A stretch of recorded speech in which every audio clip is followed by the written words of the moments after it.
rolling like a geezer.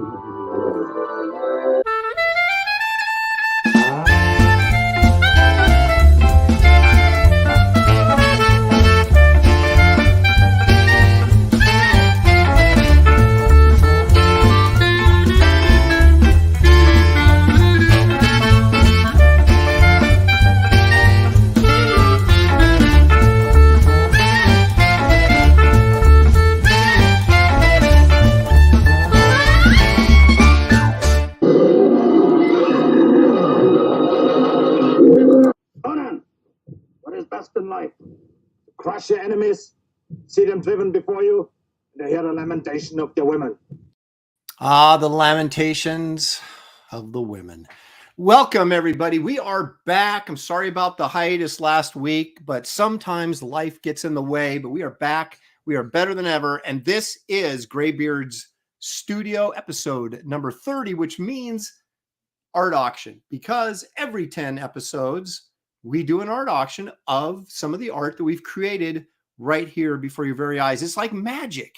And so we're excited. I hope you're excited.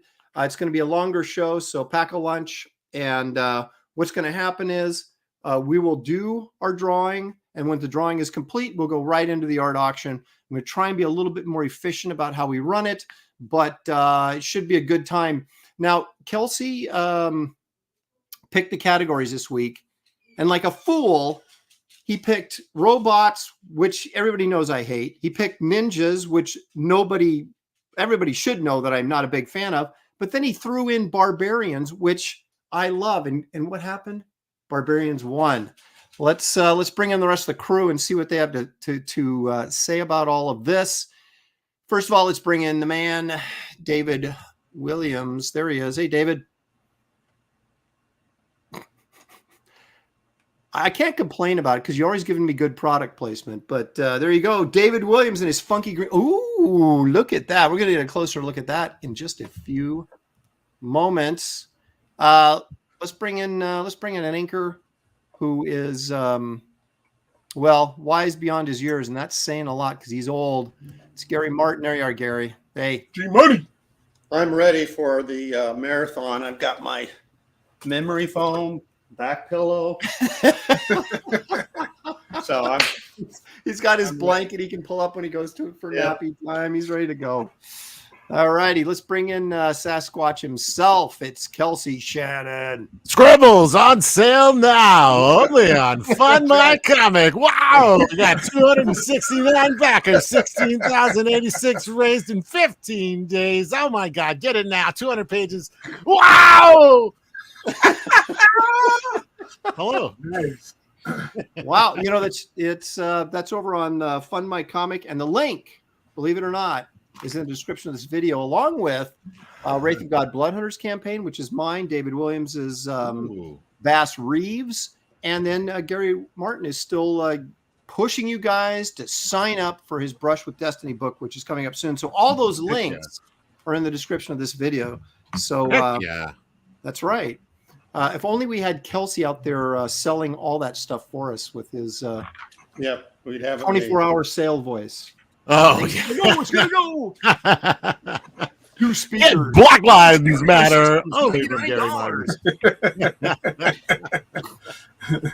All right. So, Kelsey, give me your thought process between the categories you picked today and why you thought for sure robots would win, but it didn't. I was thinking, come on.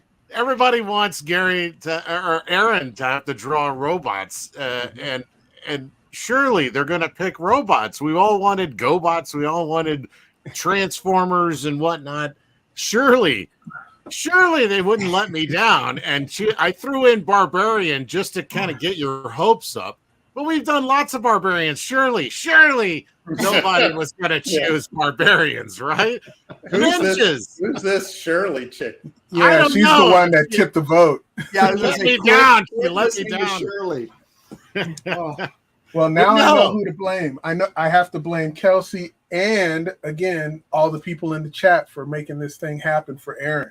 Thanks. I know. Everybody's trying to blame me now. And it's like, I told you guys the poll is only going to be open 24 hours now because I can't have it closing like an hour before the show because then I got to scramble to make a header and do all the promo stuff.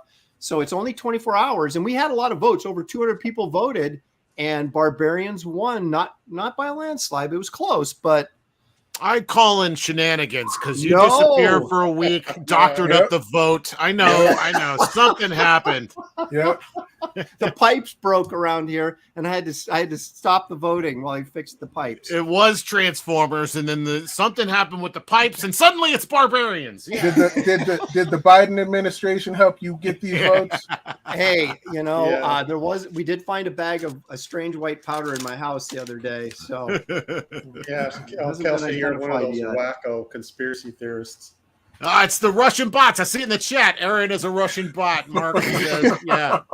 Well, all that says, though, is that now robots can continue to be included in the next category, which I think, is it Gary or David's turn next week? I think it's Gary's, isn't it? Yeah. Yeah, so Gary gets to pick the 3 categories for next week. So we'll see. Yeah, I already know what I want to pick, and it has nothing to do. Okay. Robots will get their day, and Aaron will be doomed. It's coming.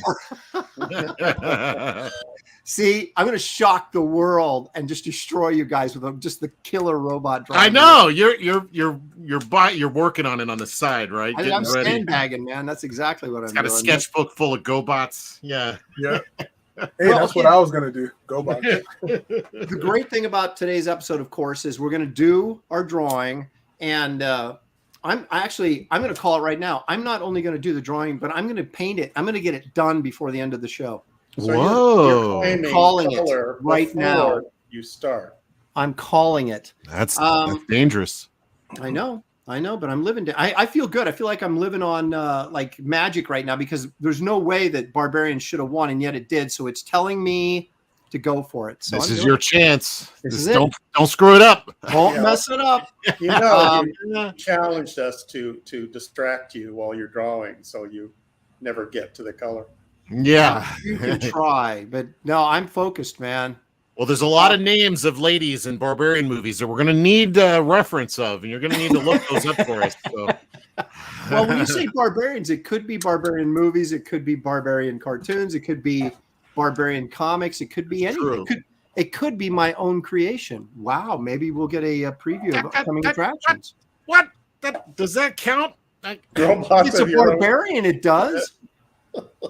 Yeah, hey, man, pick the categories. Pick them. Kelsey, create a barbarian on the fly. I'm gonna make the barbarian who's like hangs out at a bar playing darts, throwing knives.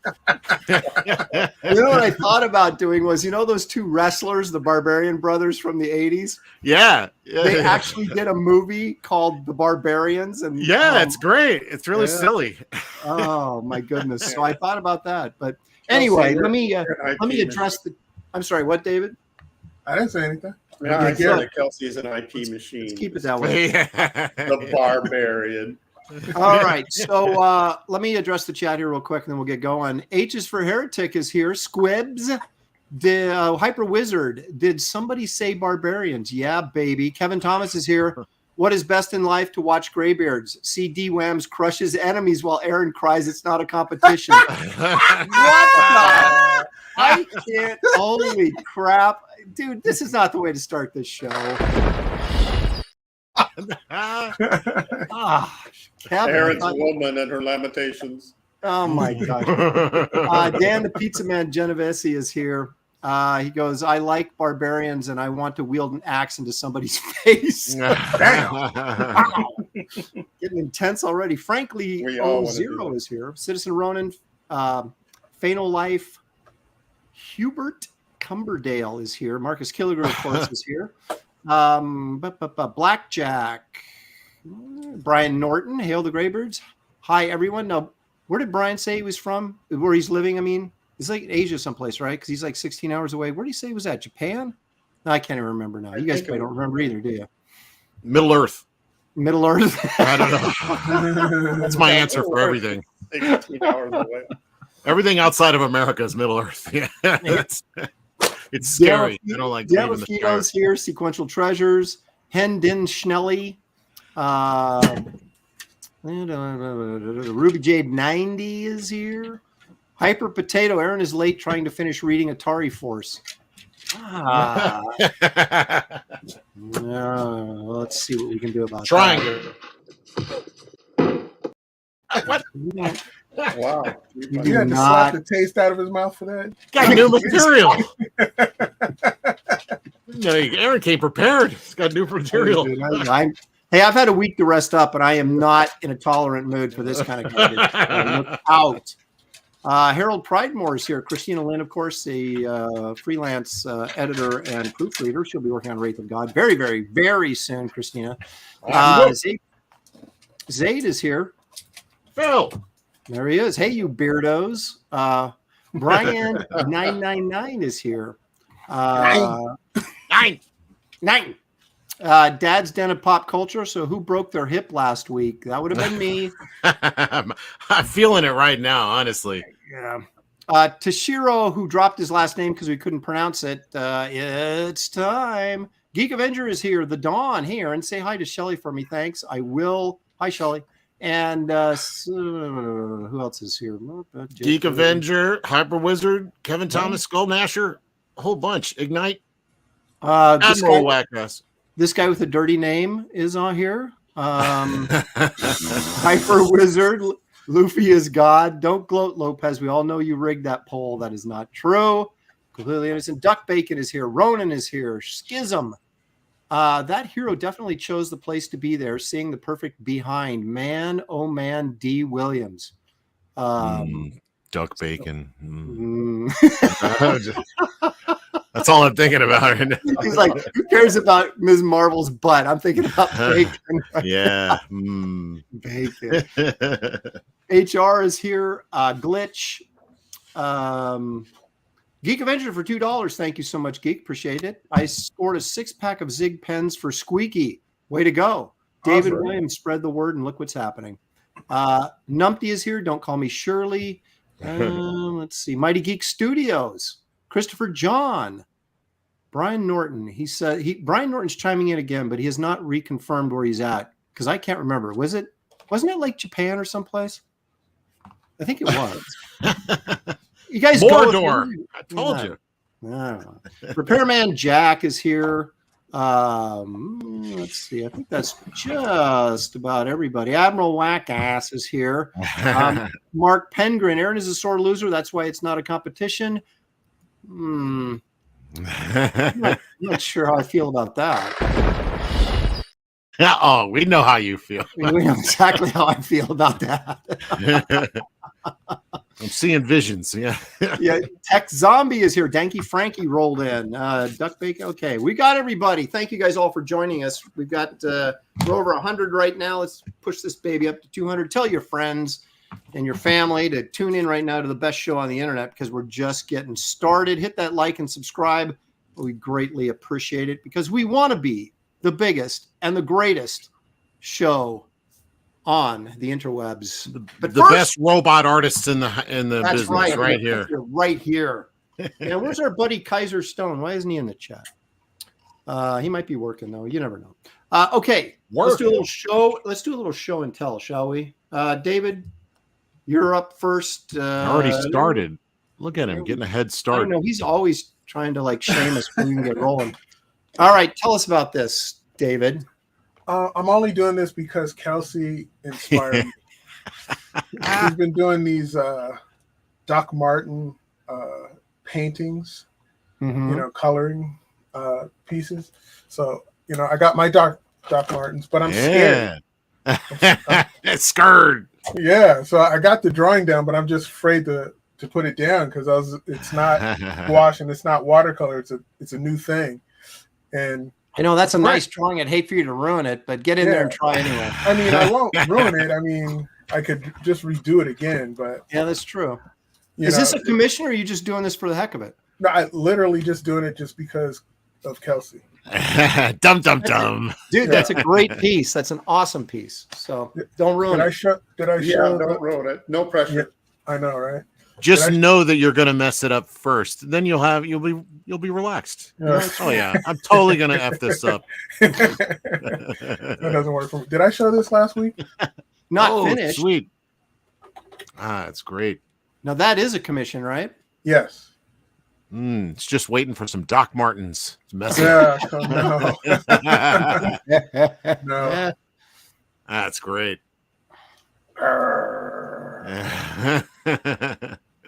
Best team shots in the biz. That feels like a Ryan Otley type face. It is kind of. I like your Hulk better though. Oh, okay. I love me some Ryan Otley, but yeah, your Hulk. I love your Hulk. Good Hulk. Yeah, your Hulk is like just right behind me and Keone, but just right. David, did you move that 4 logo on the Hulk over on his hip so the hand didn't cover it up? No, it was always there in the designs. Okay. It's like over to the side. Look at Gary trying to like call you out on live broadcast. It's off center. God. Yeah. Didn't work, G. Didn't work, G. Now, do you have some other pages you want to show us, if you know what I mean? No. You're not going to show us anything? Okay. No. Well, what are you selling today? I guess we'll show that later. Okay. Okay. All right, Kelsey, let's take a look at what's in your lunchbox. All right. Here, last week's been a pretty busy week. Oh, wait, that's not it. By the way, Scribbles on sale now.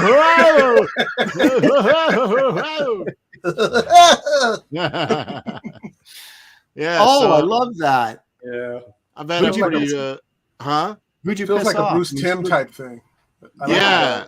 Well, I I was gonna do I was trying to do just flat, as David was saying, the Doc Martens inks, but it got away from me, and I pulled out the gouache and started going crazy with it. But it came out pretty good. I mean, yeah. But then I started messing around. Like I'm gonna nail this down. So I want to give like the color of like I used to do in comics on the computer, but on paper. So I did this one, but it got away from me a little bit also because I was rendering it a lot. Like that looks pretty good though. Oh, thank you. Yeah, those are the Doc Marten dies. Yeah, these are the Doc Marten dies. Just no gouache or nothing. I just straight these guys right here. vibrant. Doc Martens, the Bombay inks. You know what? You know what that reminds me of? This painting technique that you're doing. It reminds me of the color Appleseed covers that Arthur Adams did. Oh yeah, I love that stuff. Yeah. Love it. Yeah, so I kept going, and I was like, I'm gonna get this down because I wanted that super flat combo coloring. I love this one too. Thanks. Yeah, these are kind of old drawings that I'm taking another pass at with the inks and stuff, and I thought it was pretty good. This paper still sucks, so I still gotta get me some better paper. I'm just still fussing with the technique. I screwed up a piece the other day. That's why I'm like, okay, I got to keep messing with this until I get it down. But the paper might be a big difference. But then I did this one. Glitch says, am I the only one who keeps thinking they're talking about boots every time they mention Doc Marten? Yeah. No, you're not. Those used to be big when I was in high school. And I was like, what do you mean, the ink? Yeah. So this one I just like, I think came out the best out of all of them so far, where I was like, okay, I'm hitting that comic book place. I've got my kind of old style going on in this, where it's graphic, kind of black shapes and super flat color. And I think it came out pretty good. So I feel like I'm on the right track. And that one's mine. Yeah, David's like, I want that. And I was like, these are all really nice, Kelsey. Thank you. So is that like your lifetime goal, is to somehow hand paint something that looks exactly like a printed comic? Is that yeah. Yes. Well, yeah, because like I love those Jim Lee X-Men cards that Paul Mounts colored, because he did it all by hand. But the problem is that on most of these cases, the color is done on a blue line. It's either done on a photocopy. Now they're inked on blue lines, and the pencils are separate. Everything is separate. And I want them to be able to either buy a page or go to a con and see a page or something and see it entirely as you see it in the comic on the page. Even lettering on the page? Even lettering. I've been practicing my lettering and stuff. So hopefully I can get it all done but it's definitely no joke. It's a hard stuff to do, but I mean, this is the way it used to be done. And I'm like, if these freaking guys can do it, I can do it. We just got to yeah. I mean, so that's the goal. That's where I'm headed. But in a little preview of later in the day, I do have these guys that were done on this show to sell on auction. So if anybody wants these suckers, I've held these off. Wait. Go back. Did you finish that arm? No, not yet. But if somebody wants it, I'll finish it. If nobody wants it, I ain't finishing it. Cut your ass. This guy, I'll sell this one. Somebody's been asking me about that. Arnold, got Arnold here. Oh my gosh, you're just loaded up for. Yeah. So we'll see if anybody wants any. There's minor 49er. Yeah. So these are the ones I kept from the campaign because I've been selling a lot of original art on the campaign, but I wanted to keep these. These are Graybeard's pieces. So if anybody in our audience wants these Graybeard pieces today, make good scans of all of that stuff. Oh yeah. Get a scanner, Kelsey. I got a scanner, but the scanner sucks. Photos are better. Yeah. I mean, it's a good scanner. It just doesn't, it's like it shows all the blotchy paints and all that stuff. Mm-hmm. I don't like it. So I'm gonna do my photography thing. Just remember, everybody, at the end of this year, we'll be doing our first annual Graybeard's sketchbook. So we want to make sure that hey now. What were you talking about? I can't remember. Here we go. Maybe this will jog your memory. Oh, no. What are you doing? Maybe this will jog your memory. All right, we better move on to Gary quickly here. Gary, tell us what you got. If you could pull up my screen, I had this Supergirl going a couple weeks ago and finished it. Wow. Helen Slater. Kind of an experiment to see what I could get away with the brush. I wanted to maniac for color going closer, in gray tones. So everything on this piece is brush except the S. I folded except for S. Did it with the pen. What kind of pen? It's just like a kid pen that I used a ruler with because I wanted it to be perfect. A dip pen? No. Oh, okay. Jeez, scared me there. But all this other stuff is brush. I'm trying to get the center light technique. What is the longest line you pulled on this whole piece in one pull? Ooh, good question. Sometimes I stop and then continue it. 17 inches. Some of this hair. Oh, jeez. He said the longest line I pulled. Yeah. And then Hunter Biden's head popped up. He said, "What?" But you can see the gray tone on her shirt. These lines are short. Yeah. It creates, when you cut them up, it creates kind of a rough texture. Mm-hmm. And then, with hair, you want them to be. Wait, hang on a second. Go down to the S. The S. Look at some of those lines. How long are those? Well, those ones going down diagonally. I did those with a pen and a ruler. Oh, okay, cheater. Yeah, I know. I wanted Get out of here with that crap, contrast the lines on the shirt, and so I wanted it to be perfect. And plus, I was getting tired. Tired? You can't do artwork like this and then complain about being tired. I was going to do some special effects with white, and I just like, nah, I'm done. And then there was a commission. I started out, this is 11 by 17. Guy wanted a crosshatch Dr. Doom, and there he is. Boom! Wow, dude. And are you trying to master this center lighting? Is that what you're doing? A lot of the mask is pen, but it's, I would say, the whole piece probably 80% brush. Go in on that cross hatching on the forehead. Look at that. Wow. Damn, dude. Yeah, it's like to be that disciplined is no, not in my I don't even know what that means. Discipline. I know discipline. What is that word? My God, I would get like 10 lines into this and be like, I made a mistake. I know. That's amazing, Gary. Thank you. Eric the Guapo is trying to stir the pot. He says, Kelsey, have you heard of the Asian pleasure sticks that Aaron loves to buy? What? No. You guys know what Pocky is, right? Pocket hockey? What? The Pocky, they're like little shortbread sticks that are dipped in chocolate or. Oh, yeah. Oh, it's yeah, like yeah. In the Asian aisle of your local market. Well, I couldn't think of what they were called, so on my show, I accidentally called them Asian pleasure sticks. And then I realized what I'd said. And I couldn't take it back. So now it give you pleasure. I said, "Look at my Asian pleasure sticks." I went, "Oh my gosh, what did I just say?" And So you want one? Put it in your mouth. Okay, David. Oh my god! I'm going to need the link for that.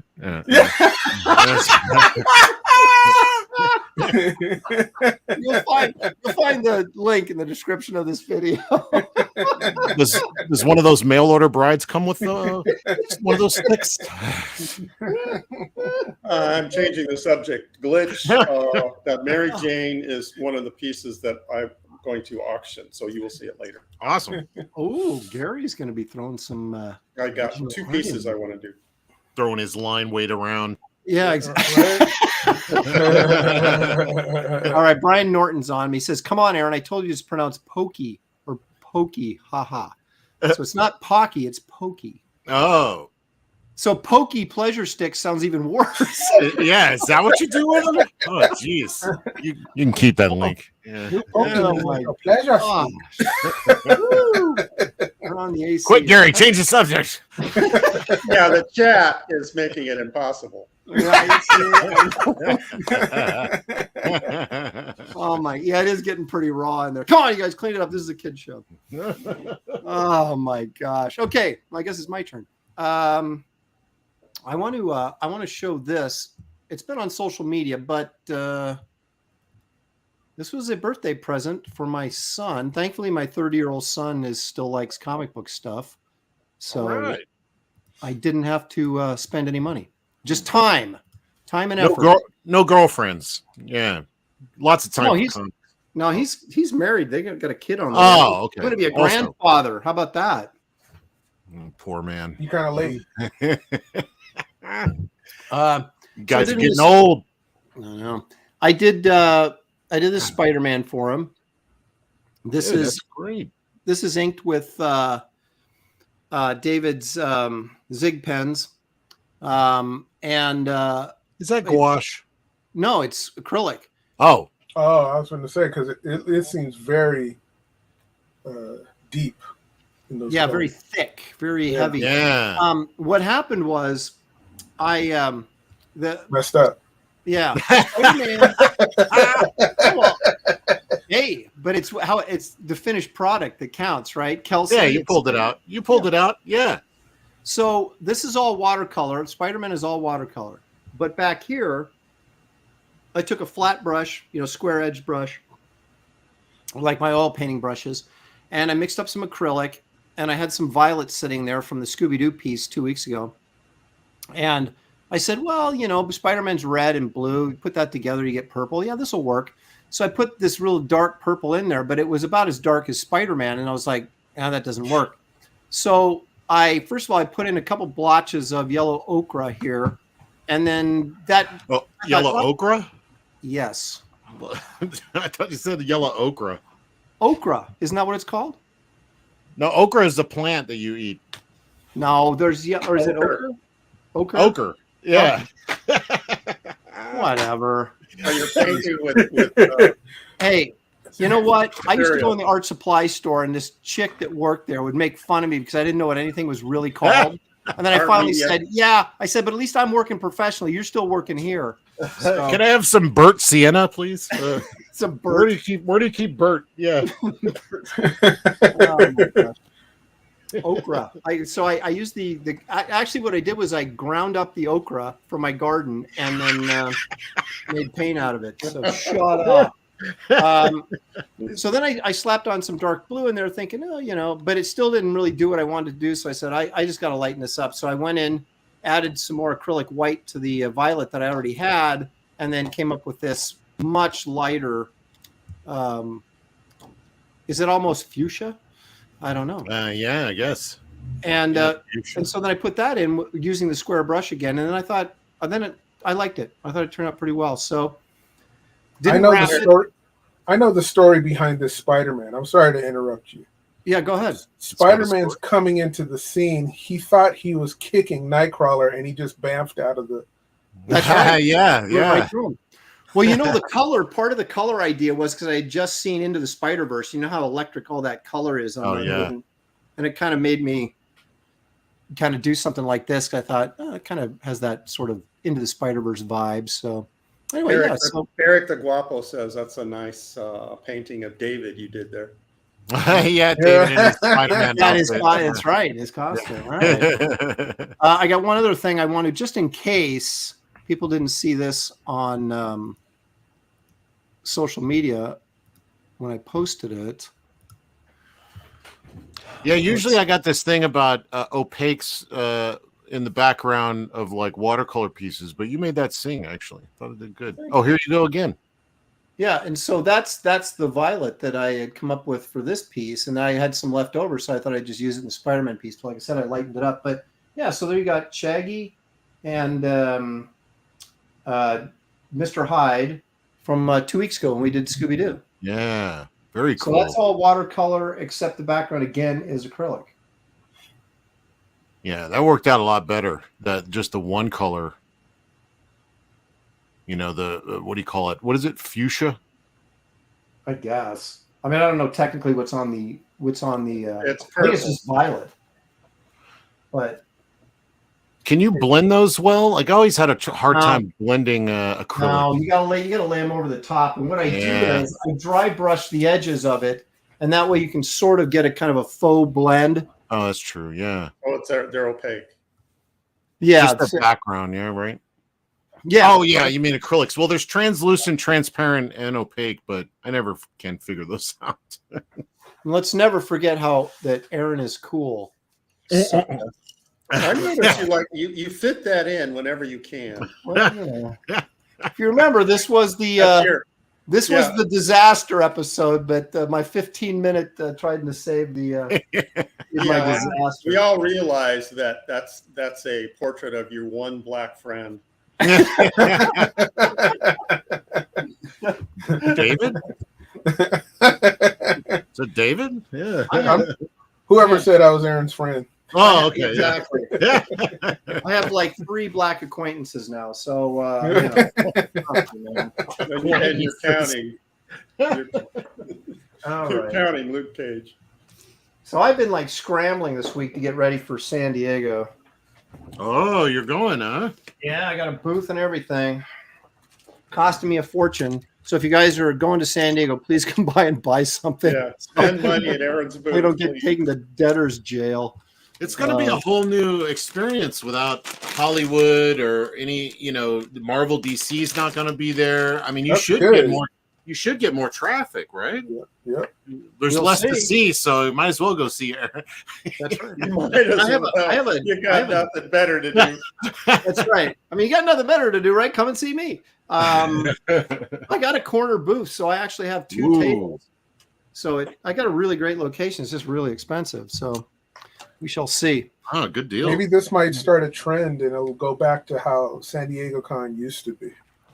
I know Richard Friend's going too. You'll see him there. He's got some killer pieces he's been doing to sell at the show.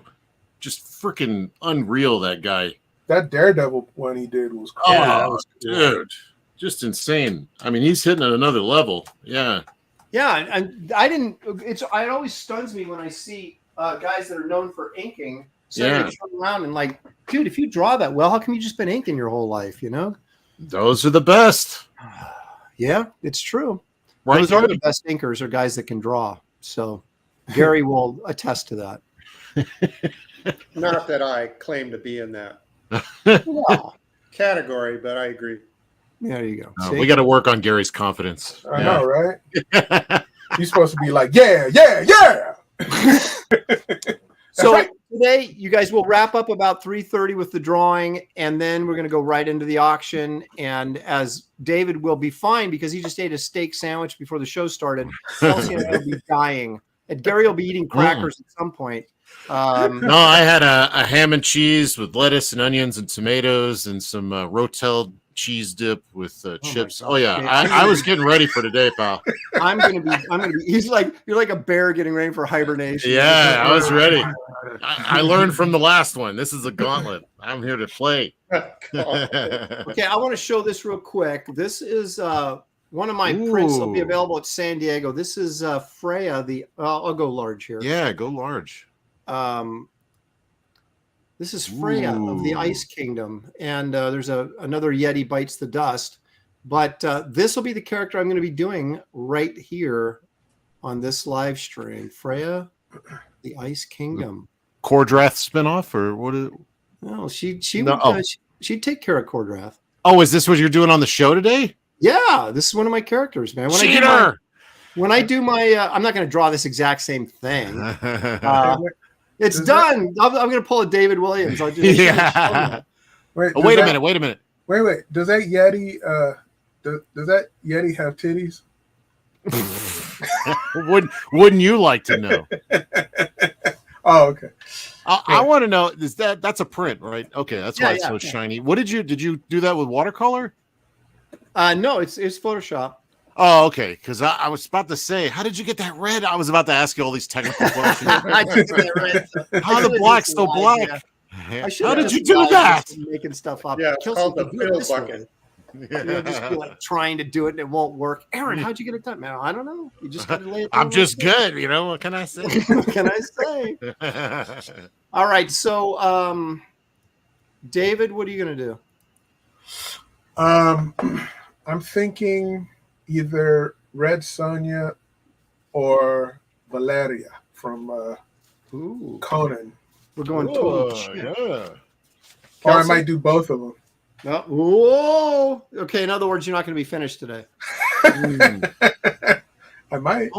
While you guys were talking, I went ahead and finished. Here you go. My barbarian. His name is Guts. No, I was kidding. This is going to be horrible, you guys. I'm upstairs and it's a little warm up here, so I opened the window, and now someone is like barbecuing. Man, perfect. Like, oh my gosh, I'm going to be dead by 4 hours from now. All right, I might have to take a potato chip break or something.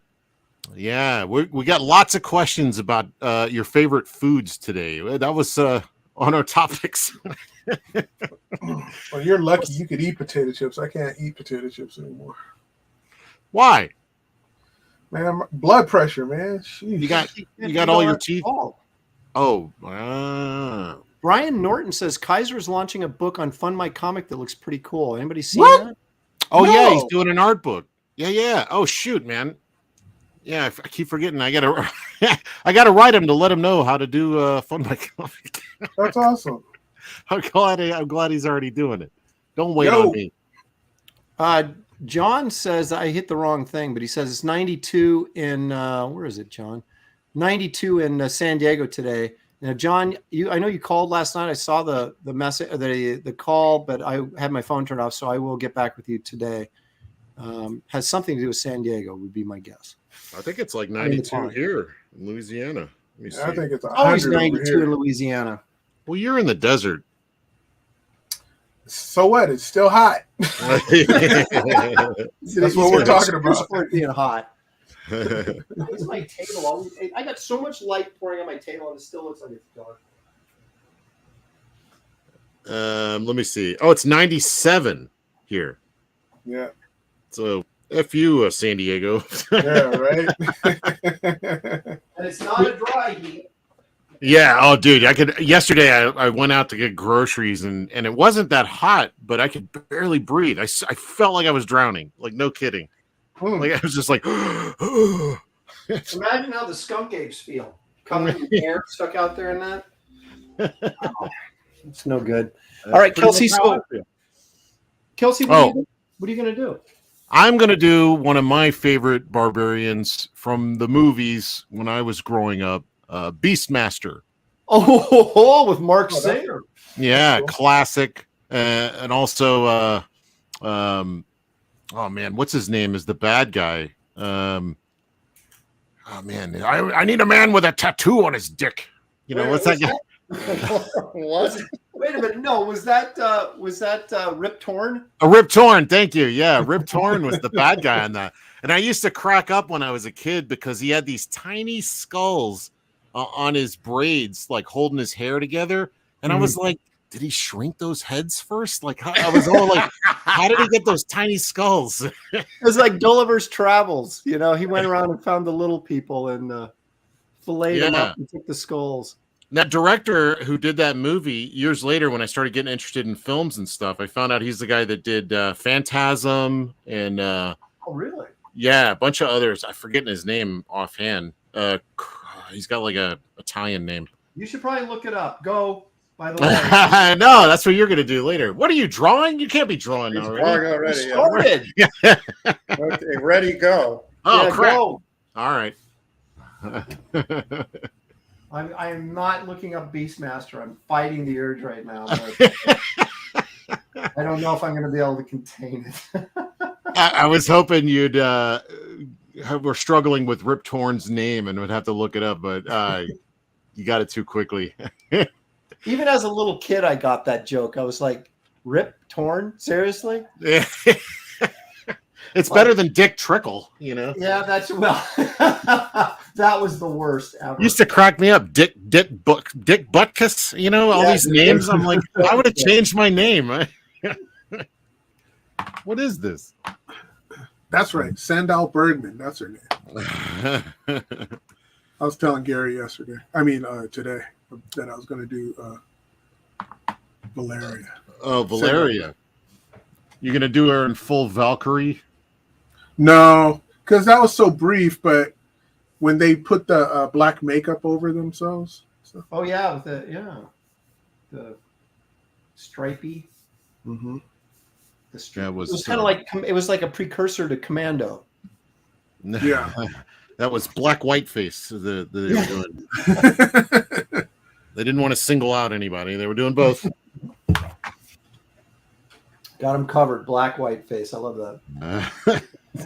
Black white face. That's a good name for a character. Black white face. Well, I mean, when I was in school, I used to have a black teacher named Miss White and a white teacher named Miss Black. And I used to love that when I was a kid. All right, Kelsey, have you seen these before? Power Records? Oh, maybe. I haven't seen that one, but I had something like that when I was a kid. Yeah, this has got like the first appearance of the Man Wolf in it by Kane and Romita. Oh, no, I have not seen that actually. Picked this up at an antique mall. So the record's in pretty good shape. So my daughter and I have been meaning to listen to it and have the full experience, but I haven't done it yet. Do it now. Pull out your record machine. I'll do a dramatic reading for you while I should be drawing. Dang it, you're wise to this stuff. I'm learning my lessons. You can't play that album. It would be like opening the comic and taking it out of the bag. Yeah. Does that have Stan Lee in there talking like? No, they have like voice actors. I don't think he introduces any of that stuff. Maybe he does. It's been a long time since I've actually, literally since I was a kid, I have not listened to one of those things. But I used to have, I was telling Gary in the backstage for the show star, I used to have the Hulk versus Abomination, which was either right before, I think it was like 166 or something. It was right before Wolverine. And I had that, but it was a 45, I think. I don't think it was the full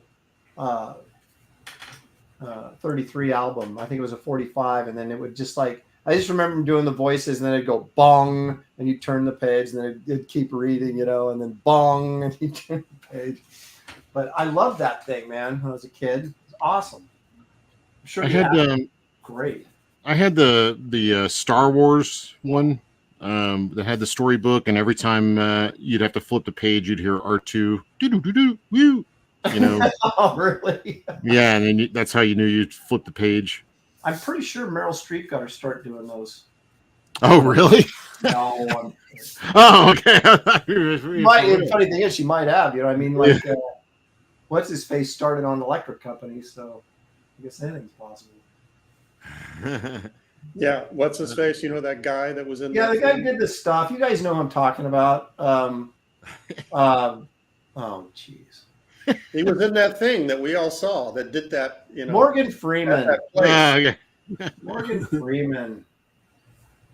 We used to love that. We'd watch The Electric Company. I think it came out like when I was in 3rd grade. It was like the cooler version of Sesame Street. And they made us watch it in school when it came on. And we were always hoping, well, I was, that we'd get a Spider-Man appearance. Didn't he hate doing that, Morgan Freeman? I'm sure he didn't love it, but I mean, didn't Michael Keaton, didn't he start on one of those shows too? Like a kid show? Lawrence Fishburne did on Pee-wee, right? He was Cowboy. Oh, that's right. Right, yeah. I forget, Cowboy something. Morgan Freeman did. But hey, you know, a friend of mine, speaking of that Spider-Man, that a friend of mine, that's his grandfather who played that Spider-Man. Are you kidding me? No, and when he passed, he gave his grandson inherited that Spider-Man costume. Oh, wow. So he still got it? Yeah, he said there's no possible way to wear it. It's just so, you know, tattered, but it's still That's recognizable as that suit. But that was the first appearance of a live action Spider-Man anywhere. Man, David, you're like Kevin Bacon, man. It's like, no matter, I could say, you know, we were in China last year and there was this old man taking tickets at the Great Wall. You'd go, you know that old man that takes those tickets? He is married to the sister of my country. What? I know that old man. He was Spider-Man. That's right. Yeah. On in 1975, and I got pictures with him to prove it. My sister's brother's cousin. Yeah. Spider-Man. He was at a party with Stan Lee. Man, I love. It would be great if Stan was in that, because I grew up with him doing the intros to all the Marvel cartoons and stuff. So he's like, "Hey there, true believer. You know, today on this exciting episode of Spider-Man and His Amazing Friends." Yeah, you didn't know that? No. Oh yeah, at the beginning of like every Spider-Man and His Amazing Friends is one I particularly remember. But he was always like, "Hello, true believer." I had dropped out of cartoon watching at that point. Oh, you missed out. That's when it was getting good. Yeah, I missed all like the He-Man stuff and Thundercats and all that stuff. I was just, you know, past my day. Oh, that's the best stuff. Hey, I got Johnny Quest and, you know. Like I said. The Marvel Heroes, where they used the comic books and they cut out the figures and moved them around. Remember those?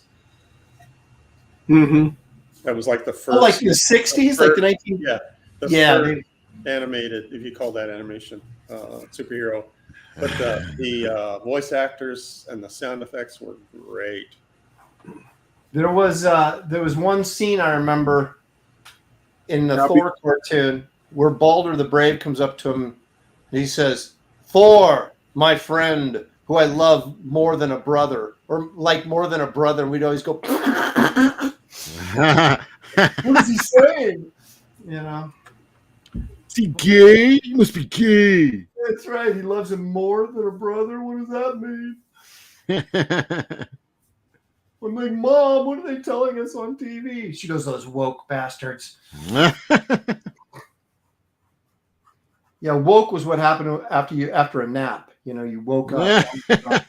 All we knew back then. So, Zeno, the static, says that Aaron remembers penny arcades. Actually, like, hanging out and wasting your youth. the arcades, that was like junior high, man. That was the thing, was arcades. They were everywhere. That's true. And everybody That was flipped great. out when that Don Bluth, what was it called, David? That medieval thing that Bluth did, that video game. Well, there was Space Ace, and then King's. No. Dragon's Lair. Dragon's Lair. Yeah, Dragon's Lair. Dragon's Lair, not Dragon Slayer, right? It's Dragon's Lair. Lair, right? Yeah. I was talking to David. Why would I bother? Look, he's like gone. He's on mute. He's like eating lunch again. He's in his second breakfast already. Yeah, I wonder what he's eating. Fried egg, ham, cheese, on like an English muffin, maybe. Maybe a fresh pot of coffee. I got a bunch of. I got these prints made up for San Diego, right? And let's see them. Huh? Good going, Gary. Let's see it. What do you got? And I forgot to turn one of them in. And so then I had to rush over there this morning and drop it off and go, can you get this to me by Monday, kind of thing. And, well, I think we can. I'm like, don't think, no. What's that Yoda line? Try not.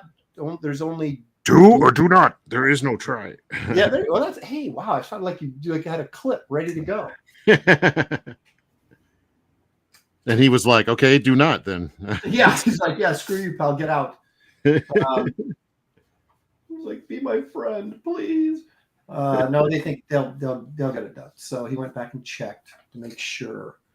But anyway, sure, I'm driving around and we're on breakfast time, and I'm like, oh, there's McDonald's. I could get an Egg McMuffin, but I talked myself out of it at the last minute.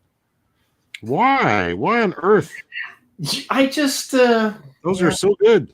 I know they are, but I was like, that's just not a healthy option. So I went and got scones instead, which I'm sure are much better.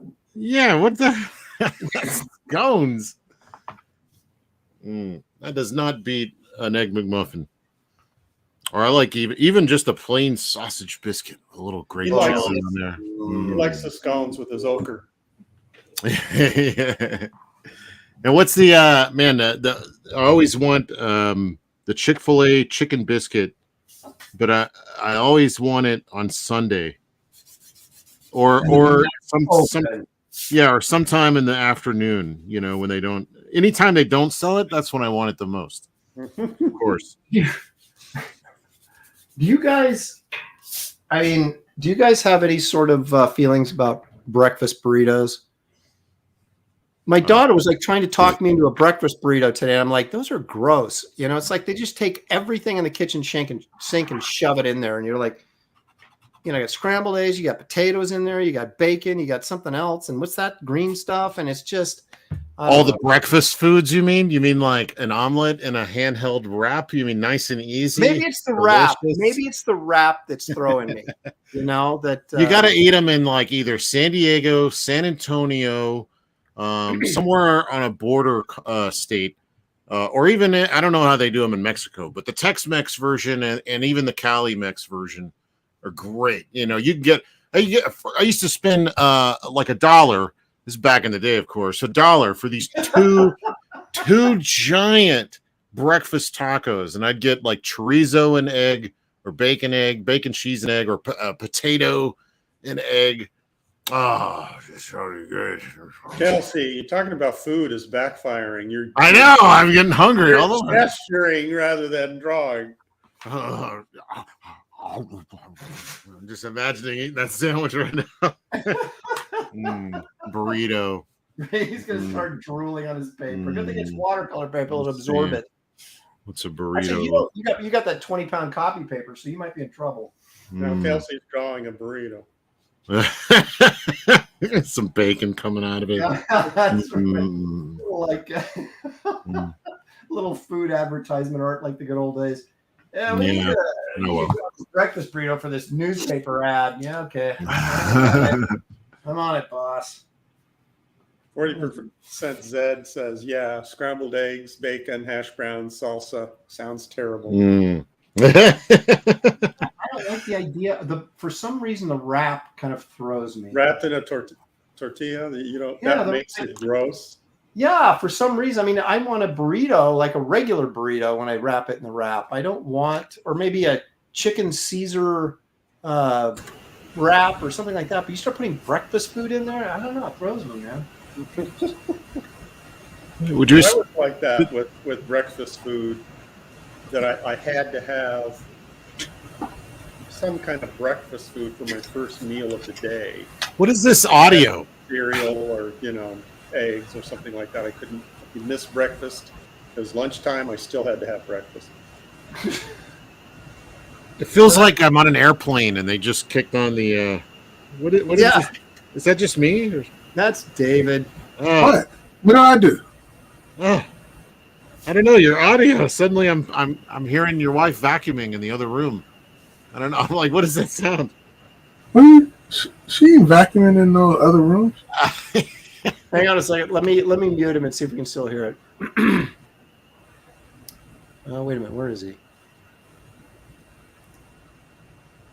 All right. Yeah, Aaron, go investigate that sound. Yeah, I am investigating right now. Where's the mute on? Aren't I supposed to be able to mute David? You could never mute. Perfect timing. It is him. Look at. Do you hear it anymore? No. There it is. It's David on an airplane. Yeah.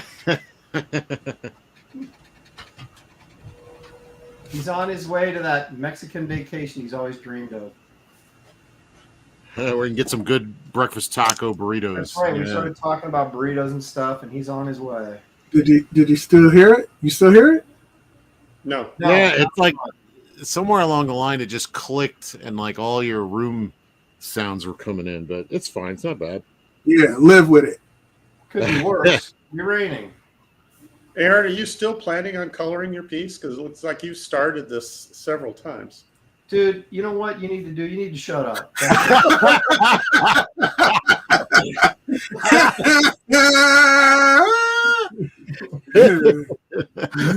Chachi! I am painting this, and I can sense it almost done. So don't. I just gotta get the inking stage. Just go from pencils to colors. That's exact. I might. Yeah, that's a terrible idea. Yeah, do that. Yeah. You gotta get the booty right, man. It's all about the booty. It is. What are you drawing again? Some chick. That's all you need to know. It's all about the booty. You know, I'm Valerian. drawing of the Ice Kingdom, my Nordic warrior princess. Oh, my nose is running. Because you know that Savage Tales magazine idea I keep talking about. Oh, yeah. I'm going to do, this is the character I'm going to use in it, but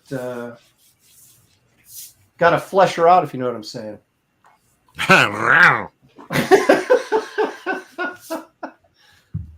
Yeah, what are we talking about here? Yeah, so far, Aaron, your girl looks like that Dutch beauty pageant winner that was a dude. Oh my God. So put the curve in, man. Keep it up.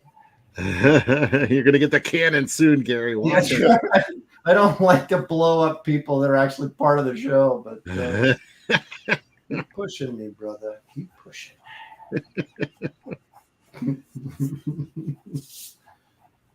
You got to get the curves right, man. It's all about the curves. Yep. What was that? It was like that segment on Seinfeld where Elaine and Jerry are talking about like men and women's bodies and how women's bodies are like a piece of art, but a man's body is more utilitarian, like a Jeep. Yeah. But then there was that one time where that woman that he was dating liked to hang around nude. And he thought that was a cool idea at first until she was like doing maintenance around the house nude. Suddenly it was like, okay, there's a bad nude and a good nude, and that's definitely not a good one. Art Vandelay knows. He's here, right? Yeah. Art knows all. He's an architect. I actually saw like a segment of an interview from Jason Alexander, and he was saying that he had this scene where George was put in this situation, and he goes it's very strange, he said, because it was a situation that no one could ever get into. And then he said, and then on top of that, they had George reacting in a way that you wouldn't react if you ever got in this situation, which is impossible to get into. Right? So he goes to Larry David and he tells him this, and Larry David goes, "What are you talking about? That happened to me." Yeah. That's all I know. A lot of what George did was Larry David's real life stuff. Right. That's what he said. And he goes, that's when I realized that Larry David was actually George. So he's got to be a little bit of all of them. I mean, when you see, when you watch his show, the Curb Your Enthusiasm, it's like, this is all got to be just weird in some level. Because some of it, like the pant tent, like when you wear those kind of pants that every time you sit down, it looks like you have a heart. Right. And it's like the pant tent, I can identify with that. I used to wear those kinds of pants. Yeah. I have to wear them on purpose. Yeah. It's a real problem. The good old pant tent. So let's talk about San Diego since you're going. Yeah. I'm curious, like you guys have been going collectively, you guys have been going to San Diego for at least 120 years. Like, right? Well, collectively, yeah. First year I went was 87. Oh, wow. And I still have the program guide. I have every program guide that I've gone. And you still got them? Pull them out. Let's check them out. Oh, okay. Oh, wait a minute. Wait a minute. So I'm talking with my hands right now, which is exactly what Kelsey wants.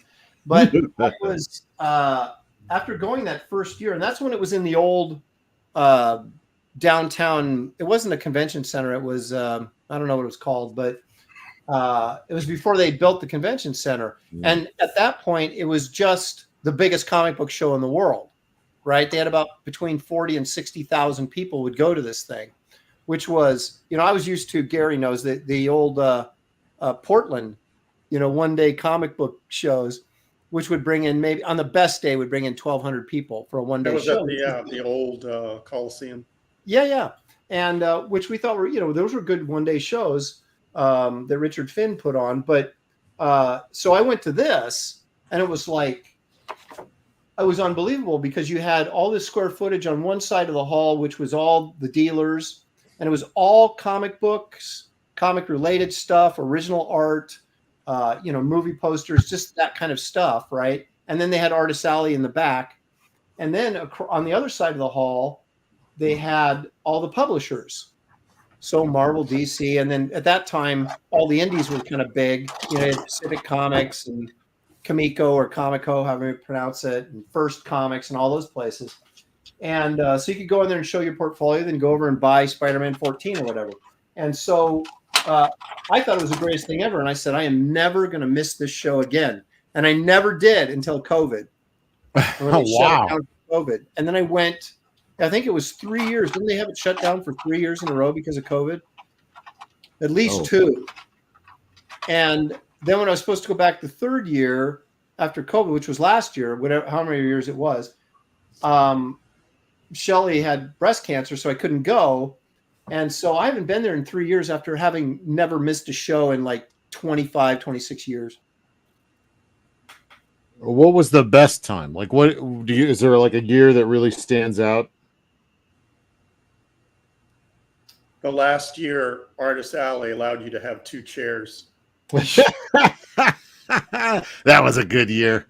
Yep. Well, I think it was, 2010 was my last year in Artist Alley because I had been listening to Dan Barrington and Bill Stout were constantly telling me, dude, you got to get a booth. You got to get a booth. And then Stout would always preface it by saying, but you got to have stuff to sell. You know? And so I finally got a booth. I started getting a booth in, I think it was 2010.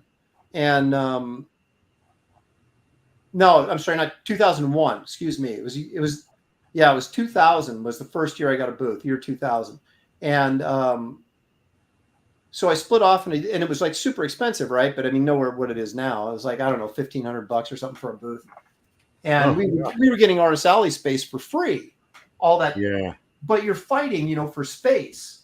And it was that year, if you remember, Gary, that I used to, because I've known Clydeen Nee for years, who I think she's still in charge of Artist Alley. I'm not sure.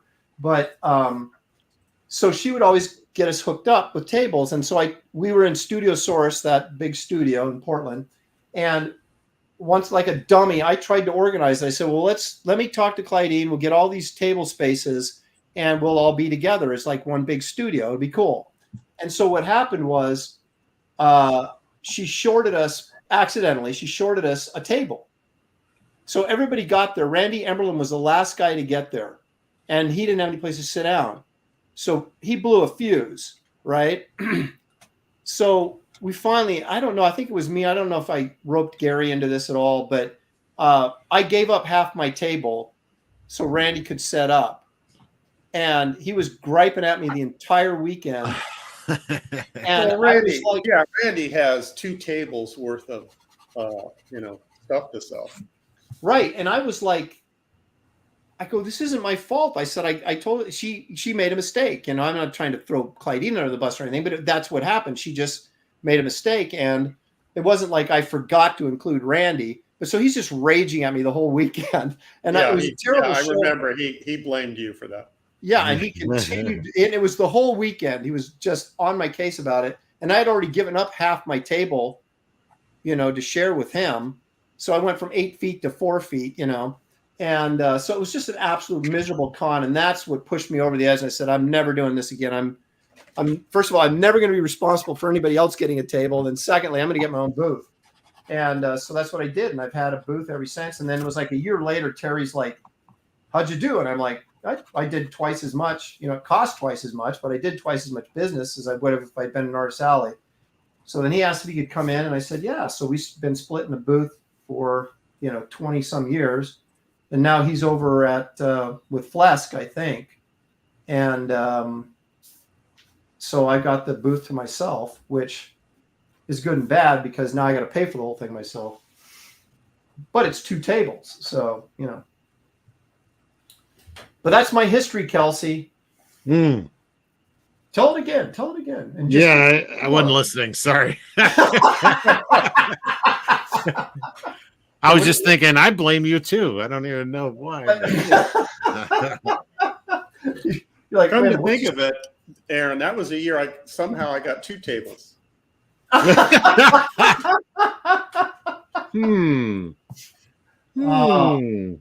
Man, I will never forget that because I was like, I was mad. I was mad at Randy, but I was also, just really felt bad because it kind of was my responsibility,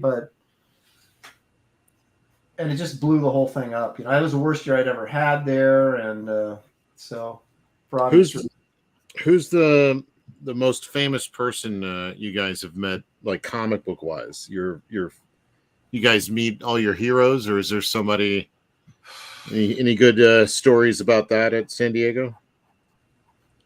Well, Gary and I were too chicken to go in and talk to Frazetta. We went to the booth and kind of... Yeah, we went to the booth and stood there and just stared at him. That's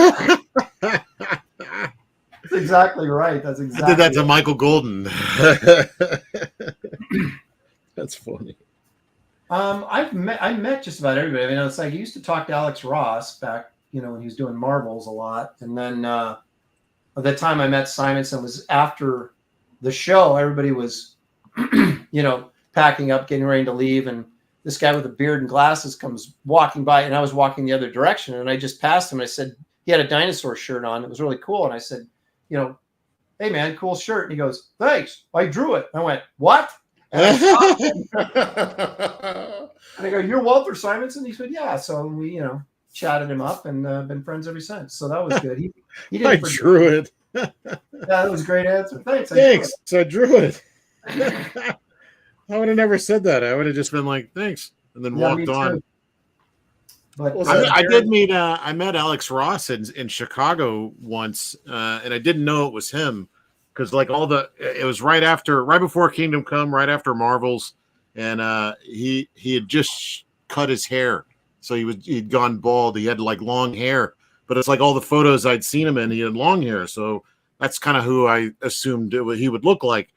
So I'm hanging out with Mike Ringo, having a pretty good time, and I went to the food part of the building, whatever, the concession stand, and grabbed a Coke and a hot dog and just kind of standing there looking out over the crowd. And there was this guy standing there. We just started talking about the con, like, oh yeah, did you see so-and-so? Yeah, whatever. And then I left. All right, have a good one later, and then went back to Ringo, and Ringo's like, well, what'd you guys talk about? And I was like, who? What do you mean? And he's like, you and Alex Ross. And I was like, where? Where was Alex Ross?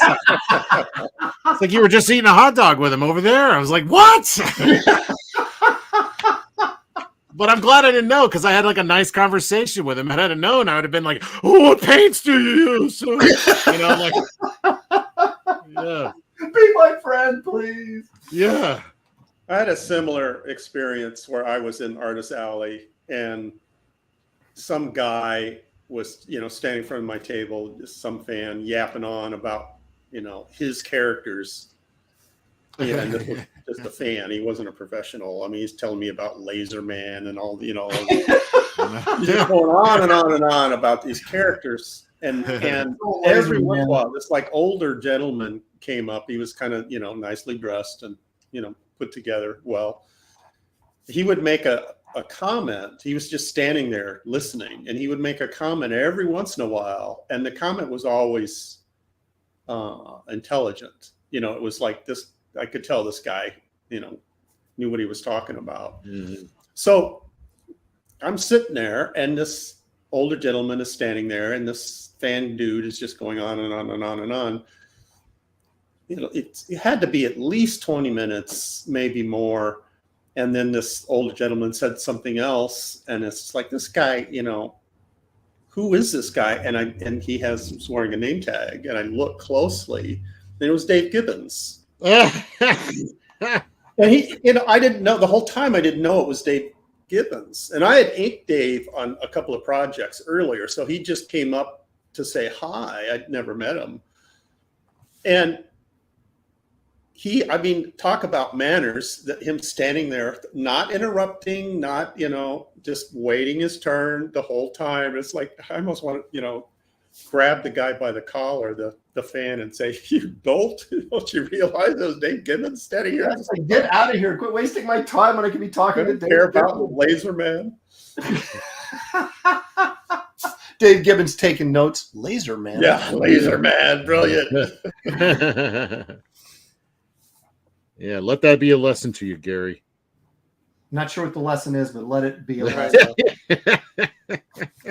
There's a lesson in there somewhere. Yeah, there's got to be. The guy with Laser Man was him. Oh, yeah. I was at a show like when we were doing Sludge one time, and this guy came up with what I thought was a pretty funny idea for a villain. He said, "What if you had like Garbage Man had a villain?" And he was like made out of street, he's like the black, what do you call that? Not the pavement, but it's like, what's the stuff you cover streets with? I don't know. Look it up on Google. Oh, for crying out loud. You guys, I forget it. Blacktop. Asphalt. Yeah, asphalt. Thank you. But so he's like, this guy can come up out of the asphalt and everything like that, and and it'd be great. And I'm like, yeah. He goes, yeah, you could call him Pave Man. Oh, David's what happened to you? Asphalt.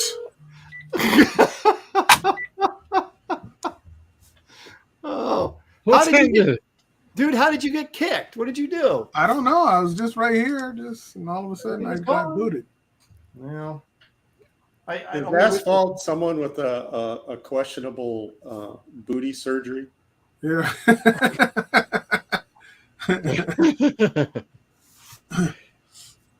Asphalt. Aaron, was when you showed Wrightson your Sludge pages, was that the first time you met him? Yes. This sounds like it's got a story attached to it. It has a wonderful story.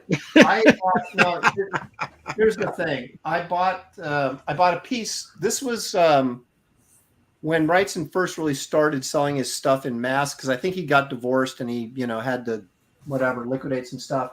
And so Mitch Ickowitz had all this great Wrightson stuff, like classic Wrightson stuff. And that poster, that sleeping dragon poster? Yes. Mm-hmm. It's right there. Yeah. Oh, whoa. Yep. That's the original? No. Oh, okay. Jeez. It's the poster, but I had the original pencil drawing of this. Oh, wow. And he was selling it $650. So I was like telling Shelly, and we didn't have that kind of money back then, but I was like, Shelly, I got to get this. And because I ripped this drawing off so much when I was a kid. It's in the studio book. And so I bought it, and then Ickowitz is like, hey, Wrightson's here. And I'm like, oh, yeah, where is he? And so I went over there to get him to sign it, right? And so I had him sign it, and then, talk to him a little bit about, oh, yeah, I'm working on this book, Sludge, which is, really sort of a Swamp Thing ripoff. And so it's really an honor to work on something that kind of in the same vein as you and all this kind of crap, right? And of course, I brought my portfolio with me because I desperately wanted to get approval from Wrightson, right? So I showed him the stuff, and he's looking through it, and he goes, yeah, this is great. And he goes, man, this inking, and Gary inked it, right? And Gary's standing right behind me. And he says, man, this inking's fantastic. Did you do this? And I'm like, no, Gary did right here. And he goes, and he just starts just heaping praise on Gary and totally ignores me. And how great you're standing in line with all the other, sycophants and the little kids wanting autographs. And, gee, Mr. Wrightson, I'm a big fan of yours, and I've been working on this Malibu book. I really would like you to take a look at it and, tell me what you think. Nice inking. Yeah, but here's Gary ignoring him, sitting over in the corner. He's like, this guy, who is this guy? Yeah. Oh, Gary inked it. Oh, really? Oh, see, yeah, it was humiliating as holding out on me, aren't you, pal? Over there. Well, this happened a lot too, because I don't know if you remember this, Gary, but we were sitting next to each other in Artist Alley, and it was probably San Diego. It might have been the same year, because it was just like piling on, and somebody from one of these comic magazines, I couldn't even remember who it was. They came over and were talking to us about Sludge, and then he starts going, the thing that's great about Sludge, though, he goes, is the inking is fantastic. And I go, well, Gary's the inker. And he said, oh, and he starts talking to Gary, and I totally ignored. And he's just like talking about Gary. He's like, I should interview you, man. It's just, it really makes the book, and blah, blah, blah. I'm just sinking smaller in my chair. And Gary just laughed. He can barely keep from laughing when this guy's talking to him. As soon as he leaves, he looks at me and he's like,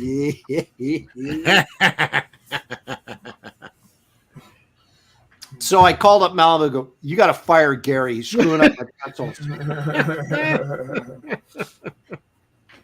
They wouldn't tell me why. They just let me go. Yeah. And you talked to me, Aaron, do you know anything about this? No. What? What do you mean they let you go? That's terrible. But yeah, but we didn't like the direction the writing was going on Sludge, and so Aaron was able to write some stuff, and we came up with Alligator Man. Well, the thing is, that was Gerber's own fault, because he wasn't turning scripts in. Yeah, he was late. Yeah, he deserved it. Well, no, but I mean, they would sit there and wait for him, and it'd be like 2 weeks before the script had to be done, and then they'd finally go, "All right, Aaron, you better write something," And so yeah, we did that. We came with that idea for the Alligator Man, and then I did a Frankenstein issue after that. It was like and Gerber, all he wanted to do was crime stories. He wanted to use kind of like Sludge is like he did Man Thing. Man Thing was a catalyst for other stories. Yeah, it was like he wanted to do like a detective book. Yeah. And we wanted to do a monster book. Yeah. So every time I wrote an issue, it was all with monsters. And every time he wrote it, he'd pull it back and it'd start being a crime book again. What issue where you drew yourself as like a newspaper editor or something like that? Right, and Shelley was in it. Shelley, Shelley, you're talking with her, and then I come busting in and interrupt you guys. Okay, Kelsey, you'll love this. I'm going to go grab that page out of my flat files. Oh, yeah. Good job. Oh, yeah, the original art. Let's see it. Hey, you guys are so bored working on this book that you're like putting each other in it and making up. Who we got now? Snake Man. What are That's exactly, yeah. Steve Gerber. What? I know that name. What else has he done? Howard the Duck. Oh, okay. And Defenders. So he was more into crime fiction. Well, no, I could tell from Howard the Duck. Yeah. Yeah, he just somehow he didn't see Sludge as a monster title. So I wonder how you got that idea that he was a monster. I mean, yeah. Well, Sludge was a detective who was, kind of on the take, and it kind of backfired, and but then he wanted to keep in that his scripts were super violent, and like to a point where I had to say, Steve, I'm not drawing this. We got to pull back a little bit. He's like, no, and I thought you were a professional. Yeah, well, he was kind of like, I was saying, look, man, I got a kid in the house. I just can't, and he's like, yeah, I know. It's so funny. Artists, man, as soon as they have kids, they start getting all conservative and stuff. And I'm like, duh, I wonder why, you moron. Yeah, there's a reason. But anyway, he, check this out. That's the Frankenstein close-up from the Frankenstein issue. And Gary kept going, dude, put some like shadow in the middle, like so, and do so we can do dual lighting and stuff. And then of course that's Gary inking. Well, check out no contour line. I used cross hatching, right? Yep. No contour. Yeah. Who's yawning? Are they boring you, David? No. Look at that. Look at that is a great splash page right there. Yeah. And the inking's not bad either. Wright's a big fan of the ink. Do you have the page with you and Shelley? I'm looking at it. I'm looking for it right now. I'm trying to find the one where you might have the one where you barged in it. No, I think that's the same page because it was only like 2 or 3 panels. Well, I think it's the one where I did that really outrageous butt shot of Shelley that was like sticking in the camera because that was the 90s. Whoa, let's see it. I don't recall that. I'm trying to find it. Shelley would always go that this is Shelley in Altered for Viewing Pleasure or something. I don't know. Here we go. Okay, so there's Shelley, and there's me with hair. I'm the editor, and then of course there's the butt gratuitous. No, I don't. How do I not remember that? The next page, are having a moment, and then that's when I come busting. Yeah, because we're getting a little romantic, and then you burst in. What are you guys doing? I'm sure there was lots of bursting going on. Hang on now. Slow down, big fella. Okay, now check this out. So this is Shelley talking to her uncle Carl. Of course, it's Carl Kolchak is her uncle. And right up here, you can't see it because the word balloon covered it up. But that's the cover to Swamp Thing #9, where he's coming up out of the swamp. And we've got my little homage there. Is that why it's covered up? They were like, no, we got to get rid of this. Yeah, maybe. I don't know. They were just like, put that word balloon right there. There's the alligator man right there. So Shelley's this investigative reporter. She was actually a main character became a main character. Oh, that's right. Yeah, I forgot about that. She was, became a character. That's what I said. And then when Marvel bought Malibu, I said, well, Shelley, your name and likeness is now owned by Marvel Comics.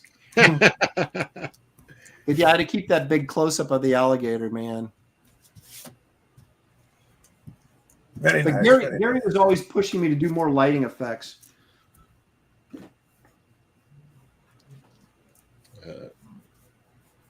Always getting you to do some work.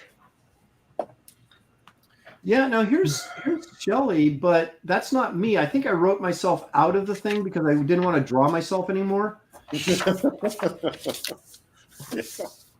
Yeah, you can only do that so much, and then it's right. It's like I don't want to be a regular character, but I kept her in it though.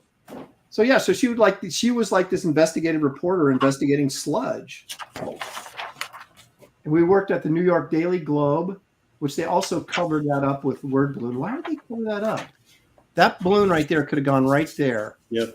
And they put it right over the Daily Globe. That's so dumb. Yeah, the editor does the balloon placements. Whoever that was, I can't remember. Was it Danko? I think it was Danko. But so that's me again. There's Shelley in her little stretch pants and sweater skirt. Very late 80s, early 90s kind of thing. I don't think I have the page where you walked in, Gary. I think you must have that. Because why would I keep your picture? I would have given it to you. Yeah, I don't have you any. gave it to Wrightson, as I recall. Yeah, I traded it for a Frankenstein page. Yeah. You like my inking so much, I'd really like to honor you by giving you a picture of myself that I inked. All right, so now I lost the drawing I was doing. What happened to it? Did it got absorbed by the pages? I can't even. It's stuck to the last page you had on the table. I can't. No, it's not there. Where is it? Oh my gosh! Are you kidding me? Check the trash. Rewind the broadcast and see what happened to the page. Check the trash. Thank you very much. Jeez. It's got to be. Oh, there it is. Whew. All right. I'm gathering by all the shuffling of papers and size and stuff that David's having a hard time over there. Mm-hmm. Yeah. Well, Barbarians ain't his thing, man. So.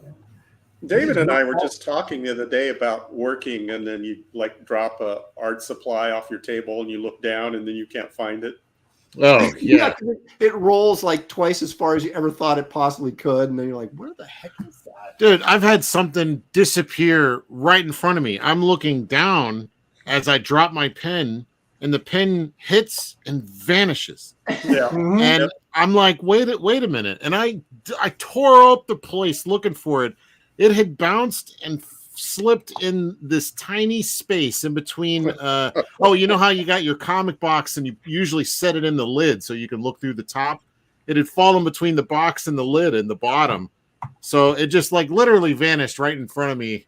Well, not literally because it was there. Yeah, the art production comes to a screeching halt while you're looking for that one pen or whatever it is. Right. Yeah. It's like that happens to me all the time. It's like it's amazing how this stuff just disappears once it leaves your hand. It's almost like the whole thing is magic. Interesting. So no brush inking today, Kelsey? No, I'm lucky if I make it through this alive. I'm not happy with anything I'm doing either. But the paints are about to come out. That's where things change. So yeah. So Aaron, we go. Can we expect a brush from you today? No. I'm seconds away from starting ink though. So it's when was the last time you used a brush like mostly on a piece? Just a couple days ago, I was inking like I'm on the last page and a half of Garbage Man for Wraith of God Blood Hunters, and I thought, you know what, I'm going to ink this page with a brush just to kind of get back into it. And I started doing it, and I was like, my mind has gotten so far away from that brush look that I didn't like the way it looked anymore. And so I inked one of the characters in brush, and I went, I'm going back to the pen. So it's it took me so long to reprogram my mind to accept non-brush looking stuff, like the other way around. I can't get into the brush again. Yeah, well, that's okay. Don't let anyone pressure you into inking like a man. I've been thinking about this a lot lately, actually, because I was looking at Golden's yearbook, the G.I. Joe yearbook. I was looking at the Spider-Man stuff from Romita. No, Romita, like because he was doing all that brush inking. And then I got Gary's like words going through my head about a brush and just how excited he gets with the brush inking, and just I don't know. Lately, I've been thinking, do I need to do that? Do I want to do that? Some old school brush inking, like I'm kind of going back to a lot of the old ways of doing things in one form or another. I don't know. That might be interesting. Go back to the brush. Billy, but it gives it a whole new quality. Like it's a whole different look. Yeah. Well, I show you the page, but it's got spoilers on it, so I can't. And it's really weird because one of the panels looks like this weird hybrid between Wrightson and Hillary Barta. And I was just like, I wanted to. Hillary actually showed it in the chat on my Sunday show, and I was going to almost bring the page out to show him. Then I was like, I can't because it's got a spoiler on it. So it'll remain hidden for the time being. Billy Tucci has given me a commission for his book to ink a Humberto Ramos piece. It's a double-page sheet. Did he wanting to put in his book, and he doesn't have a very good scan of it, so I'm going to re-ink it, and I'm going to do it all in brush. So that's going to be fun. Well, yeah, especially for Ramos, he never used a brush because he is a pen guy. Yeah. Of course, that pen stuff came in so heavy in the '90s with, I think probably Arthur Adams first, and then not Jim Lee, but the Image guys. No, who inks Jim all the time? Scott Williams. Yeah, Scott Williams. Yeah, so Scott was using that, kind of really developed that, don't you think? That sort of pen style. Yeah, and except he did it with a brush. Had all these of the drawings that didn't have. Yes, he did. Close to. He did a lot of it with brush. Scott Williams inks with a brush. Well, now he does, but earlier it was pen. Yeah, Kelsey. So shut up. Yeah, now it's don't be jealous. It looks like pen.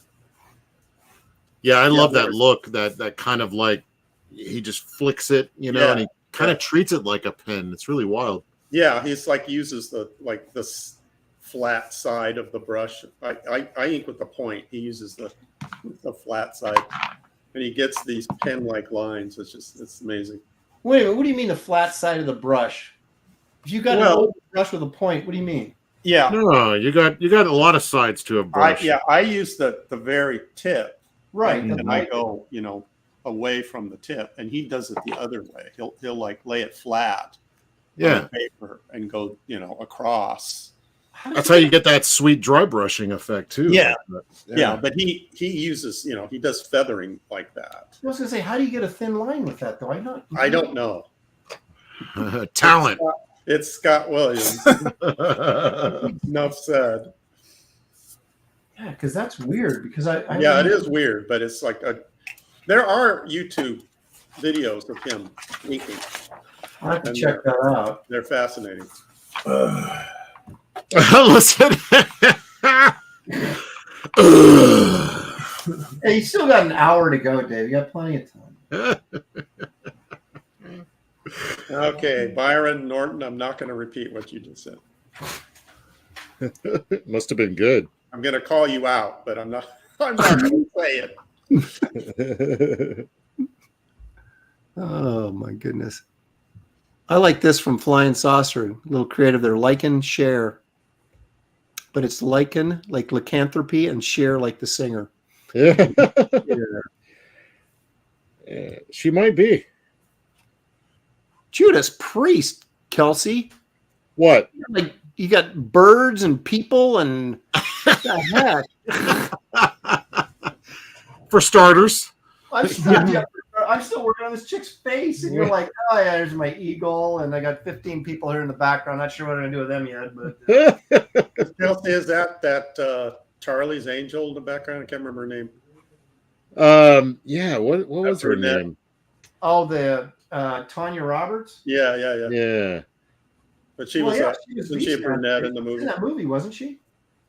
Or no, she was in Sheena or something. Oh, okay, that's what I'm thinking of. You're right. Who was the chick from Beastmaster then? I don't think it was Tanya Roberts. Yeah, you're right. Well, it was a brunette. But okay, so now I got to look that up. Is that what you're saying? Yeah, please. We need confirmation on this. This is your job, Aaron. Marcus Killigrew's in the chat. He knows. Somebody knows who the chick in Beastmaster was. So help me out so I don't have to look it up.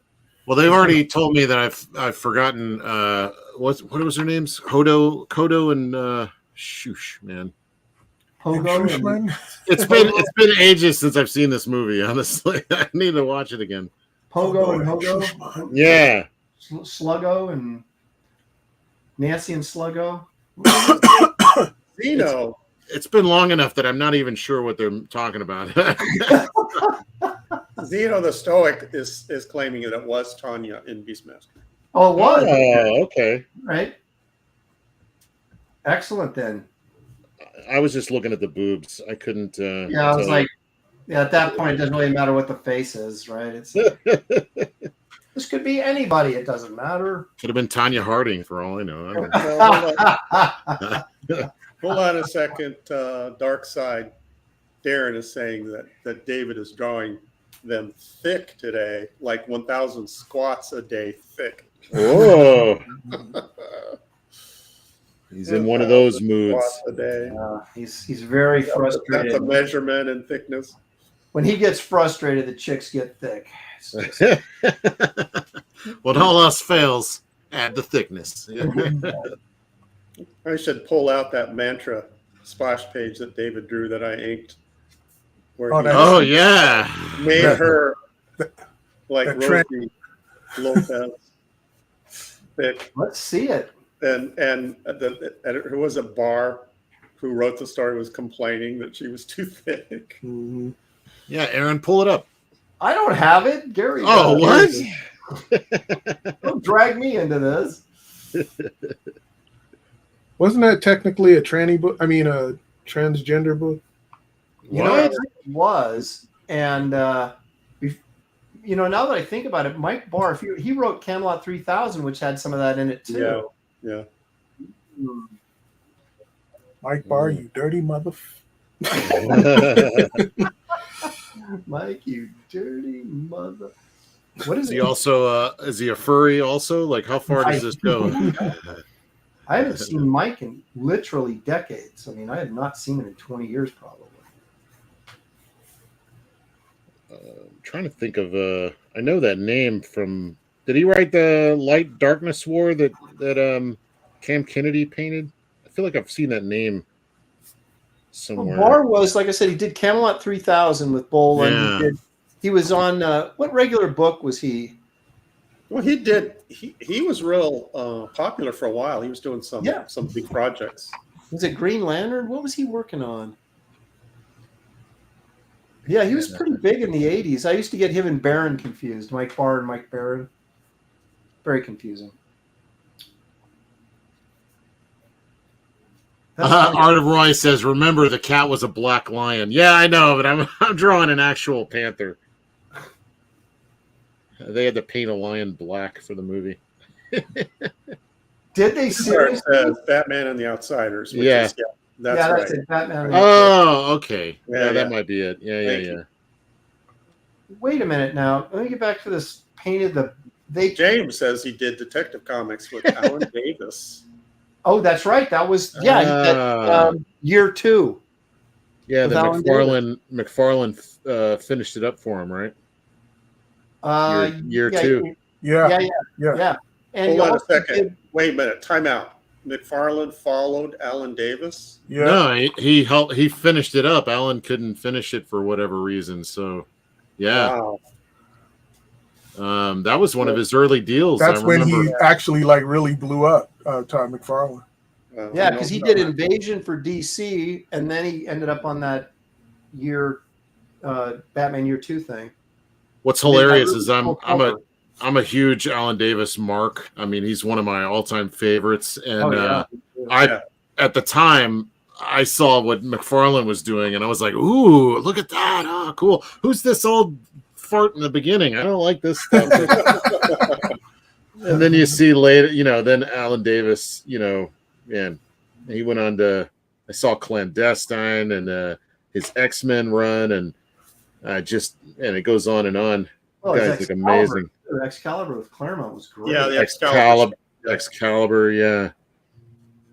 Yeah, those were pretty influential to me. But he was one of those guys that like I looked at just because like there was no danger of me being Alan Davis. You know, like I didn't. His stuff was kind of impenetrable to me, like on a technical level. You know, I focus mostly on like Michael Golden. Yeah, there's a bunch of guys like that for me. They're too brilliant to swipe. Yeah, but then it's kind of nice because like, oh, now I could just enjoy Alan Davis just for look at it. Yeah. I met him at a party in San Diego, and the first thing he said to me was ask me if I knew Gary Martin. Jeez, I can't get away from it. Yeah, but he had Mark Farmer, so yeah. Yeah, he thought Gary was Mark Farmer. That's so Farmer was one of those guys that no matter who he yanked, he made him look better. You know, because I remember I was sitting next to Dave Ross at a convention, and he had this cover he had done, and it just looked fantastic. And I was like, David, this is awesome. He goes, yeah, Mark Farmer inked it. And I went, oh, jeez. Yeah, you almost inserted your foot. Yeah, well, no, I like Dave Ross's stuff, but when other people would ink him or ink himself, it was a little bit rougher, and this was just so polished but not stiff, you know. But it was just super slick, and the line work was perfect, and you're just like, wow, that's really cool. Like, because I always thought Dave Farmer was a master of thicks and thins. Yeah. He knew, where to place them, and a lot of inkers don't know that. All their lines are the, similar thickness. You look at Farmer's work; he's got these, real bold contour lines, but he has these little tiny micro interior lines, and that combination is magic. I don't like him on Adam Hughes. Really? Yeah, I actually preferred Carl Story I prefer him on Adam, or actually I like Jason Martin. Actually, I thought did a really good job on he didn't do much with him, but he was doing these like super thick outlines with the super thin interior line, like Mark Farmer to the extreme, or whatever. Yeah. I don't know. I prefer probably something different now. Like you go through tape, Joe Rubenstein, or something. Yeah. Well, like Rubenstein did a great job over Dale Keown, or at least I thought he did. Yeah. Oh, Aaron, heads up. Dan's Den Pop Culture is asking if you could introduce him to the model for that investigative reporter in Sludge. I actually could. If she would come in, I could. Yeah, good work. Go find her. She's got to be out there somewhere. Yeah. Well, here's the thing. One of the reasons I went over to DC from Marvel was because I wanted to do this Man-Thing one-shot. And they kept saying that they were going to let me do it, but then, they just kept putting it off.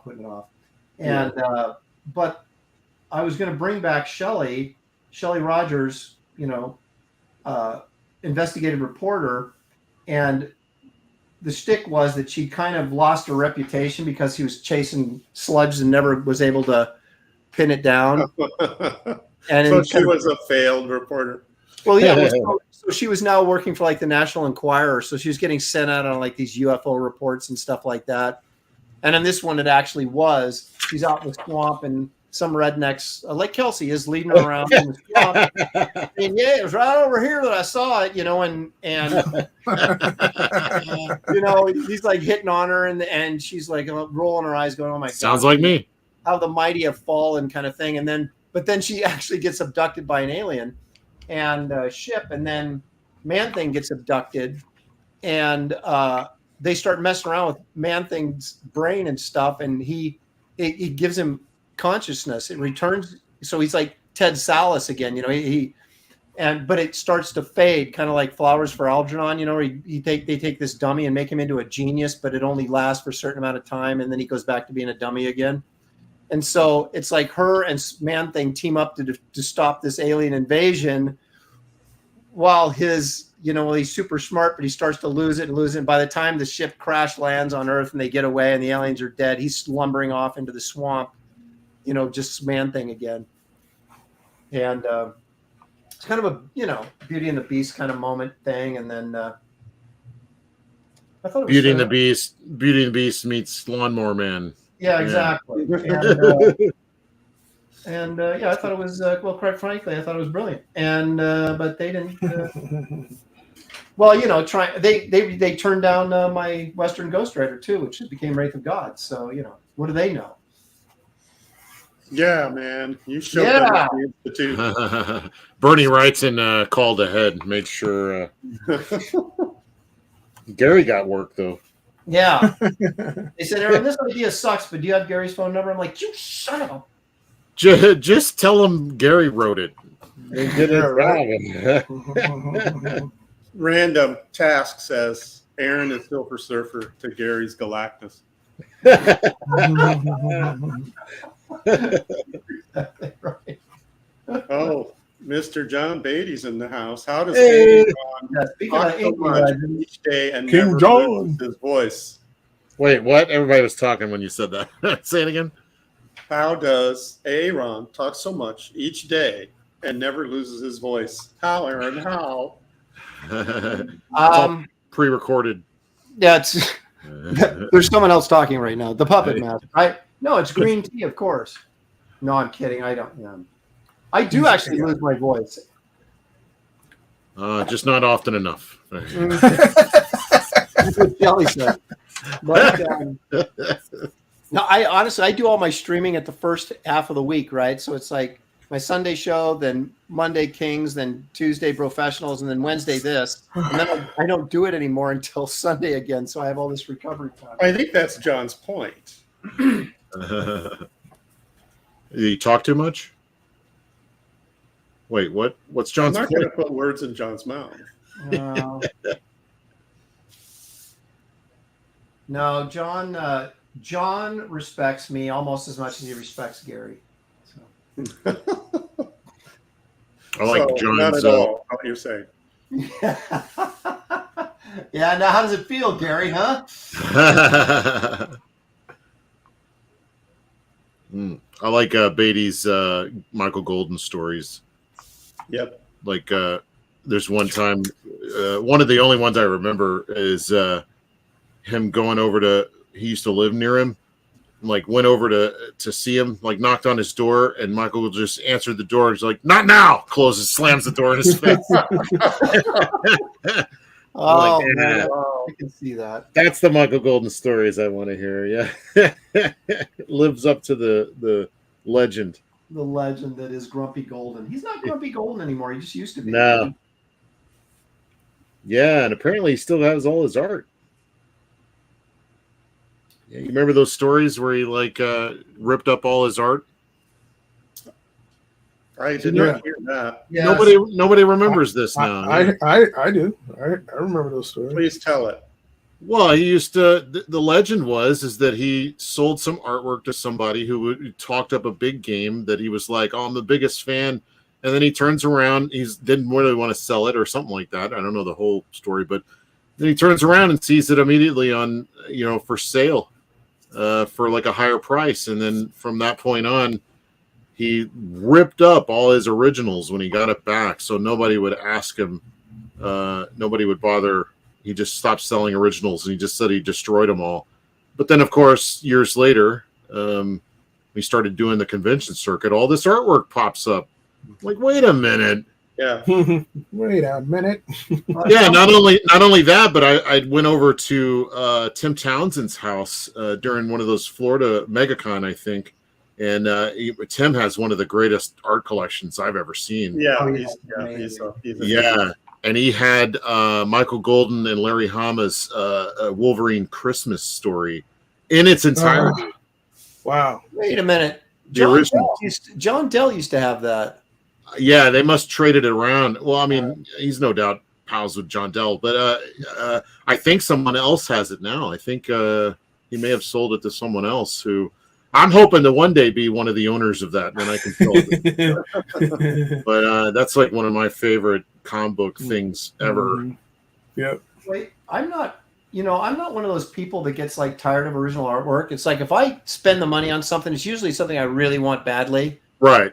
And I'm keeping it. I mean, if you have financial problems or whatever, which I actually have had, where I've had to sell a couple pieces. Like I got a Jose Gonzalez Vampirella page. Oh man. And if you remember Clandestine, right? We were talking about Alan Davis. Yeah. Remember that first issue of Clandestine where Silver Surfer is flying around out in space and he runs into that guy in the hippie van just floating out in space? Oh yeah. Yeah, I had that page. Oh, dude. I had to sell that. That hurt. See, I'm like you. I have all the original art I've ever bought or gotten from people. I keep it all. I'm just saying that so somebody will maybe like, oh, we'll let Kelsey have it for a little while, and then suckers, it's mine forever. Like I'm trying to. Maybe I can talk them into letting me have it. Yeah. Well, is it my turn yet? Yeah. Beatty says that another story was the writer wanted his page, quote unquote, and Golden all the paste up lettering and told the writer, "Here's your words." Yeah, I've heard that one too. That's brilliant. Yeah, that's one of the days when they pasted the balloons onto the artwork. Here's your originals. No, F off. Yeah, any of my stuff. Yeah. I was at his apartment in Connecticut when he was working on. You guys remember that Legends of the Dark Knight annual that Mignola did the cover for, and there's like this Nazi zombie story in it. Yeah, he didn't draw that. Didn't he just ink that? It's Jim Aparo, I think. Yeah. No. It was some new guy, and the story was Golden was he was the art director at DC at that time, and I don't know if it was Archie Goodwin or somebody like that had discovered this guy, and they looked at the stuff and they thought his samples were really, really good, so they gave him this job, and he totally tanked it, right? So Golden being the art director, and this is one of the things he used to talk about that kind of ticked him off about being art director, is they're turning him into a on staff freelancer, right? It's like, here, fix this, here, fix this, here, fix this kind of thing. Yeah. And so he took this guy's story and he inked it, but he fixed the drawings, and then he was moving panels around. I mean, fixing the storytelling and using this guy's artwork, but then he would redraw it before he inked it or redrew it as he was inking it. And so I'm watching him do this on his, he wasn't actually, he had the pages there. He wasn't working on it at the time. He was just showing me and talking about it. And it was so awesome. I was just like, can I have one of these, please? One? Man, pull up some of those pages so the people can see. Yeah. Yeah, we want to see them. Yeah. Get an example. What are you talking about? And then you can start coloring. Yeah. See, oh gosh, I made promises too. Ooh, I only got about like 35 minutes and I haven't even finished inking yet.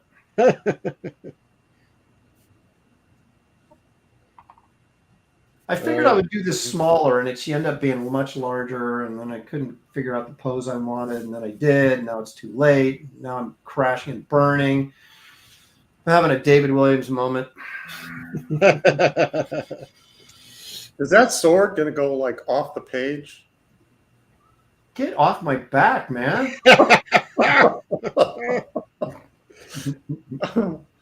you going to draw it like that? Okay. You're inking that? Are you kidding me? That's how you're going to draw it. Wait a minute. I thought you said you were done with it. I mean, what? What do you mean you're ready to paint that? I don't think you're ready to paint that. I'm still hoping some magic will happen. Not yet, but well, I want to hear about this lion that they painted black. Oh yeah. Well, I don't know anything. It definitely wasn't a panther, that's for sure. So I don't know what the story was behind it, but I guess I couldn't get a panther. I mean, but a lion, though, those are easy to get. So as a lion, they painted black. It's a Niger. Oh, brother. Well, I was thinking they were lying, but we'll go with that one too. Yeah. Lying about the lion. Yeah. So the story is they got like a female lion, painted it black, and made like it was supposed to be a panther. Is that what I'm understanding? Yeah. I think How so. complicated would that mess be? I mean, are you kidding me? Or was it just a black lion in the movie? Because maybe it was something special. It's been a while since I've seen the movie. Like I said, Well, it is a fantasy movie. It could be a black lion. Yeah. And you've got a Geek Avenger super chat. Black lions matter, man. That's Yeah. Yeah. Geek Avenger for $2. Thank you, Geek. I appreciate it. It says she has a great set of horns, Aaron. That's worth $2. Skullmaster says it was a tiger. Oh, tiger? Yeah. So that's what. Yeah. So What's the then difference? David is correct. It would be a. A liger. Oh, no. It's a friggin' Niger.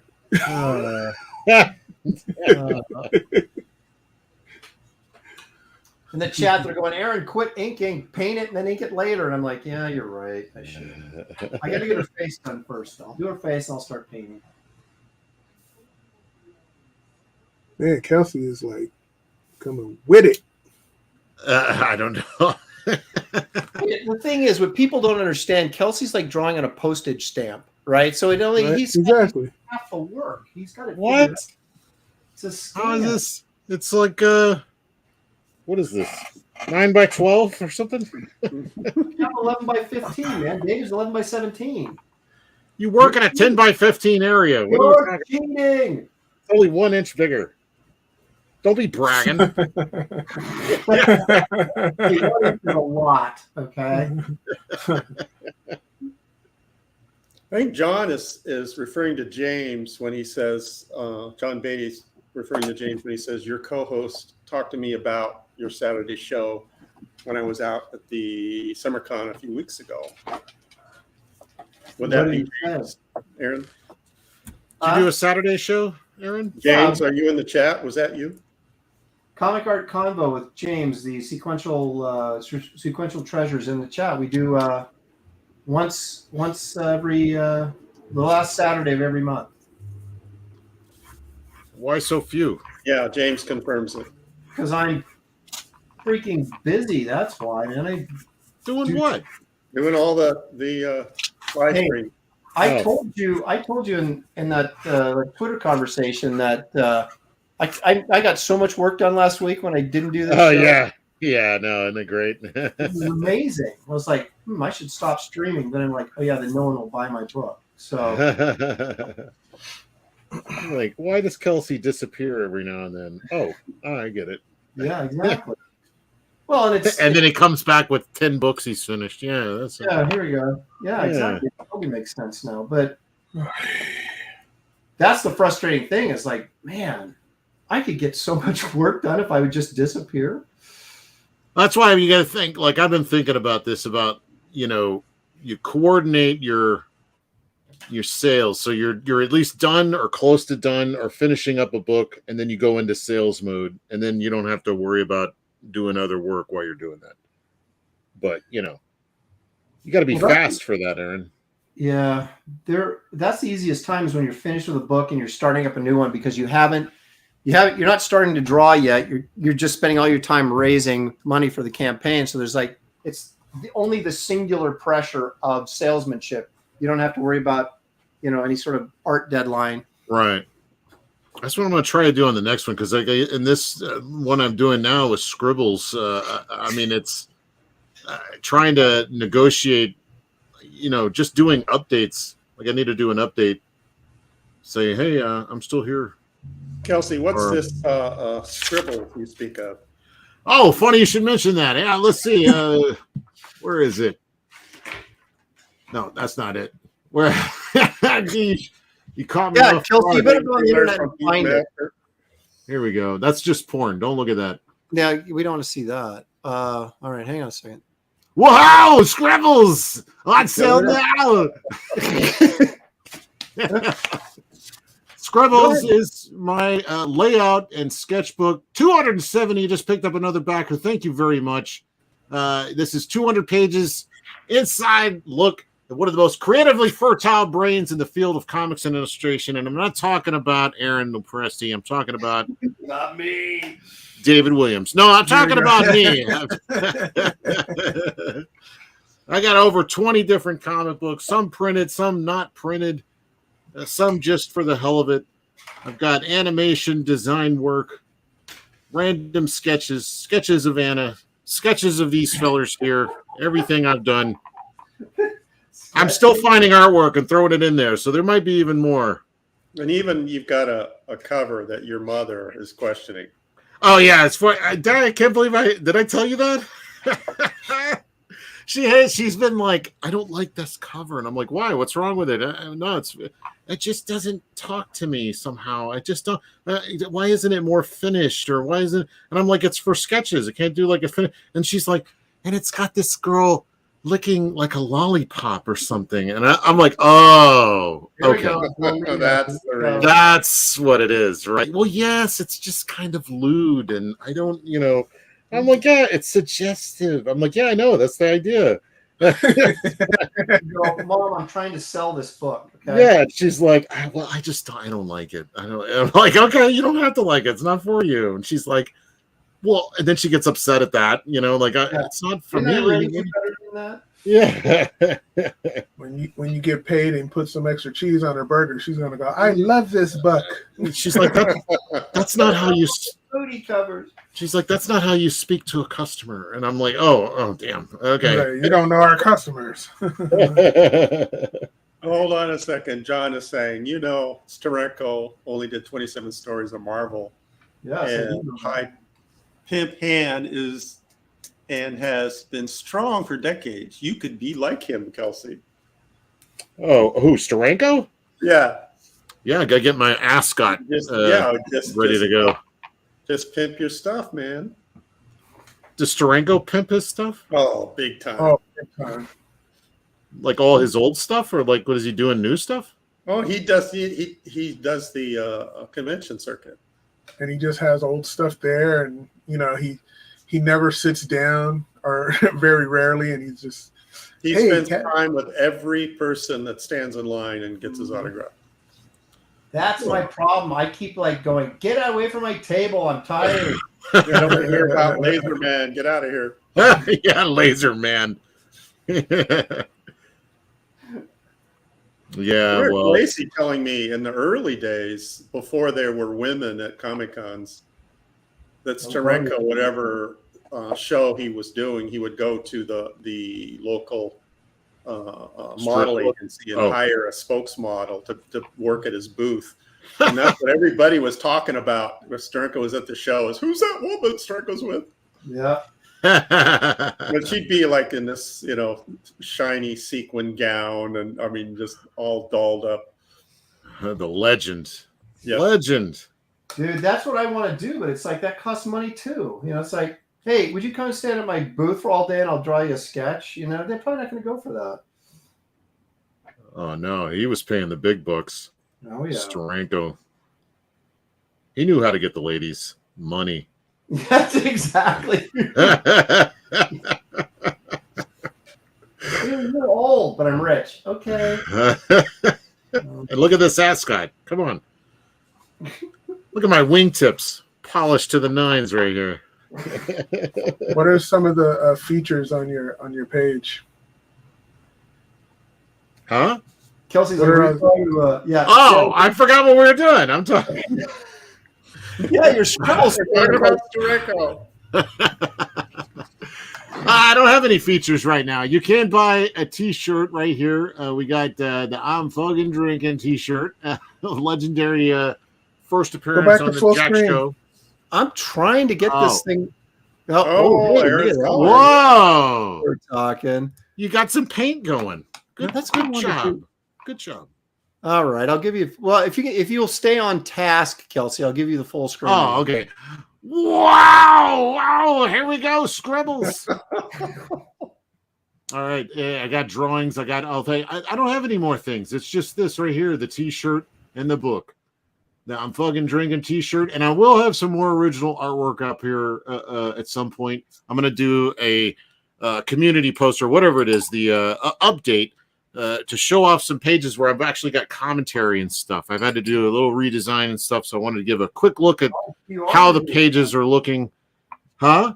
You are going to do the commentary then? Yeah. No, well, because everybody was giving me a hard time. They were like, "Yeah, we want to know what you were thinking," and specifically John Malin. Until they read it, right? Then they're like, "What is this?" So I was not hungry, so I made this pastrami sandwich while I was your art technique. Oh, no, it'll be. I drew this piece. Yeah, I was thinking of Anna when I do this. Yeah. Well, it's not a picture of Anna. Yeah, well, so it doesn't mean I wasn't thinking about her. You know, Kurosawa is a great director. You know, what does that got to do with Two-Fisted Manly Tales? Oh, there will be some of that in there for sure. Did you work on Two-Fisted Manly Tales? I did. Buck Thornton Always Gets His Man, written by Graham Nolan. All right, you can take me off. What story was that? Why can't I remember this? What story was that? Put Anna up here again. Here we go. Whose story? What do you mean? I mean, what was the story about? Give me some of the story. Oh, it's set in the future. Where hold on, I can't focus. I got Anna on the screen. Hold on. There we go. Yeah, it's about a guy, Buck Thornton. He's a one of those like a bail bondsman or a what do you call those guys? Intergalactic bounty hunter kind of thing. Okay. Yeah. And there's this guy had stolen these rocks from a mine or something like that. He's on the trail of this guy. I can't remember. I just drew it. But he goes there to get his guy, and apparently the guy took these eggs out of a mine. These he thinks they're rocks worth a lot of money, and it's like these eggs that turn into the alien creatures from his other books. From what's the Western one? Was Alien Alamo. Alien Alamo. Yeah, it wasn't a Western, but yeah. So monsters. Yeah, so it all ties into like his overall storyline of all this stuff. And yeah, I don't want to spoil it all. It was a good little story. I was very happy with how it came out. Dies at the end, right? Huh? Everybody dies at the end, right? Of course. That's how manly tales work. You know, you don't live as a man, you die as a man. Die as a man. Aaron, you got some money coming in. I'm looking for manly tales in my rack right now. Okay. I'll be right back. After these messages, we'll be right back. Got that. I just got a whiff of nostalgia from that one. Yeah. After these messages, I'll be right back. Saturday morning, yeah. Yeah. And then they'd do the timer, and he'd say, "I'm hankering for a hunka, slice a slab of chunka. I'm hankering for a hankering for a hunk of cheese. I'm hungry for a hank of cheese. Give me a hank of that cheese, will you?" Griever Enterprises for $10. Thank you so much. Shelby Robertson mentioned that Sam Keith used diluted Pro White to activate his watercolors. Tell me more secrets, Kelsey. You have the Stelfreeze knowledge. David knows all the tricks. Spill it. You notice he left me out. I don't know anything, apparently. I never heard that one before, but I mean, that makes sense. I've used white on a couple occasions. White to energize. Oh, I think if you add Pro White to watercolor, it makes it more opaque. Yeah, it becomes opaque. And lately I've been trying to get to be able to paint on something with my line art still there and it not cover it, you know, and just about everything will cover it except for the inks, the colored inks, which you can see I'm doing even right now. I'm doing ink washes so that if I go over the top of this with anything like paint, I can even just wipe it off if I'm not happy with it, and all this will still be there.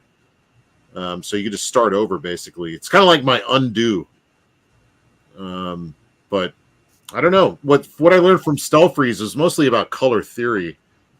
Like, that was his big game. You know, color theory, storytelling, things like that.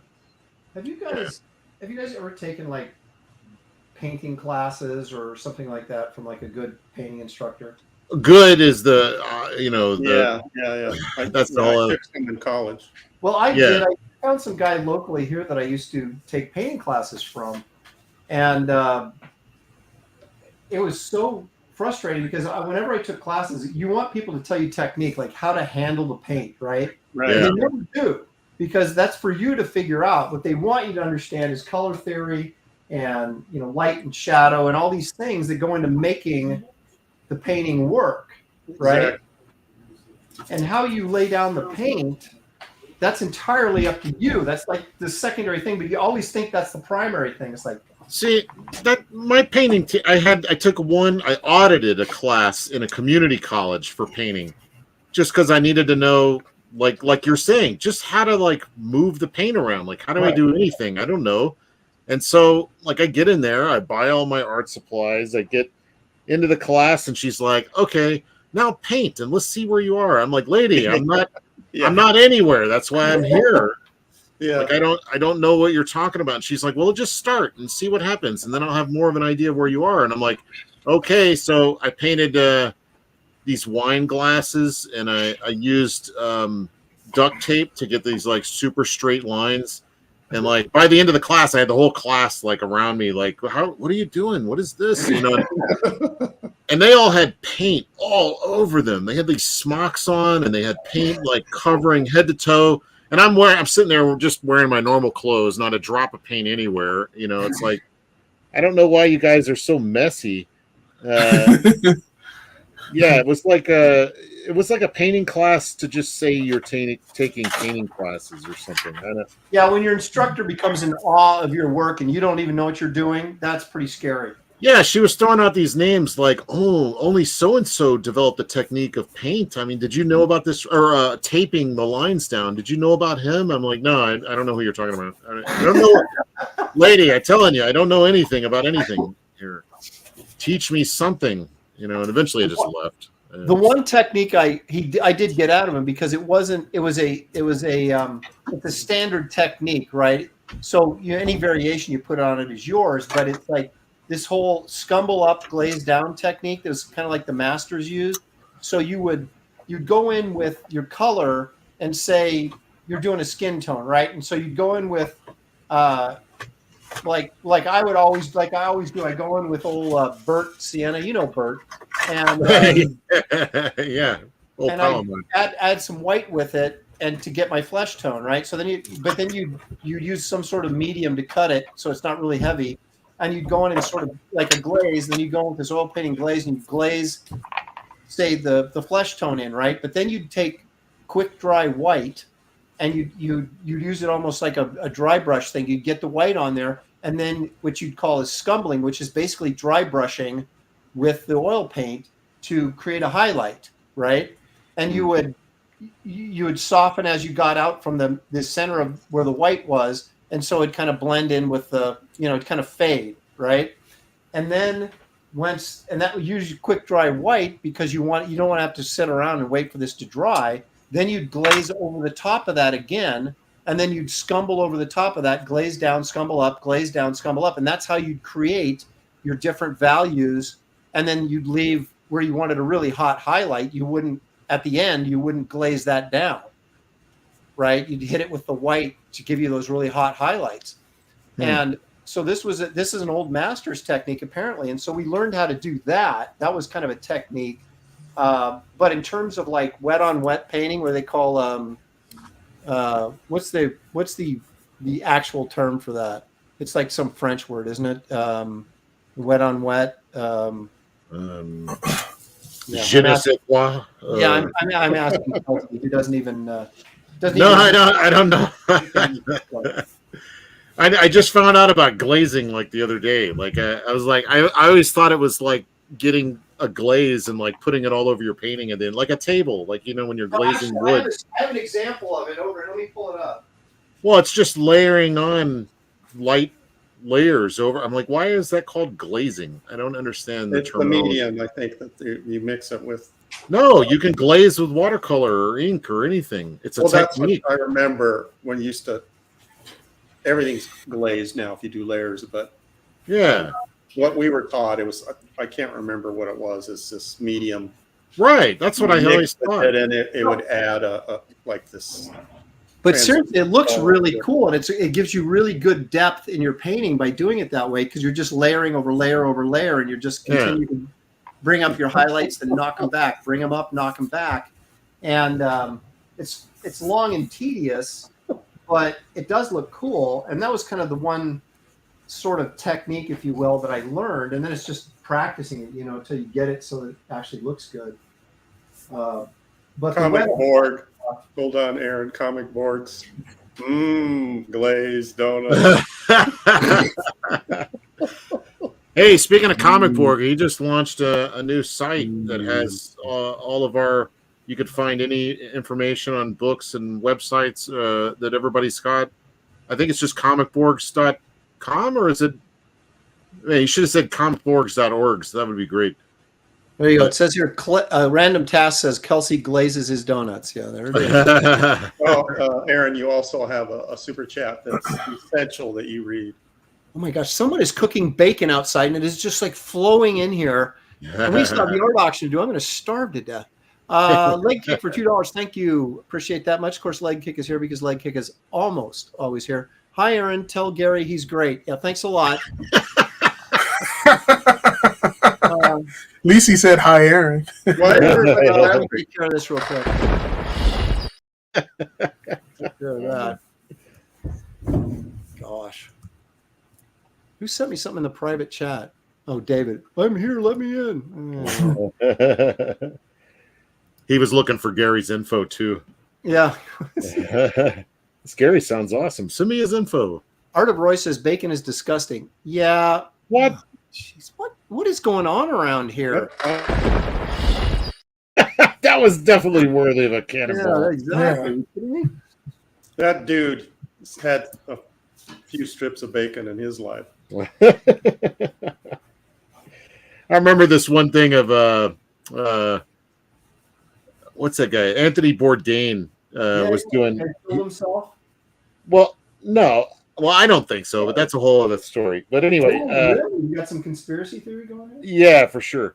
Okay. But anyway, he right before he died, he did this show called The Layover, where he was flying all over the place, so he would end up stopping in like New York for like several hours, and so he'd go eat.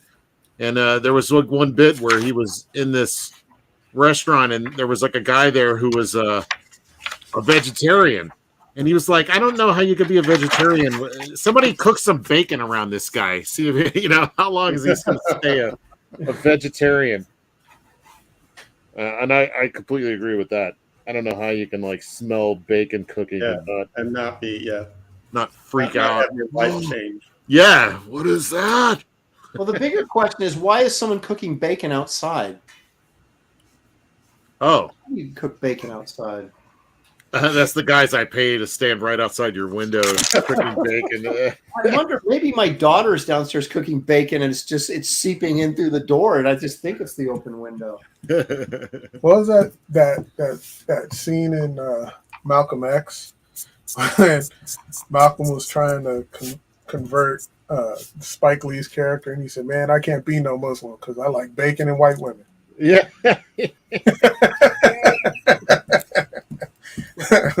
Did he give up bacon? I can't remember. Who? I guess eventually Malcolm. No, Malcolm did, but his friend did. Oh, yeah, right. Spike Lee, his character. Yeah. I was just like, "Yep, amen to that." Did Spike Lee direct that? Yeah. Yes. Yeah, I like that movie. I was like the only white guy in that theater.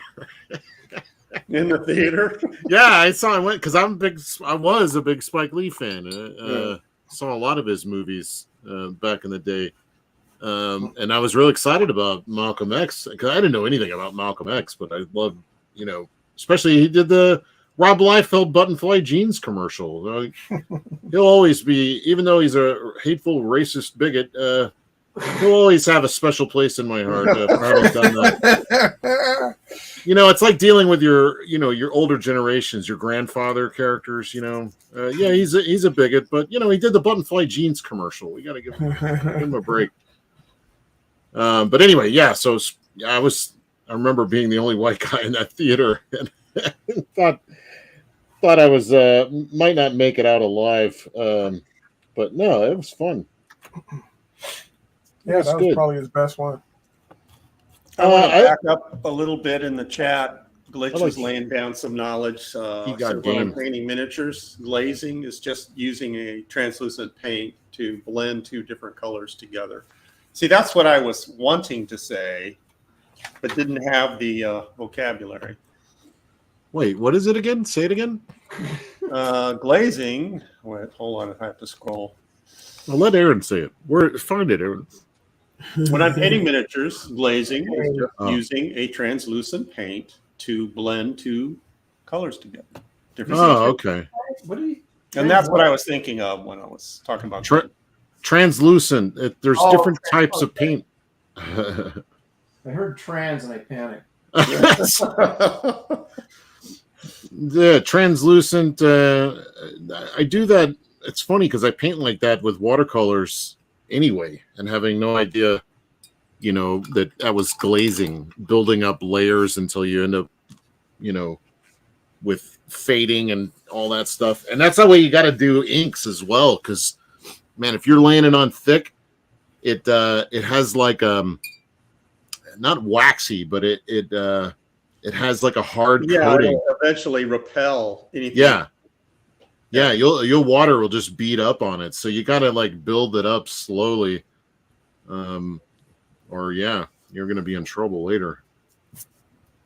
But it's also easier to control that way with inks. And I noticed watercolor and gouache work the same way, but it's covering up your line art like the whole time you're doing it, little by little. If you need line art like me, and it's like training wheels. I need my line art. Well, we get so addicted to that look, that even if you do a painting correctly and you look at it and go, it doesn't look finished because the lines aren't dark enough. Yeah, it has no contrast, like You know what I used to do? I'd do watercolor paintings, but then I would go in with colored pencil and do the outline in colored pencil to make it. Yeah. I've done little tricks like that. Yeah, it was a brilliant technique. I won an award for it. Oh, really? What? You won awards? Yeah. No, I'm joking, of course. In college? Yeah. I was like people who win writing awards. Yeah, I was an award-winning writer and artist in high school. Yeah. I won a drama award in 9th grade, which is pretty much like an Academy Award, At least that's how I took it. The only thing I ever won was this show.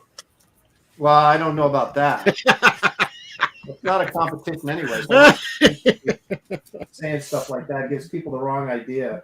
We got another interesting art nugget. Lord Liam the Sixth saying Ian Miller will use two different color inks, like red and blue, cross-hatching to make an illusion of purple.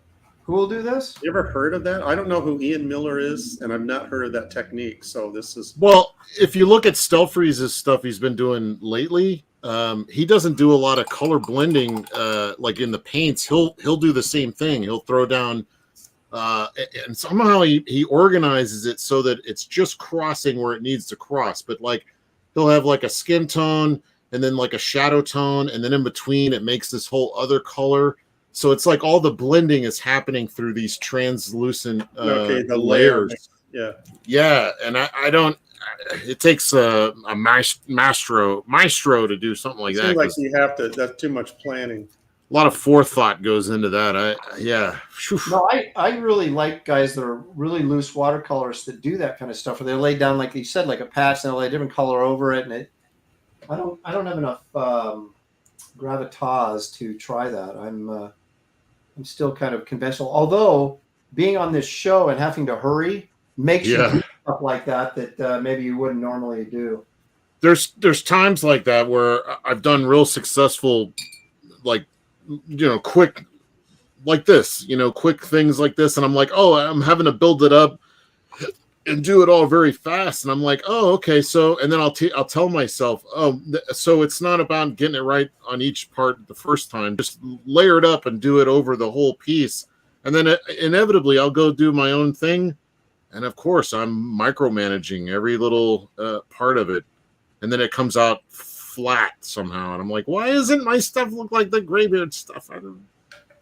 Well, I think that's it, because I've done paintings like in the evening where you're just sitting there by yourself painting, and it's totally different than being here looking at the clock going, Judas Priest, I got to get this midriff painted, and I don't care what it looks like. Yeah, and I think that's a large part of why all the stuff in comics we love so much was all done super fast. Yeah, and then we spend all this time trying to make that even more like perfect. It's like and don't you understand, they did that in like 6 hours, that page, and it took you 7 minutes, by the way. See, that's how it works. I can totally see Kelsey make a mistake and ruin a piece and saying Judas Priest. Yeah, that sounds like me. Judas Priest. I use that all the time. Where did that come from? I mean, I know there's a band, but it's like, yeah, for years. It's old prospector talk, right? I did. Concern it. I was playing basketball one time. I was 19 or 20 at a pickup game someplace, and with David and I. No, I said so. I think I did say Judas Priest, or I said something about Christmas, or just to keep from swearing. And this guy mocked me that was guarding me, so I lit him up and sent him home crying. So you don't talk to me like that, pal. I'll say Tony if you want to, and you're gonna like it. Yeah, chat. This is one of Aaron's fantasies. No,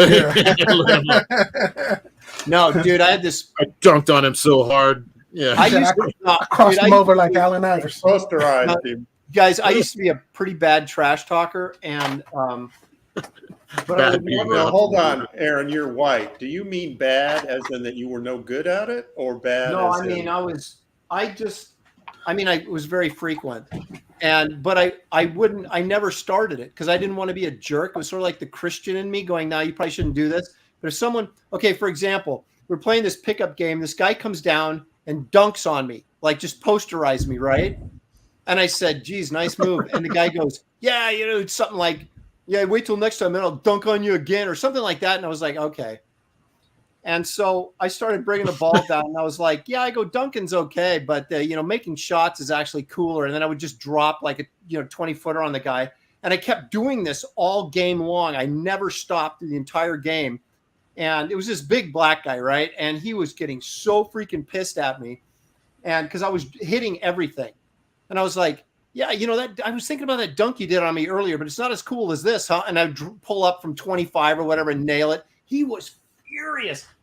He came after me after the game was over, and then I pull him off. And I'm like waiting till guys grab me, and I'm like, yeah, you better back up, pal. It's like, hold me back.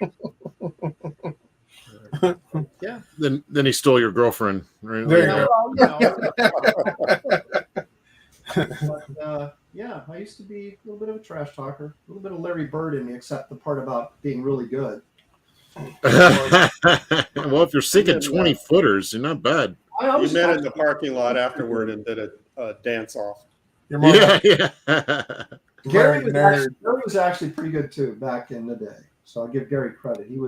I was impressed because I went over to his house and we were playing basketball, and he was like, "Oh yeah, I used to play," and I'm like, "Yeah, sure you did, you nerd." And then we got out there, and I was like, "Oh, yeah, he actually is good." I played in college, so that's Yeah, right. I mean, yeah. So. Yeah. I've played basketball almost my entire life, and I still suck at it. I still cannot sink baskets. I still cannot. It doesn't matter. I know the techniques. I know how to do it. It don't matter. For some reason, just can't get it. It's like my favorite game. Well, Kelsey, I can play baseball like nobody's business, but our favorite sage claims that you just didn't practice enough, that you could have been in the NBA. Yeah, right. If you'd done everything Michael Jordan did growing up, you would be as good as Michael Jordan. Yeah, I don't know. No, but I could play baseball. Like I could hit a dang ball. I could pitch. I could pitch fast and all that stuff. I wasn't good at like my aim. That wasn't very good. Guys, you threw 95, but you always hitting people in the head. Yeah, exactly. So I mean, ball. I don't know. Sports just wasn't my thing. As much as I liked it, I liked soccer, but like you got to have endurance to play soccer. Yeah. So then I know you got to run. Well, so then I played goalie, and then I realized that was freaking boring. That's what I did too. I played goalie because I didn't want to run around all day, and then I got bored standing in the goal all day. Exactly. So I just like maybe I'll draw. It's like, where are the orange slices? I want to get out of here. I came from the Kool-Aid. That's it. Yeah, exactly. Where's the big tub of Hawaiian punch? Yeah, so it's snack time. When's this crap over so I can eat? And he always, oh my gosh, soccer's the worst because it's like always raining. Well, at least where we live here in Oregon, it's like you had to play like at 8 a.m. and it's freaking raining and freezing. You're like, this is supposed to be fun. Yeah, you play until you can't feel the basketball anymore. Your hands are numb. I guess that's good times. Yeah, good times. Speaking of good times, what time is it? Yeah, I guess I'm a little late. Give me a couple more minutes. You used to play basketball so much that the ball you were using was bald. Yes. Or your hands were so freaking filthy. When's the last time you saw a bald basketball? When was the last time I saw a basketball? It'd be a better question. I haven't picked up a basketball in 20 years. No joke. Once my son graduated high school. It's been a while since I've done it. I was about to make an Aaron bald joke, but figured it was in poor taste. I've seen the bald head every morning. That can't be me. It can't be. Shelly, is that one of these circus mirrors? Where did you go? I remember the first time I saw I was losing my hair in the back of my head is I was at church. And somebody came over you. And it was it was a church here that our family would go, we'd hit all the holidays and stuff, and I'd go, and then it was one of those that had the big TVs that was like showing the front, and I was kind of up front, and I was like, look at that bald guy up front. Oh, that's me. I love it. You're mocking yourself until you realize. Yeah, I was like, idiot. Oh, no. I was like, yeah, and then then I convinced myself that it's fine. It's fine.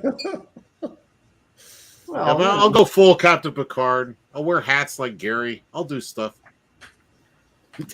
Gary's you're not bald, are you, Gary? You're like selectively. I got hair. It's just growing out of different orifices. Oh yeah, like what was that movie where he's like, I hate getting older because I got hair where it shouldn't be hair, and I don't have hair where there needs to be hair. Right. John Beatty says, "Dear God, don't let me go bald." Kelsey. He's in church praying for your hair. Oh, good. Thank you. John Beatty's still got his hair, right? He's still got a crew cut. Drawing for Fun and Profit says, if your balls are bald, it's because you're handling them too much. I was not going to read that one. Well, sorry, Gary. It all migrated to my beard. And an impressive beard it is. Yeah. That used to be all in my head. Now it's in my beard. It's all moved. Now, the thing I discovered about you, Kelsey, is that you're quite the talented avant-garde filmmaker. Oh, yeah? What's an avant-garde mean? Means weird. Yeah. Oh, okay. Yeah. Is that a compliment or an insult? Well, what are you talking about? Which movie? It depends if you like avant-garde cinema or not, right? But that movie you showed, I thought was actually pretty well done. I was impressed. Oh, with that covers everything. You could say, Gary, you're an idiot.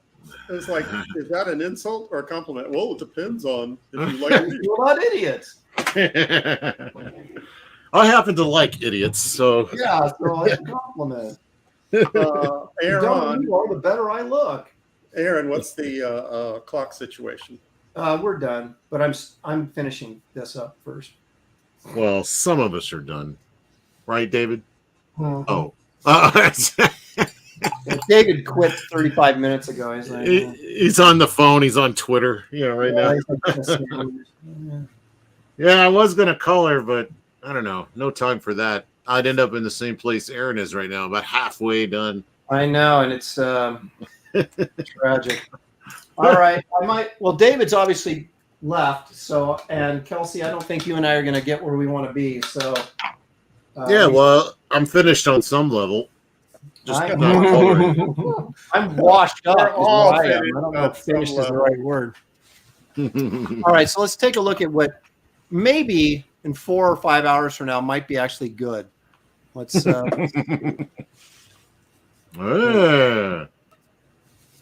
See, you're taking too long because it's your character. You're making sure all that flesh tone's perfectly rendered. Look at that. Look at those knees. Yeah. You spent an hour and a half on those knees alone. I saw you. So anyway, you that's can see great. it has potential. Yeah, it's looking good. I didn't destroy it yet, so you'll see. Solid 4th place. You're right in there. Right in there. Until let's see what Will the San Diego attendees Wait a minute. buy that original when it's finished? What's that?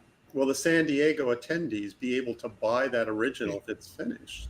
It will be finished by San Diego, and it will be in my portfolio. So there you go. Look, a Bigfoot sighting right on your paper. There's a paint that looks like a foot. Yeah. Yeah. You see that? That's a little foot. Yeah. Where? Right to the left. It's orange. It's Bottom. in the corner. Yeah, bottom right of your sample page there. The Your orange palette. footprint in the corner. Oh, yeah, it does. Bigfoot sighting, Littlefoot sighting right there. Awesome. All right.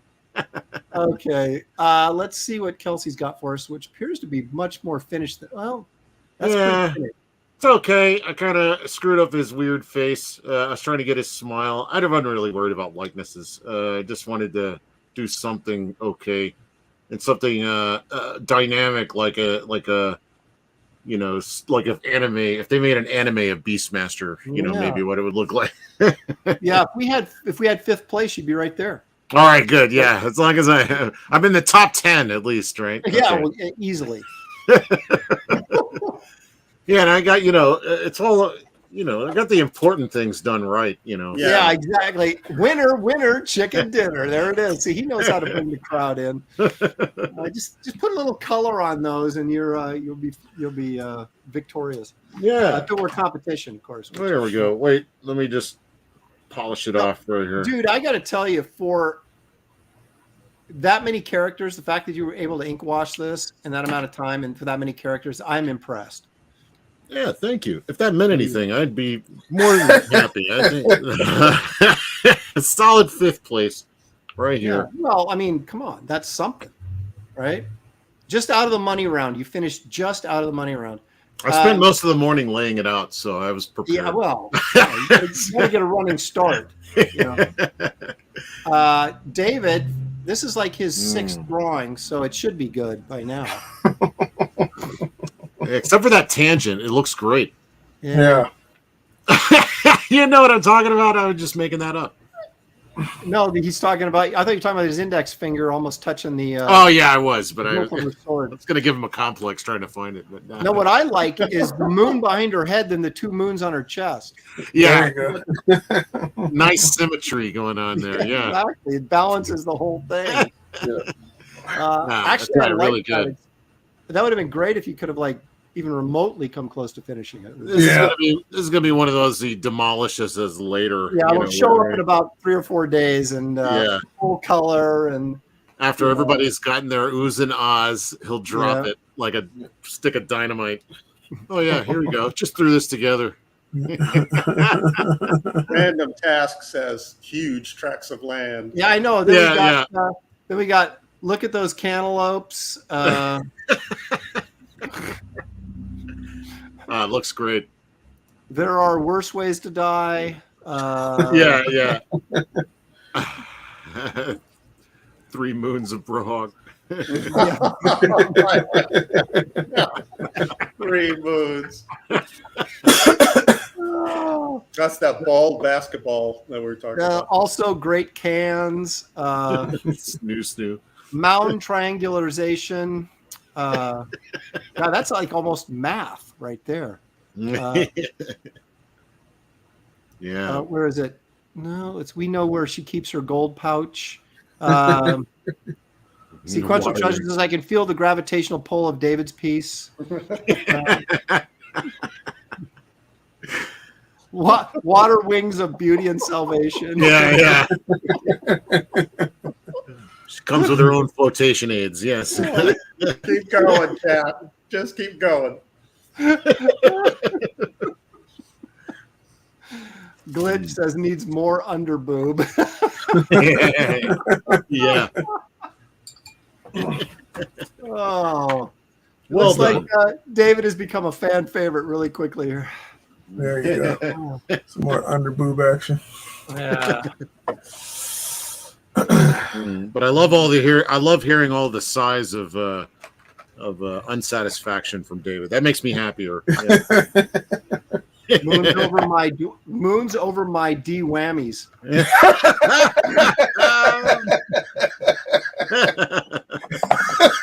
Drunk Banana says, "Hey, did you guys notice the boobs?" Yeah. What? Oh. Oh, what is it? I think Pastmaster Dan said those are no moons. Star Wars reference there. That's nice. Just inside. That's an ad for a circle template ruler.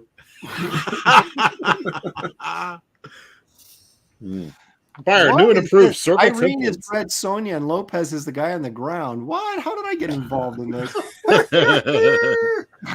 Then tragically, boats had not been invented during the Hyborian Age. Oh, now wait, Pastmaster Dan says D whammy's gonna use that. So here we go. We're hoping to create a whole new titular language. Oh my gosh, look at those cannons. Are you kidding me? Holy smokes. Oh wow. Two not big enough? Where were we going with those? Yeah, I know. This is turning into one of those who's that character that was it Wonder Girl? No. Who had Lady Death? Oh. No. From DC. What's her name? Power Girl. Power Girl, yeah. Everybody used to try and draw cans bigger than the last guy until editorial finally had to step in and said, "Stop it!" Didn't Hollywood start that off?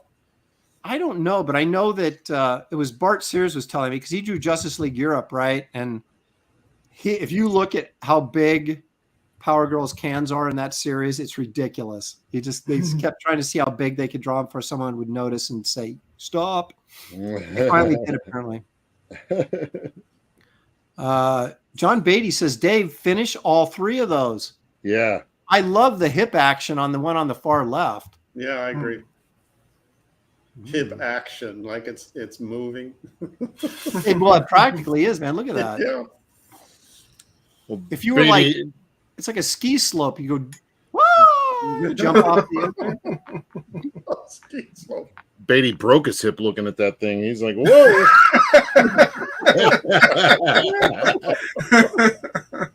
Hello. Oh, my hip. Oh, my goodness. Well, that's what we call dynamic storytelling, ladies and gentlemen. Mm-hmm. There it is. Well, wonderful.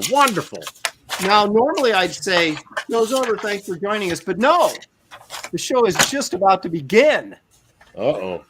We are going to do an art auction now using some of our favorite. It's a good thing I ate a sandwich first. It's just the bacon smell is driving me to the edge. All right, so here's how it's going to go. We'll each put up a piece. Well, I don't know. We'll do it for like 5 or 6 minutes, something like that. Give you guys a chance to bid on it.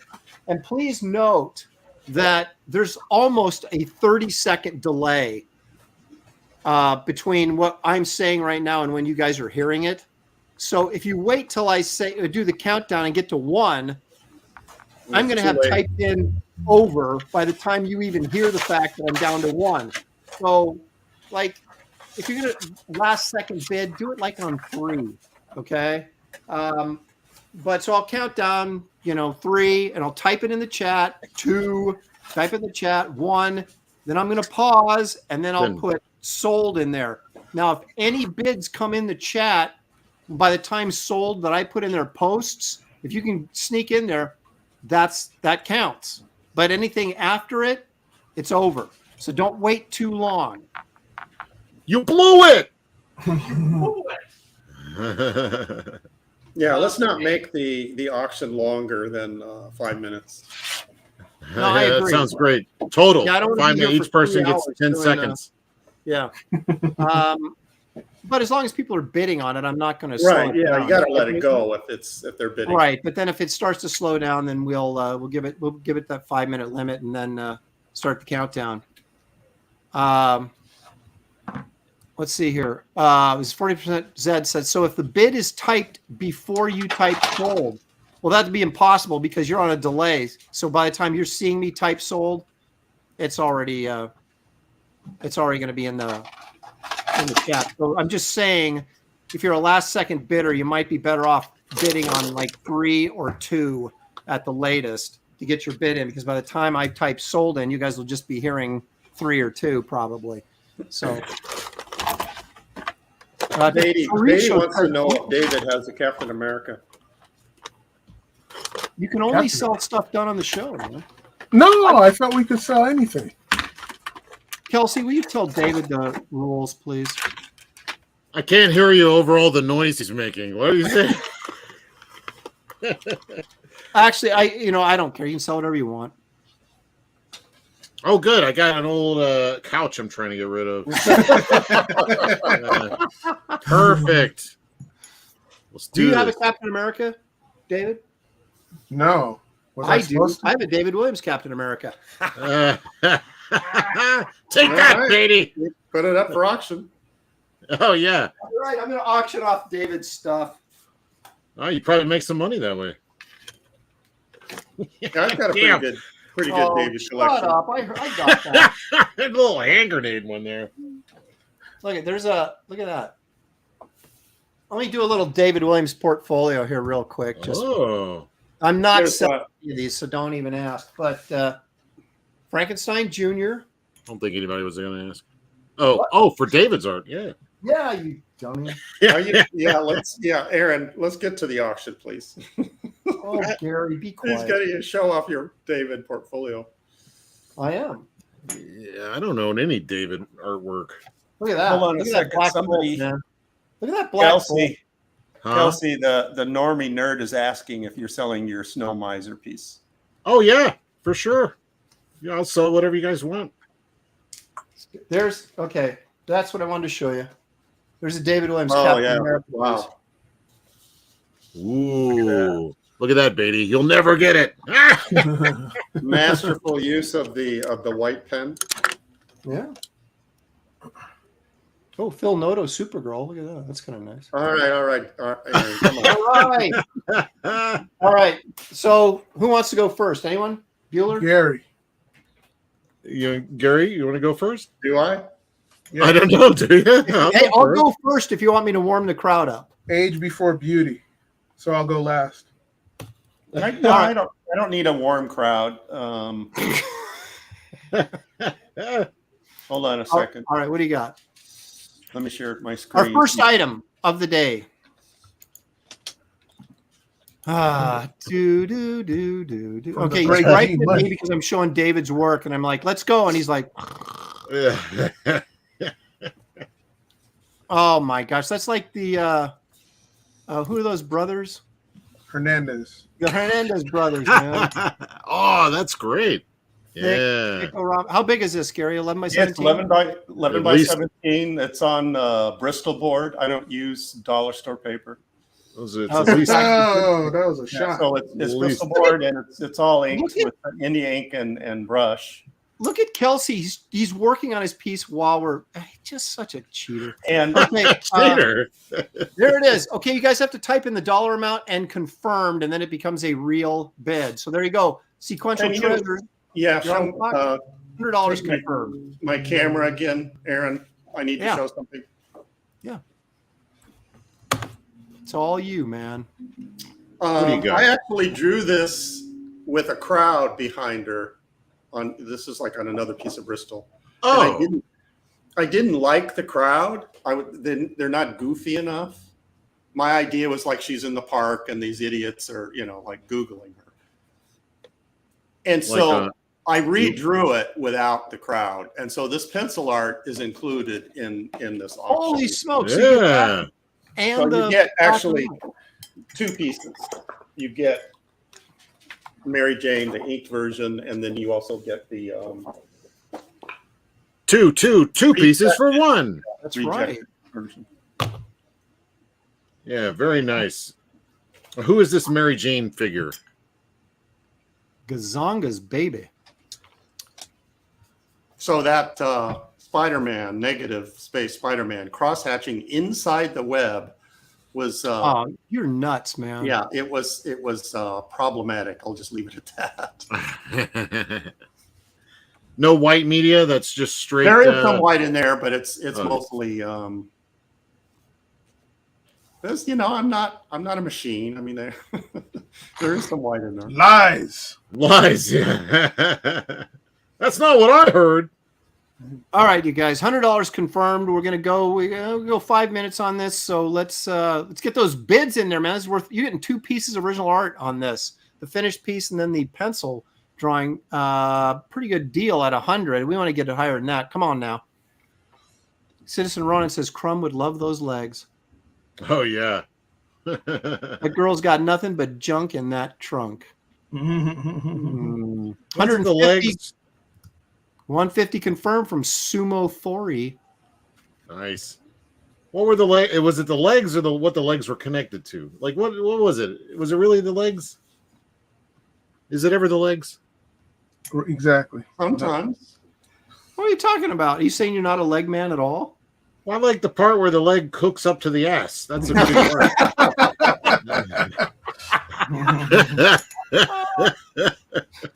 Oh, so we're at 150.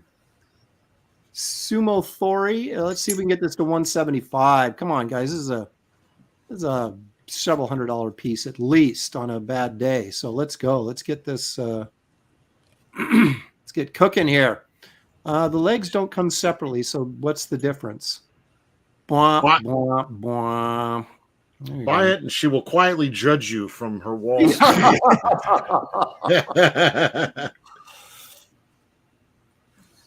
3 minutes.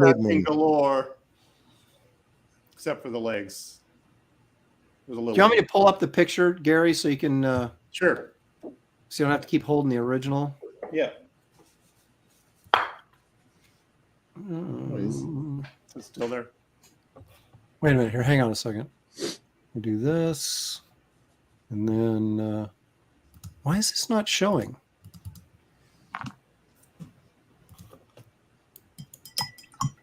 It's giving me the option to remove it, but it's not giving me the option to add it. Why is it not doing that? Because you're doing it wrong. That's why. There we go. Okay. Oh. I had to remove it first, and then I could add it. So I don't know. Very strange. Let's see. Some guy 209 says Kelsey Assman confirmed. Among other things.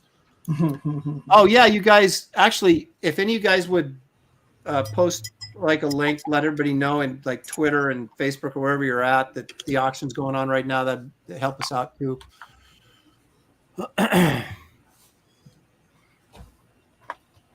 Yeah. So what were you drinking when you did 2 this? minutes. What was I drinking? Yeah. You remember? What kind of music were you listening Yeah, I to? hate to disappoint you. My go-to beverage while I'm working is Lipton peach iced tea. Well, there you go. That's what I'm asking. Sequential Treasures comes back 160 confirmed. He's Thank nickel you. and diming his way there. Is Thank it you. Appreciate it. cold brew or hot brew? Cold. Yeah, I've got. I buy Snapple when it's on sale. Get that peach iced tea. Snapple's not good anymore. Yeah, they changed it. They changed it. Oh, I haven't drank it in so long. I forgot what it originally tasted like. How much time is left? 2 minutes. Even Gary can't take this. No, I just want to put the pressure on. 2 minutes. Yeah. So what else? Is this who? What style is this done in? Is this Gary Martin style? Yeah, I wasn't, trying to emulate anyone. I just wanted to. I think not too long before this, I did this piece. I was looking at this Adam Hughes, Mary Jane, and obviously that's completely awesome. But my one nitpick, if I had to, is that he gives her boys hips. Yeah. Oh yeah. So I wanted to thick her up. That was my motivation for this. Gary, what are you guys' payment options? I do PayPal and Venmo. Gary, what do you got? I prefer PayPal. I can do Cash App. I'd have to look at what my thing is on Cash App, but I can do that. Kelsey? I do PayPal, govoltron@gmail.com. David? I could do Venmo at SCW-1, or I could do. Well, you just. What? I was going to say, just give me the app, and then when you guys sell a piece, type it in the. Type it in the chat. Okay. Or I could do Cash App at Blackline Art. Okay. We're at the countdown. I'm going to start the countdown. We're at 160 right now for sequential treasures. Yeah, Richie, it's US dollars. Yeah, don't be sending us like. Yeah, don't send us any of that Canadian. Yeah. Sumo Thori, 175 confirmed. We're going to start the countdown. Yeah. And John Beatty says David takes cash on the corner of 11th.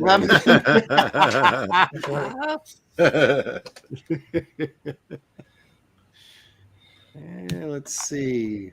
There's 9. Ken Jackman says that version of MJ definitely does more modeling in her birthday suit than what it is. Is it? Than what? What? Oh, you know what he's saying. I'm not. I get the first 2/3 of it, but let's see here. Colin says so. David is U.S. only.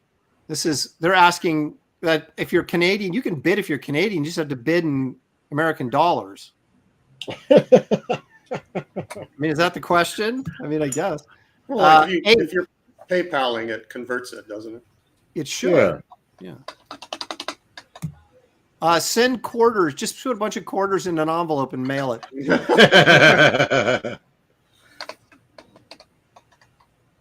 Okay, start the countdown. I have. We're at 7. Oh. Okay. I keep reading those chats. It said, okay, here we got a revised version of Ken Jackman. He said, I said that version of MJ definitely does more modeling in her birthday suit than out of it. Oh, yeah. She's a good woman. Yeah. 6. I know this is going kind of slow because I keep reading. 5. This is me counting down, by the way. 4. Is that what you call it? Okay. Yeah, well, it's the best I can count. I'm running out of fingers. 3. Sumo Thori is this slow countdown is torture. If you're going to come in and steal it, do it now on 3, because by the time you hear me say this, I'm going to be at 0. 2. 3, 2, 1. Ah! 1. Okay, now I'm going to type in 0, and then I'm going to type in sold after that. Give you guys a little extra time. No, I was told this is how you do it. So You're going to start counting in negative numbers. Oh, we got a last minute bid. See? Now you can thank me, Gary, for being slow. Yeah, I apologize. 0. Oh, I already typed in 0. Stretching this out even further. Here we go. Sold. Once this hits, I think we're there. 190. Anybody coming in after sold? It's too late. Sorry. How do you pronounce that name? Huh? Loonvoy. Loonvoy. Our winner is Loonvoy. Okay. Gary, thank can you. Gary, if you go to go in there and type in your PayPal. Yes, I will do that. So, and please, you guys, include some money for shipping. Like $20. Yeah, if it's not by $20 for $20 for shipping, please. If it's in the U.S., if you're like outside the U.S., please let Gary know, and he'll let you know how much shipping. Yeah, but then U.S. is domestic. I mean, $20 is the domestic. My homie Ellie Munoz says, "Oh man, I was going to bid $1 million. Oh well." Too late. All right, I'll go unless somebody else wants to. Yeah, go ahead. Jeez. You go ahead. I don't want to do it. I'm starting big. What the heck? I don't know if it's big or not, but it's 11 by 15. And this is Dorothy Stratton as Galaxina killing the critters. Yeah, starting big. We'll see it. Sean, now I'm getting lectured by Sean Ferris. Aaron, do not reward snipers. Restart the countdown at 5 after the last second bid. That's all part of the game. Yeah, you got to play the game, right? I used to hate people on eBay that did that to me back in the day when I was on dial-up, and it took like forever to refresh. I mean, besides that, you ever see Prices Right? You know, got to get in there, and somebody bids 1925. You bid 1926. Get in there just under the wire. You know, all these things count. I'm trying to give the. I don't know if my analogy worked there, but I'm going to go with it anyway. All right, so this is Galaxina. Dorothy Stratton is Galaxina. Oh yeah, that's a good one. Yeah, I like that one. Critters, baby, from the 80s. There's some booty right there. What made you do Galaxina and Critters? So I forgot why that was a thing. Because I had time. Oh, so I added the Critters. Unlike today's challenge, you managed to finish it back then. Yeah. Well, look at it's a white suit, and it's black and white. So. Yeah. See, look at they're bleeding out of the mouth. If I'd gone color, I could have put red in there, and it would have been a real showstopper. Yeah, always confirmed by Sequential Treasures. This is you guys help me keep an eye on the chat because I'm trying to show this, and then whose channel is this? God, give me work to do. Yeah. So we're going 5 minutes. It's 4:05 right now. So 4:10, this baby's over. Look at that laser gun. Authentic to the movie. How can you pass this up? Again, this is on watercolor paper, so it's nice paper. 11 by 15, which is odd. I don't really understand why, but it is. So you get an extra inch in there. What? That's another thing I wish I just hadn't said. No, you lose 2 inches. It's supposed to be 11 by 17. Oh my gosh! Well, I guess you can look at it negatively, like your cup is half empty. Yeah, beautiful piece, lovingly rendered in what kind of pen? What kind of ink? The Zig pen, of course. Zig, like Zig Ziglar. I'll clean up a little bit of this pencil on here, but not a ton, but a little bit. How dare you leave that? That's history. Put in the red now, says John Beatty. Yeah, I need to motivate the bidding here. Yeah. Do it. Yeah, get another bid. We'll add red right on the piece. You guys got to remember, I need money to buy comics in San Diego, and this is how you help me do that. Help me help you, or help me. Wait a minute, how's that go? Just help me, that's all. You help me. That's what it is.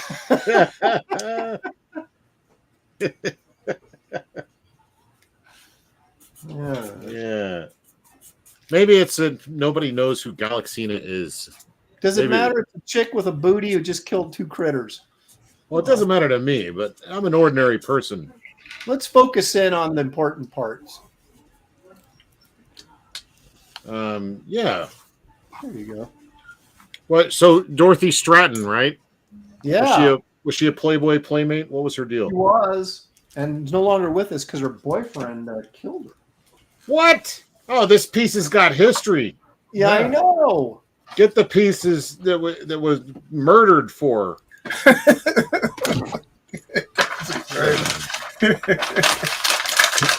What is all that? Oh my God! Come on! You're killing me with this. What is that? Was that your recent piece? I mean, I approve of you destroying it, but yes. Wait a minute. What did you just wreck, man? Nothing. Don't worry about it. Another brilliant piece. Bites the dust. Bites the dust.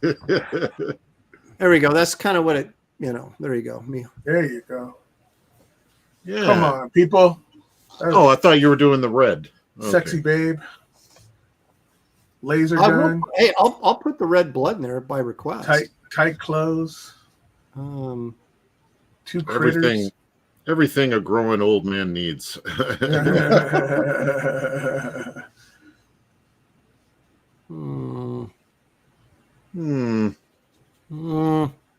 a lot of Dorothy Stratton love. I know. I'm feeling a little rejected right now, but that's okay. He knows where you all live. You guys, no, seriously. If you guys want to rip me off and just go ahead, rub my face in it. You have his permission, everybody. Now go for it. No, wait a minute. Sequential treasures. If I win, I want the red in it. Now, the red in it is a bonus to get people to bid more than 100. So you have to up your bid to get the red. Aaron, they might bid on it if you move the artwork a little bit to the left. Well, what's happening? There you go. Yeah. There's a glare on it. Yeah. Much better. Get your face out of the picture. and draw it better. Aaron, if you do it better, more people would bid on it.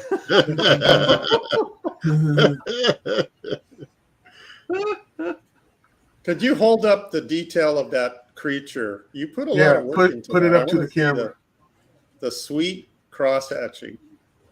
Yeah, listen, Gary's almost about to buy this. Oh, that cross hatching. Good cross hatching. Not done with a brush though.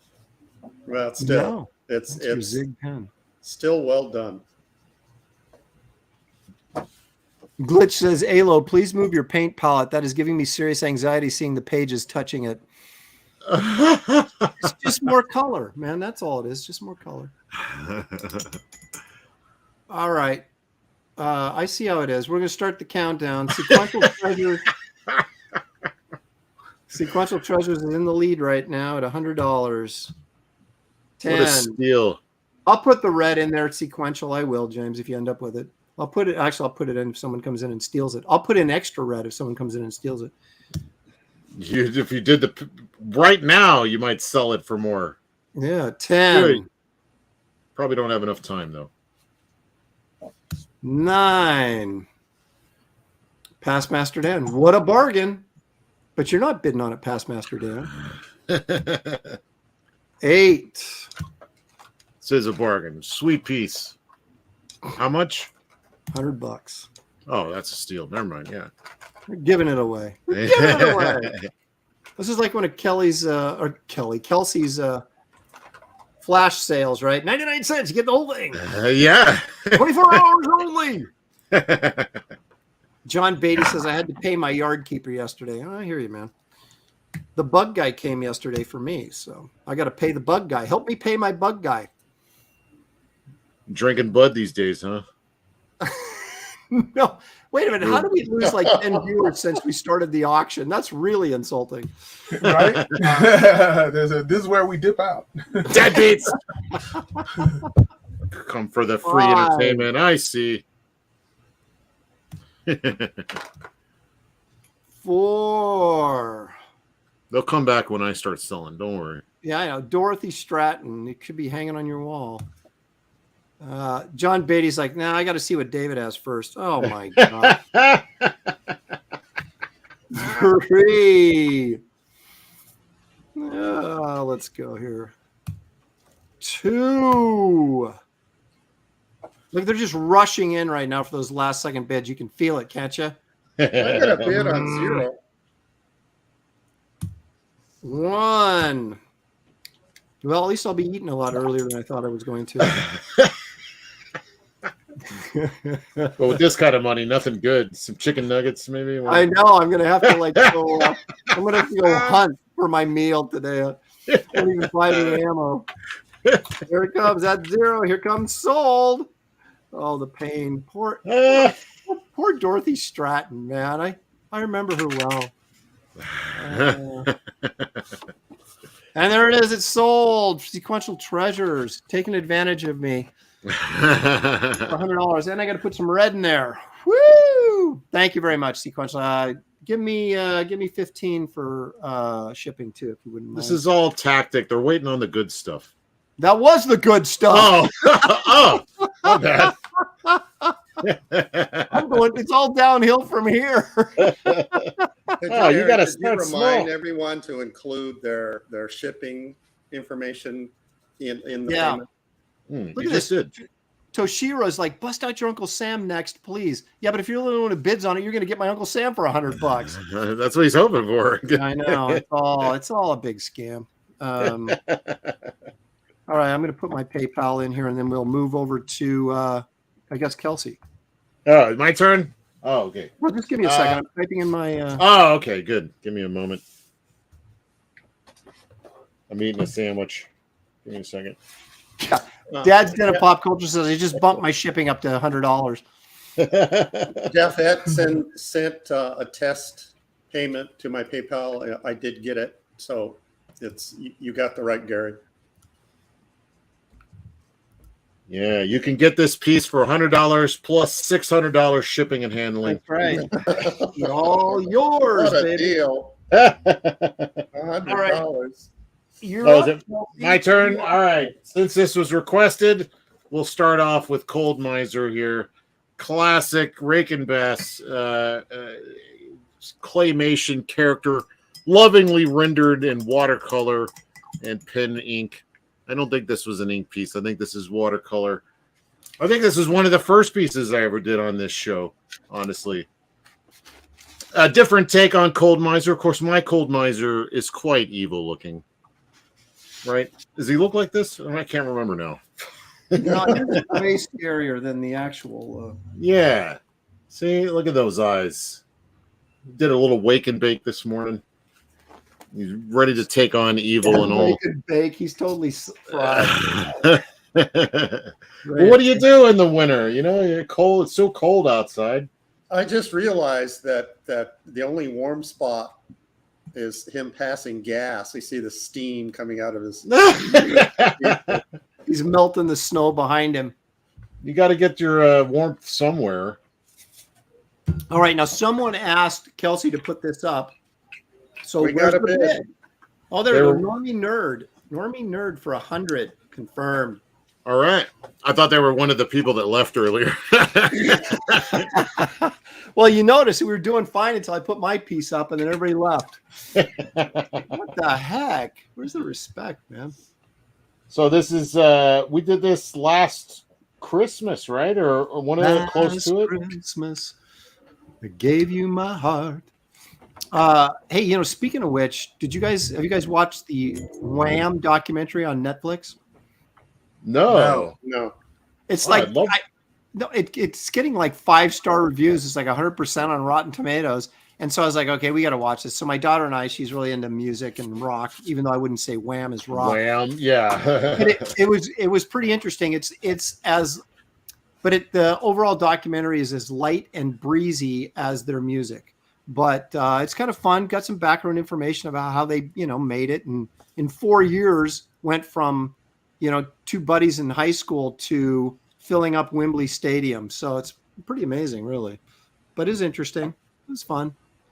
And then after their one hit, all downhill from there, right? Like they actually had like multiple hits, which I was like, oh, wait a minute. I didn't. Oh, yeah, I forgot about that one. Oh, yeah, I forgot about that one. So, yeah, that's how a lot of those one hit or the, the bands back in the day. There's like fans that have like a song. I'm like, oh, I love that song. And I'm like, who did this? I don't. Yeah.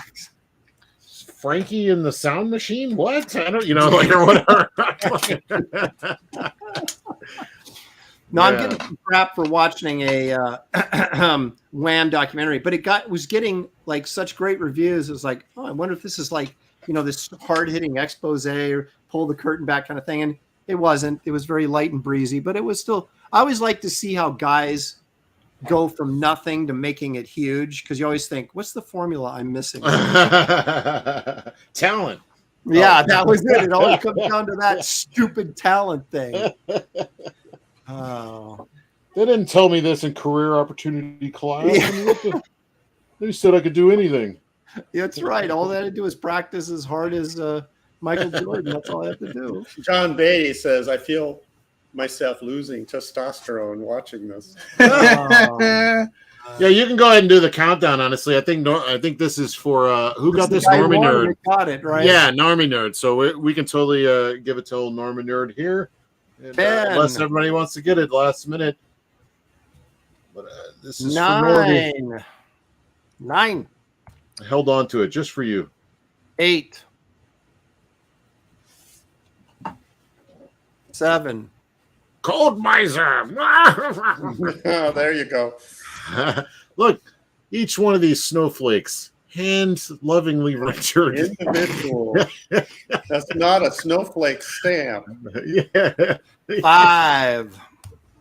Hand drawn. Look at that. That's probably tobacco stains on there. 4. That's right. Vodka spilled on it. I mean, this thing is. All you have to do is heat it up and you can eat it. 3. There's a lot of nutrients in there. 2. You got a breakfast burrito. Anything on the back? Some scribbles. You could clone a Kelsey from this. 1. You get bonus scribbles with it. Look at that. 0. Hey. And it is sold to the American. Sold to the Normie Nerd. You got it. You got my my PayPal is govoltron@gmail.com. And definitely put your address in there and your name and all that, so I know Normie Nerd, but I'll remember you. But do it anyway, just in case. I'll type it in there because you're too lazy. Okay, thank you. Voltron what? Just govoltron@gmail.com. That is your PayPal. That shows you how old I am that I got that email address. I know, Voltron. That's great. All right, David, it's up to you. All right. He goes, now I'm out. He's finishing up his sandwich, Aaron. Give him a moment. Oh, he's going for the big guns. Kelsey's going to bid on this one. I might. Jeez, I love this piece. I wish I had some money. I'm thinking about it. Hey, Normie Nerd, send me that $100. $100 David. David always ends up with the other artist bidding on his stuff. I know. He's an artist. Hey, David, how big is that? 11 by 11 by 17, isn't it? No. You 12 by 18. It's 12 by 18. Ooh. It's even 159 bigger? confirmed. H is for heretic. 159. Thank you. Wait, that's bigger than that looks smaller. Yeah. No, that's it's crazy. Bigger.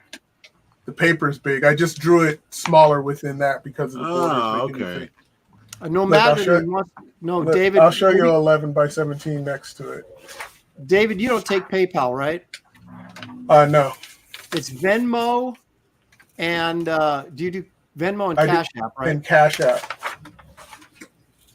Hold on, I'll type it into the thing. Yeah. Yeah, and that's gouache, right? You did that with gouache? Yes. Yeah, that was the first time using gouache. Oh, shut up. No, it was. First time. Normie Nerd says that give me 1 second. I'm at work. He said to pay you. Kelsey, so you can bid on David's piece. Oh yeah, you're fine. You're fine. John Beatty says, "Do you take Zell?" That's like yes. Yeah, there you go, John. Bid away, John. It's Zell. No excuse, John. Yeah. Nobody has as many pieces as I do of David, so you got to catch me, John. Get in there, man. This is a good one. Repairman Jack says, I'm sorry. Repairman Jack says, "I love these auctions, but they really make me sad because I can't have any." Why can't Repairman Jack ever have anything nice? Hey, you're not the only one, pal. I just made $100 and it's already out of my price range. I can't get. That's why, Normie, there's no rush now, pal. It's already got in my range. Oh, look at John Beatty's like, oh, see, now here it comes the excuses. I wish it was Cap. I'll sell you my Cap piece. Talk to me later. Actually, I'm not selling David's Cap piece. Well, it depends what you offer me. No.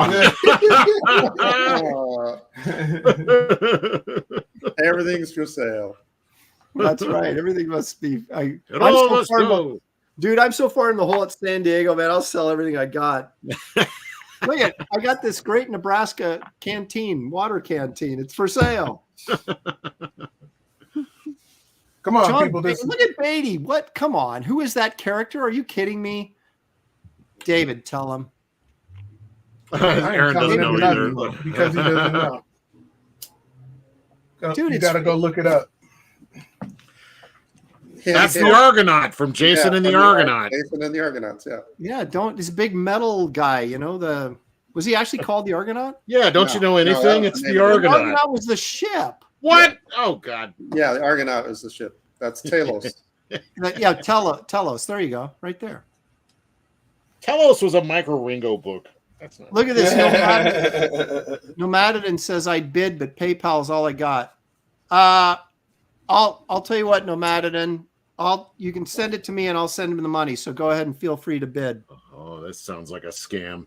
You know Yeah. Prince Aaron asking for your help.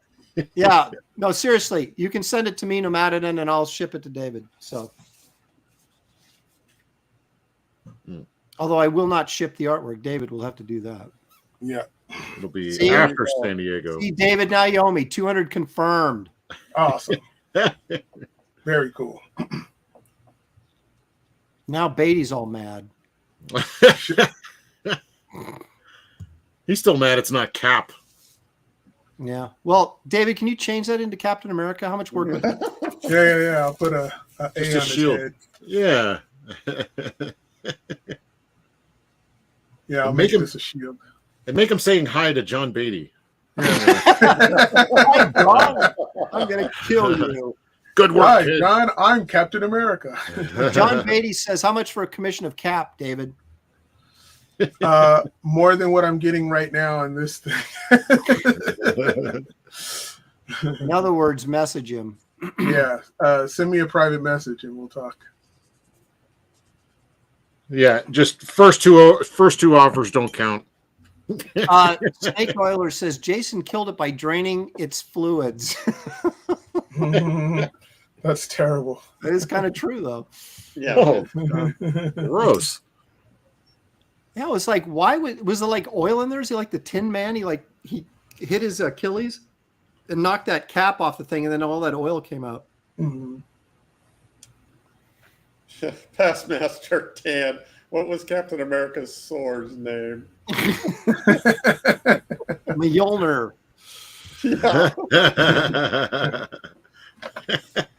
It's like if you want crap trivia information, come here. We'll tell you something. It won't be true, but at least we'll give you an answer. Needle. 2 minutes. 2 minutes. Come on, people. You know you want it. Yeah, you know you want what's his name, whatever this guy is. Captain America. Fix the brakes on his car, so come on. Yeah, exactly. I need new brakes on my car, so come on. Your car always needs new brakes. Wait a minute. No. Is this the my same first thing? gouache painting, so this is history. Come on. Hey, Beatty wants to know, do you want to do ink or gouache, David? We'll talk about it if you private message me. Yeah, what show is this? Yeah, it's Beatty. like It's like David Williams' art collection. Join us for another exciting episode as David sells more of his artwork while his friends sit around angry.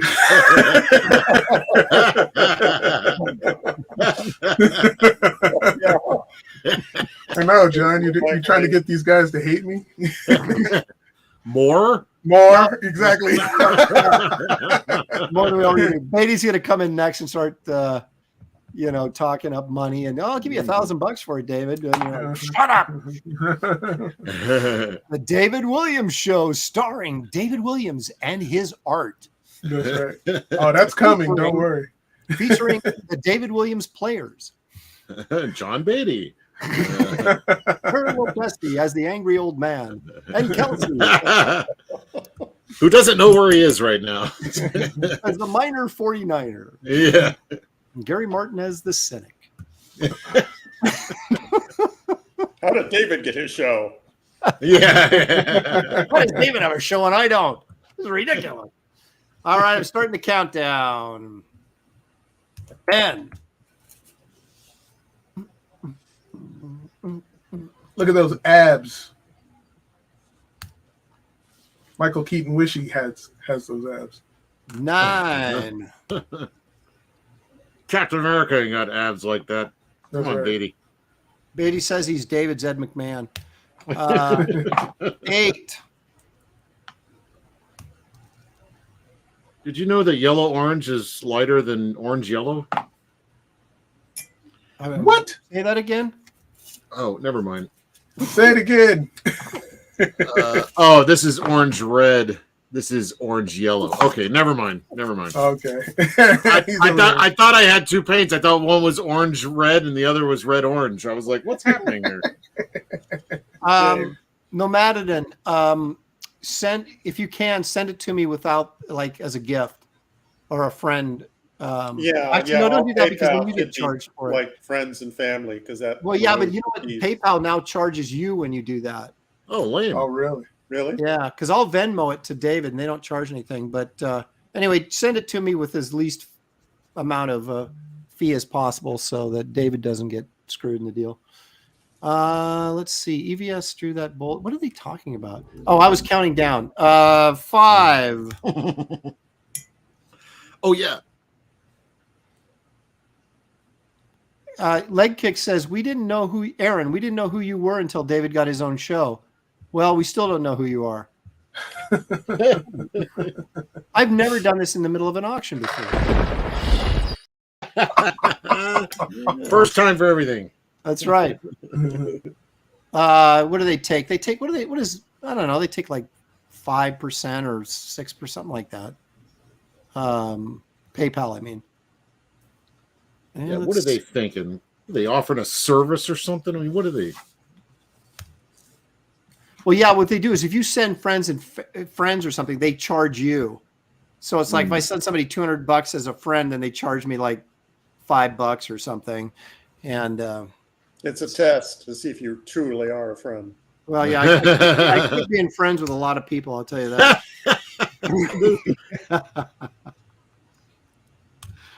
2,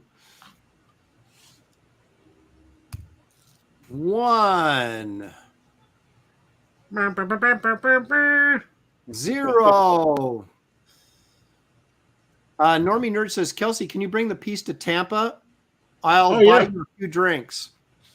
What, instead of sending me money? Yeah. That money's going to help me get to Tampa. Here it comes. Sold. Yeah, I can bring it to Tampa. Save on shipping.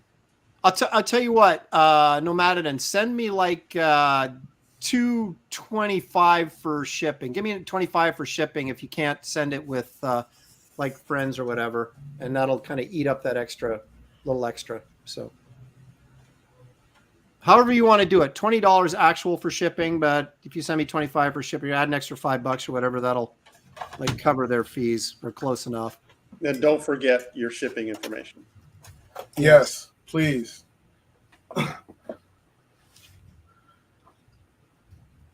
No, don't forget the money. You could forget the shipping. That's fun. There it is. Okay, so David sells for 200. So we go back to Gary. Gary, you got another piece you want to do? I do. No, I thought. Oh yeah, my bad. Go ahead. I have one more. Just one more. And welcome to the show, David Williams. After all, David's show, you'd think he'd be awake. Right. All right, so you're going to give us the lowdown, Gary. You're up.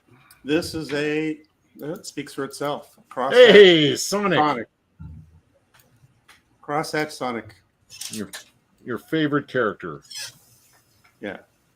Was this done for work or for like this is another one? I worked for Archie for a while, and worked on Mega Man and Sonic, and I just wanted to do something non-cartoony, so I thought I'd crosshatch him up to see if I can make him look more three-dimensional. That was my goal.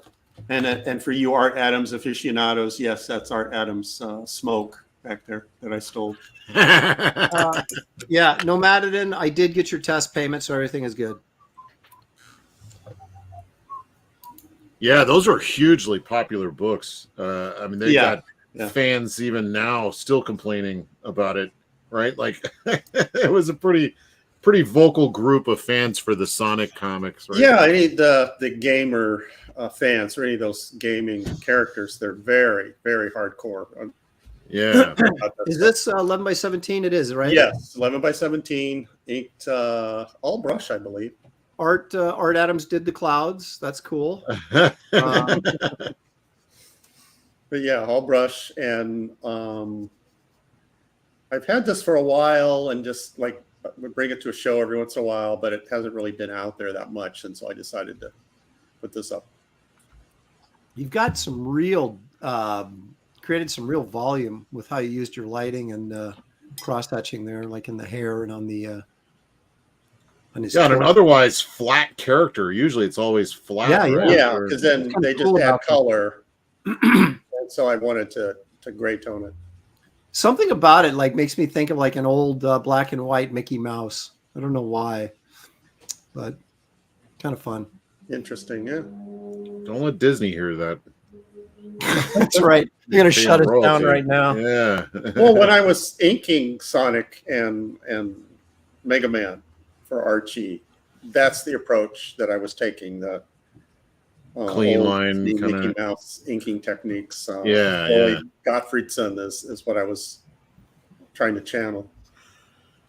Gottfriedson. Yeah. That's a hard one to say. Gottfriedson.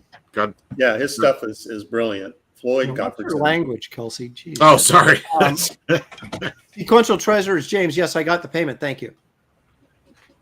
Doesn't mean I'm going to send you the art, but I did get the payment. So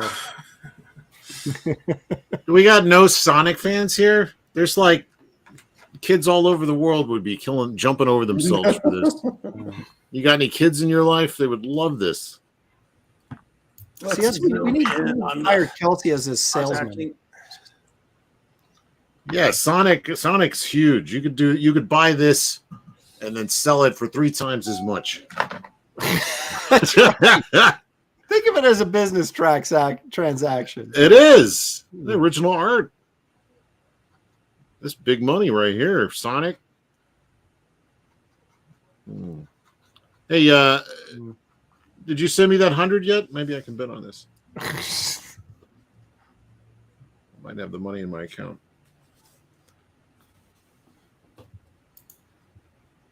I'm sorry. Someone wants me to check and see if I got repayment yet. Where is it? It's showing up yet. I think what this needs is boobs. Yeah, sorry, no. And no red. Yeah, it needs some red and boobs. Red boobs. Thank you, Nomadidin. Got the payment, and thank you for the bonus. That's very nice of you. I will pass that on to David because I am not a greedy SOB like Kelsey is. So, what did I do?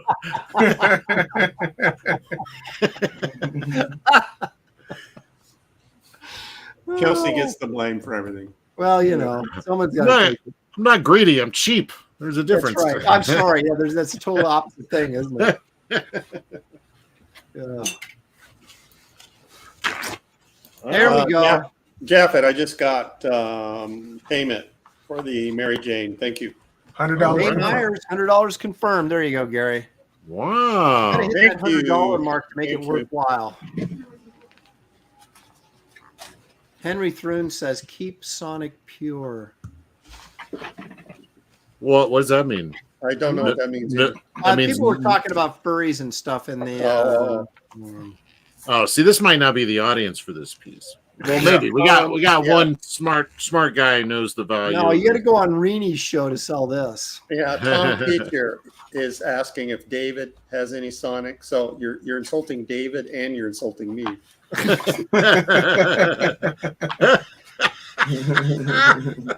Hey, killing two birds with one stone, right? Yeah. And my name's not even mentioned. Now you know how Aaron feels. Hey, hey. Oh, jeez. All right, Aaron, you can start the countdown. All right. I still got this. Before I do, I still got this colored Sailor Moon thing that David made me draw. David made you draw it. Yeah, he did. Normie Nerd says, "Kelsey, did you get the payment?" Oh, I'll check right now. Kelsey's like, "Oh, God, technology." All right, here we go. 10, 9. We're actually moving through this auction pretty fast. We've only been going for like 40 minutes, and we're in round 2 already, so that's good. 8. It's good. I could use another sandwich. Yeah. I know. 7. Me too. Hey, use a sandwich. I haven't eaten yet. Wait a minute. Did I miss 120 from Rudy? There it is. Look at that. Woo! Ruby Jade 90, 120 confirmed. Thank you, Ruby. But the countdown continues. Yeah, Ruby bought my 5. What character was that? Ruby? It was from that thing that Gary did. That girl was in. It was usually Gary. I mean, Aaron's the Matrix. What's her name? Oh, Trinity. Trinity. Yeah, she bought my Trinity. Trinity. Yeah. Yeah, that was a good one. Uh-oh, now we've got something going on here. May Myers, 130 confirmed. Uh-oh. Getting down to the wire. 5. I don't know. Did I already do 5? I can't keep up. No, I did. You messed it up, Aaron. You got to start over. Okay. 10. Oh, no. Here we go. I can't even count fast enough. They're coming in. 140 confirmed. Thank you, Ruby. 5. Who was it that said I should start over at 5 when there's a bid in the middle of the countdown? So I'll stay at 5 until the bidding stops. Didn't Ethan do that? 5. That was an Ethan thing. Well, no, someone was getting on me in the chat about I should have done that on mine or Gary's first one or something like that. Yeah, no one was bidding on mine. It wasn't me. 150 by May Myers. That means this puts us back 5. 5. Thank you, May Myers. Or was that one? Thank you, May Myers. Man, if this goes over what Mike Talos does, I'm gonna be pissed. Ruby, laying it down. Hey, all you got to know is you only have 2 people that want something. That's all. Yeah. 5, 4. Yeah, John, it's exactly like Heritage auctions. Yeah, I take 40% just like Heritage. Yeah, 40%. Yeah. Uh-oh. I got it, John. I got it. The 160 right there, Ruby Jade. No, there's another one. Well, oh my goodness, 200. Damn. Yeah, and all the Sonic fans just came out. What the hell? I know, right? Glitch says Aaron sounds like the intro into Thunderbirds. Really?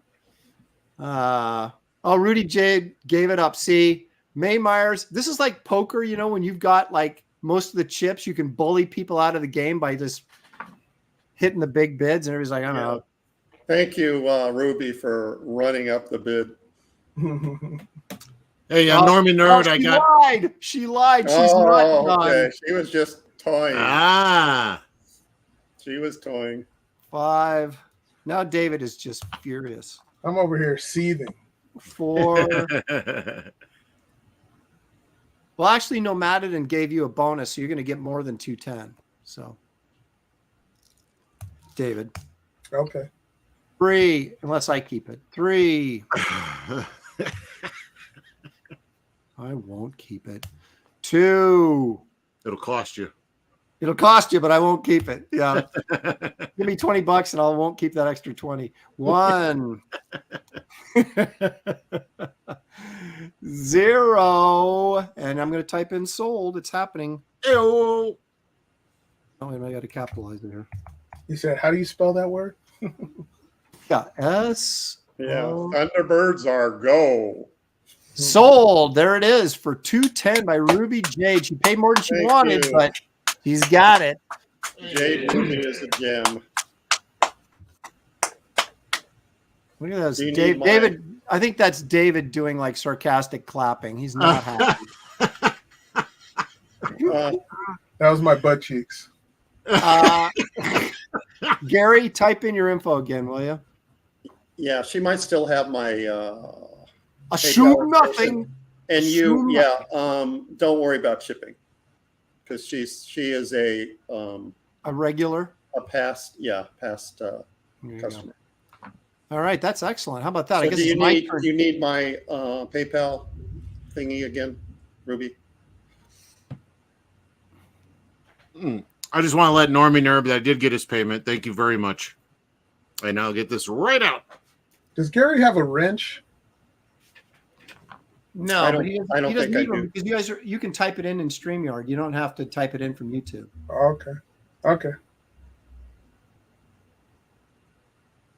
Okay. All right. So it's my turn. Should I go with Sailor Vomit? That's a way to sell it. Yeah, great way to sell it. It's a great piece. I just don't like the character. They're demanding Hitler getting his butt kicked. Yeah, do that one. Sell that turkey. Uncle Sam. Sell the turkey. I'm going to sell the turkey. I get $5 for it. All Maybe right. you should put up Luke Cage. I'm going to. The Luke is Like going to end Hitler with the ninja star on his arm. The shuriken. Luke Cage is currently helping him with his confidence. He needs that there. Yeah, you got to keep that in your John portfolio. Beatty wants me to put up David's Captain America piece.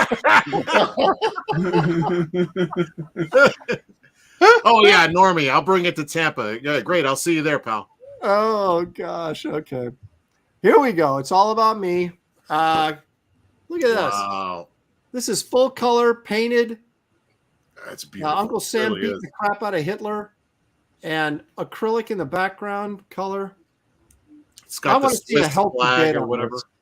Torshiro, $100 confirmed. Yeah, see, this is all his plan. He's going to get it for like $105. Thank you for the bid. 100. This is 11 by 15 on watercolor board. Everybody wants to see Hitler get his butt kicked. Now's your chance to hang it on your wall. It's a great conversation starter. Why do you got a picture of Hitler on your wall? Let's see. 40% Zed said, is that a plus sign? See, I'm getting crap already. I'm trying to sell this, you guys. Help me out. Why does the French flag have stars? I was just about to say, Captain America standing proudly in front of the French flag. It's not a French flag. It's it's like Norway or something. Heat Miser, 110 confirmed. There it is. Did Heat Miser buy Snow Miser? No, Cold Miser's Normie Nerd bought that one. That would have been good though. If only I'd done Heat Miser, he would have loved that one. But now, hang on, Aaron, a second. Ruby, thanks for the payment. Although I need your shipping address. I don't know if I still have it. The fork full of the wet food. Thanks. I'm sorry, I wasn't paying attention. I wasn't talking to you. Okay, it's the Netherlands. Thank you. I knew it was one of those skiing Netherlands. countries. It was one of the skiing countries. There we go. Toshiro, now he's getting real now. He wants this 150. Oh yeah. Chris Maycock says 3 hours late. Oh well. Yeah, but Chris, now you can bid 175 and it's yours, buddy. Got here just in time. This is again 11 by 15. Look at the lovingly rendered detail. Yeah, look at how Hitler was lovingly rendered. Yeah, look at that. You just look at his face all red where he got punched out. Live vicariously through this great moment of history. Look at the shiny, look at the little shiny detail on his hair. You obviously used product down in the bunker. Heat Miser's going, you know what? I'll take that for 160 because Heat Miser's a true American. That's why he wants to pay. Yeah, this is a patriotism test. Yeah, this is exactly what. Hey, Toshiro, dump out your Bud Light and bid on this. Come on, let's go. If only we had some real Nazis in the house, they'd be good. No, maybe not.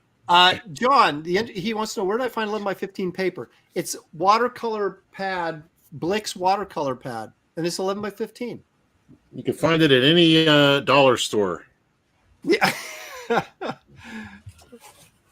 Citizen Ronan says, worst swastika ever rendered. Why are people giving me crap when I'm trying to sell art? There's That's I right. remember criticizing that swastika. Beat the fascists down by bidding like a capitalist on this piece. That's right. That's right. Capitalism rules. Let's prove That's it. right. Show us how much you love capitalism by bidding high numbers on this. Don't let the bastards win. Bid high. That's right. Don't let those SJWs ruin your life. Buy this. Bid on it. Aaron is in a huge hole for what he had to lay down for his Comic-Con table. So I know. Can you sense the desperation in my voice? If this doesn't go for $5,000, I'm screwed. It's even more than usual. Yeah, it's palpable. I can tell. Look at, I even took the time to put Uncle Sam's suspenders in there and hanging down off his pants. Come on. That made he says Uncle Sam looks like Kevin Nash. Look, everybody's a comedian and everybody's a critic. I'm telling you.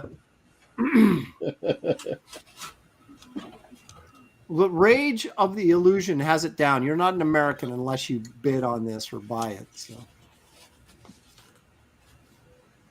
John Beatty, I don't even know how to get a table at SDCC.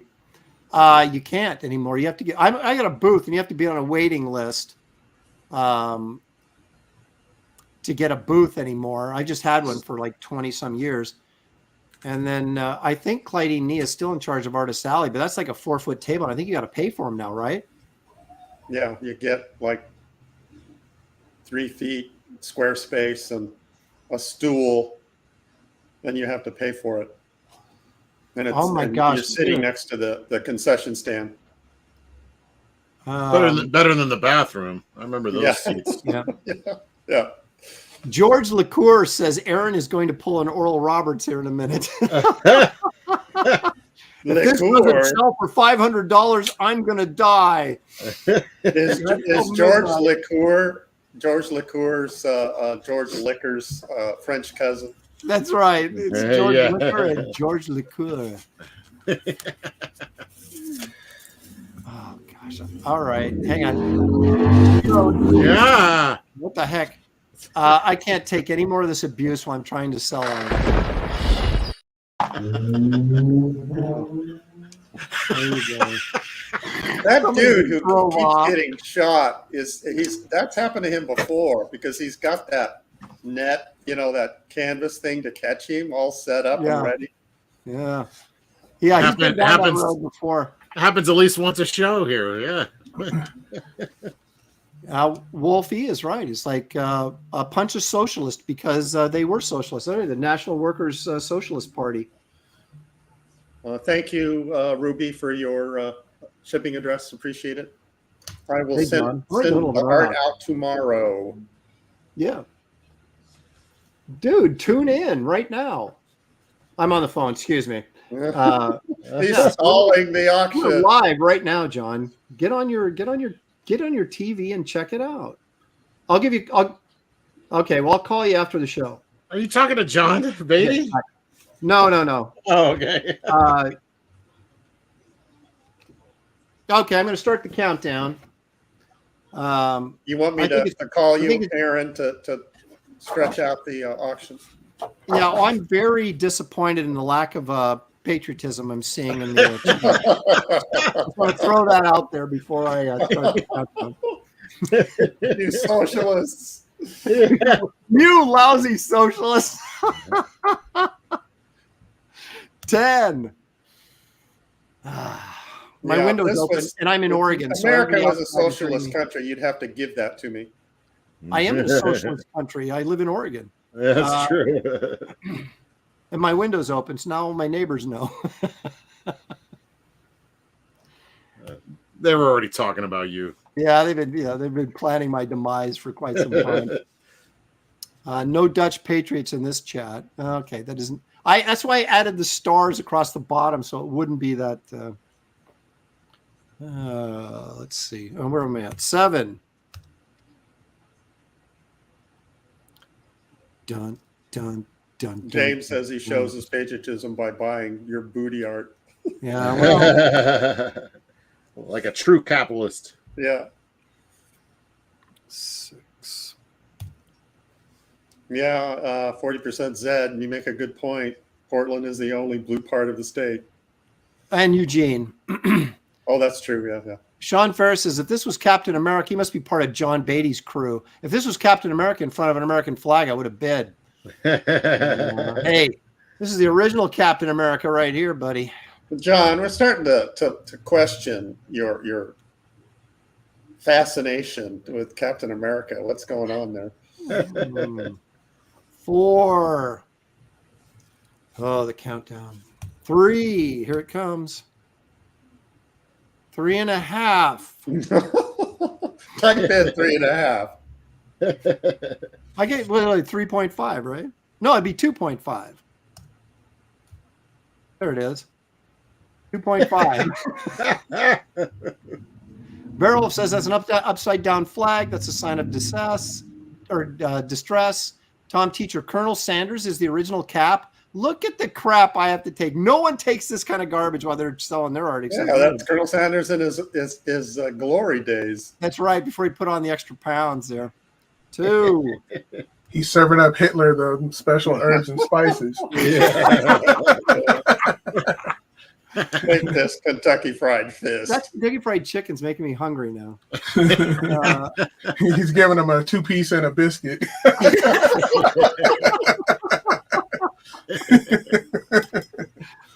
All right, I'm typing in sold. This is it. Last chance to get in there. I'm pushing the button.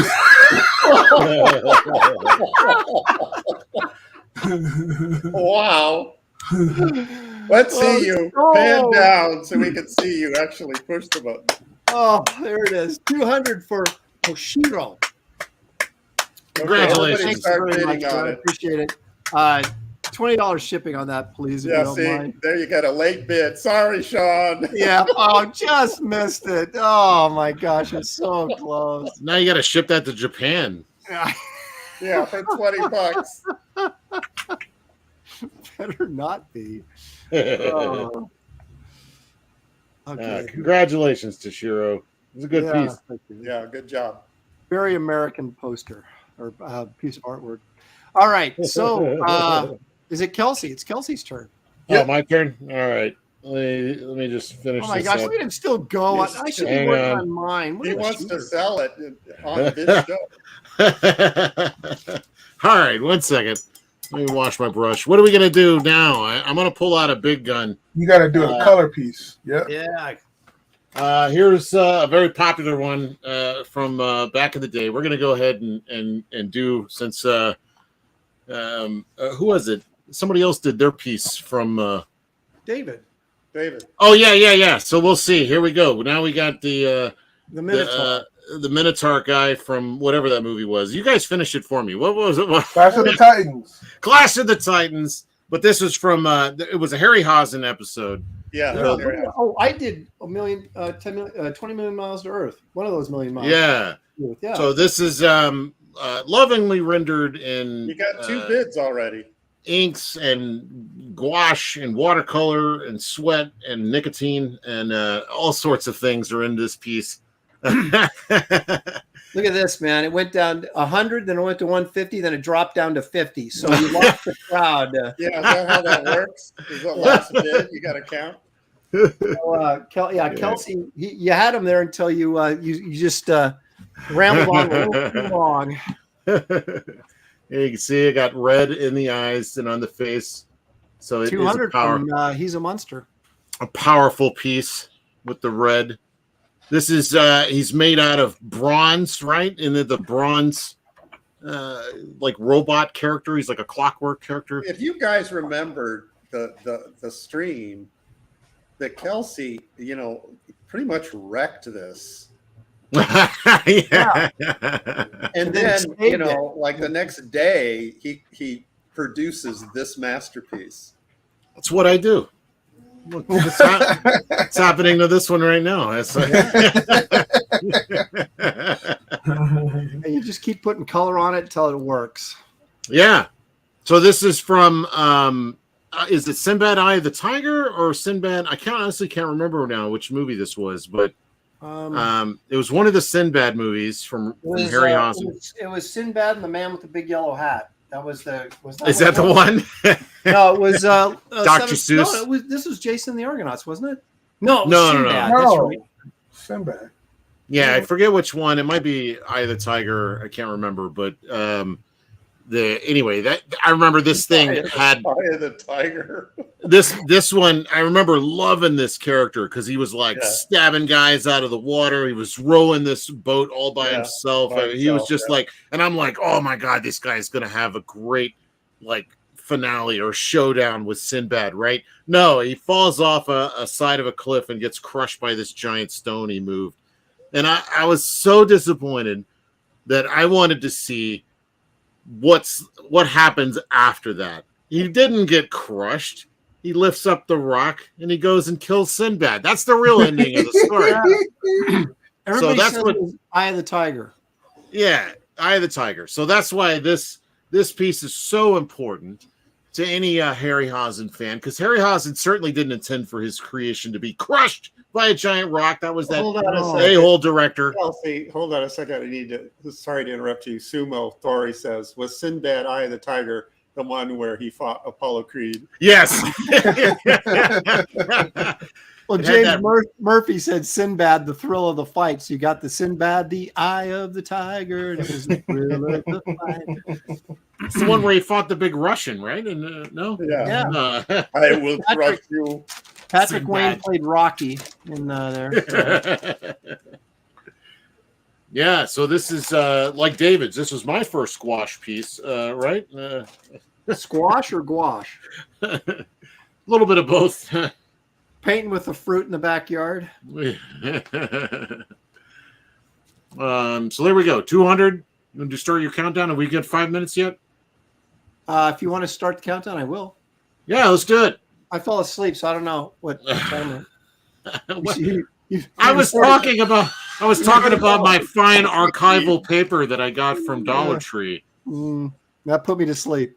All right, 10.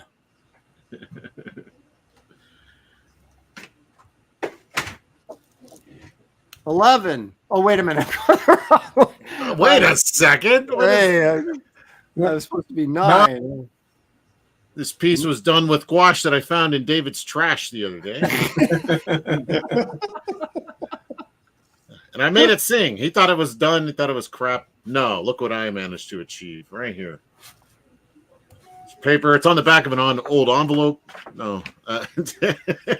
So if you want to find David's house, just find the house that has Kelsey, Aaron, and I scavenging through garbage, and that's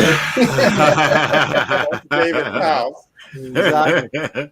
6. Listen to all the art he throws away. It's the best place to be. And he's right next to a grocery store. You can get sandwiches at the end of the day from the deli. Repairman Jack wants to know if that's the Rhino. There's a little bit of confusion in the audience. Rhino. 5. Spider-Man villain. Rhino. You know. It was a bad joke. I just threw it out there. He's a monster. He's running away with this. 4. Come on, you guys. Don't let this once. Yeah, you guys out there, you're missing the strategic placement of red in this piece. Yeah, and don't pass up on this. What was once a disaster turned into a fantastic piece of work. So. 2. 3. Matter of fact, never mind. I want He's a Monster to have it. Nobody else gets to have it. Just He's a Monster. That's all. You can go ahead and we're done. Yeah. 2. Sold. 1. Sean Ferris. See, I told you, Sean. He's a Monster. It's for He's a Monster only. But now, okay. Yeah, that's a big jump. Sean is not messing around. All right, He's a Monster. I guess we're gonna have to give it to Sean. Hazel, you can't. You and Kelsey aren't friends anymore. Yeah, nobody else can get this. Only Sean. That's it. We're shutting it down. Ooh. I thought you were a fan. He's a Monster. 1. He says, "Is that real?" Sean Ferris is real. It's about to be. What do you got? Too late. 0. Eric, as far as we know, Sean Ferris is real. That is a real bid. If it's not, He's a Monster. It's yours. So don't worry. Yeah, there you go. Either way.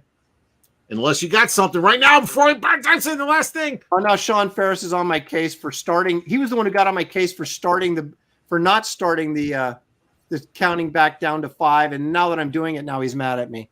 So sold to Sean Ferris for $250 plus Good shipping. job, Sean. Word. Came in last minute. Sorry, He's a Monster. Sean Ferris gets this lovely piece. Thank you, Sean. Yeah, Sean, I started going back to 5 because you chastised me. And now you're chastising me for doing it. I don't know what to do. I'm crying. This is thick paper right here. This is good stuff I found at the dollar store. Well, no, wait a minute. The truth is you glued 2 pieces of 20-pound copy paper together, didn't you? Aaron, gosh, man, that's my secrets. Okay, so what's your PayPal information again, or whatever? Where are you? Go Voltron@gmail.com. And I'll get it right out in the mail. Thank you very much, Sean. And congratulations. There it is. Go Voltron@gmail.com. One of the greatest pieces I've ever done. Until I finish this one. Okay. David, are you got any more? Yep. Oh, it's Indy. About to get the snake bite. Ah, whoa. Toshiro, yes, I got your fake payment. Thank you. Or your test payment, I mean. Your Fake payment. Wait a minute. Yes, I got it. Thank you. So you're good to go. Shipping, Kelsey. What did you want for shipping? Just, how much do those run? About $20 for that size? Well, you got the smaller size. No. This is, it's 11 by 14. So yeah, like 15 bucks. 15, 20, somewhere in there. Yeah, I put it in a nice box and everything. So give him 20. And everything. Was that that and everything part? Well, there's there might be some other things that you're gonna do artwork on the box. Cigarette butts. You know. You never know. Vodka stains. That's what David does artwork on the box.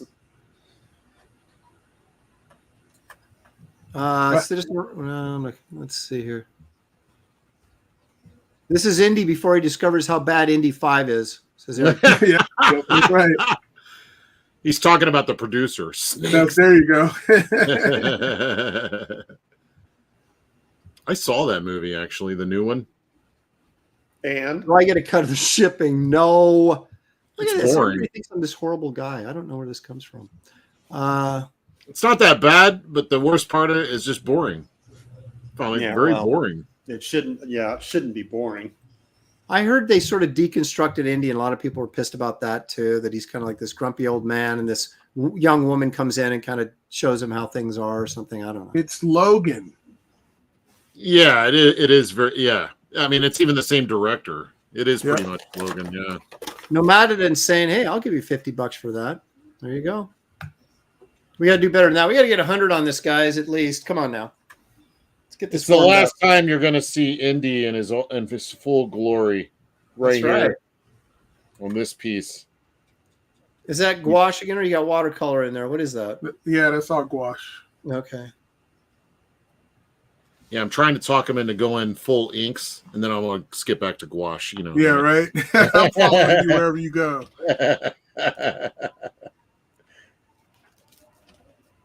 You got another bid. No, look at they're creeping up. Paul, you can afford more than 75. Look at these guys. They're like, they just saw the movie, give them a break. Oh, that's right. They're shocked, right? They're a little, they're like, I don't know. It could be a lie, like the movie. No, it's for real. What would have helped is the snake, maybe. Yeah. Yeah, David, why don't you put a snake in there? Jeez. Let's pick on David for a while. He says it.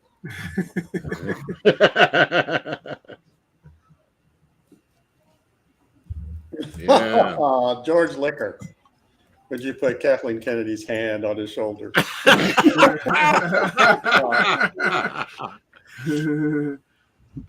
For an extra $100, they'll paint that on there.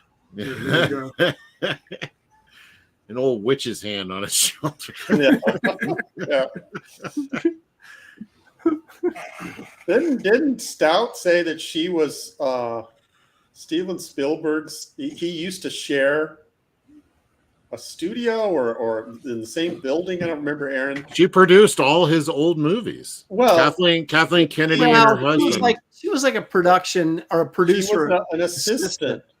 She never produced any of those on her own. There's no. Well, no, she did it with her husband, Gary Marshall. Gary Marshall, Kathleen Kennedy did almost all of that stuff. Well, I mean, but they were all together. they were all Spielbergy, and they were still under his umbrella. They didn't do anything on their own without him kind of overseeing it. That's before Gary Marshall killed the guy with the helicopter and then fled to France. Remember that? That's good days. Was he the producer on that Landis shoot? He was. People forget that. They always blame Landis, but he was involved. Well, they say Spielberg was there and they ushered him the heck out of there and let Landis take the fall by himself. Probably. Okay, this is a full color painting. He's a monster. Says, "Hey Kelsey, we're not friends anymore, but I'm still looking at my Kurt Russell picture." Oh! Oh, ouch! Damn! Oh well, I could say something that would probably. There we go. Rudy J up to 100. Thank you, Rudy Jade. Ruby Jade. Ruby, you could have used that $100 and put it on my piece. You're holding back. No, you know what Ruby is? Ruby needs to bid on everything because she's an instigator. She starts the bidding going, and then people get ticked off, and then the stuff happens. Thanks, I'm going to pay Ruby to go in there and she'll bid. I wonder if that would work. Thanks, Paul. Sean Ferris says, "Kelsey, did you get the money I sent?" Oh, let me check. Let me check here. However this works. It's making me log in again. How dare you? Don't forget your addresses, people. Is it going to seriously make me do two-step verification after? Oh my God! 5 minutes of not being on this thing.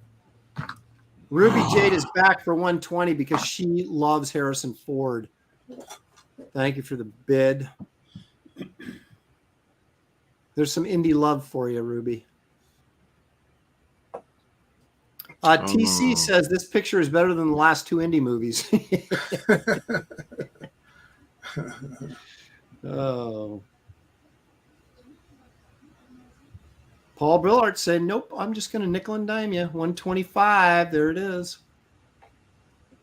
I got payment, but the name on there is, I don't know if I should say the name, but it's Yeah, don't say the name. Yeah, dude, who cares who paid you as long as you got the money? Yeah. Oh, That's okay. why some people don't Buy use their that bus name on ticket that. and head to Mexico while you can.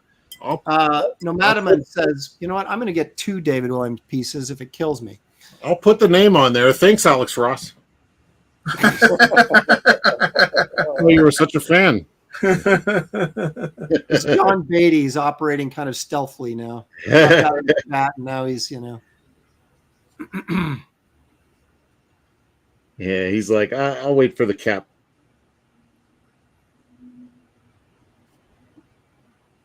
Sean Ferris is defending his honor in the chat. No, he did. Sean put confirmed on his bid. There was never any question. That was a real bid.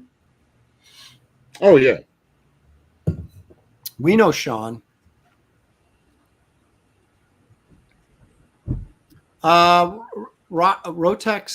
Hippie says, will you ship this in a refrigerator to ensure it survives?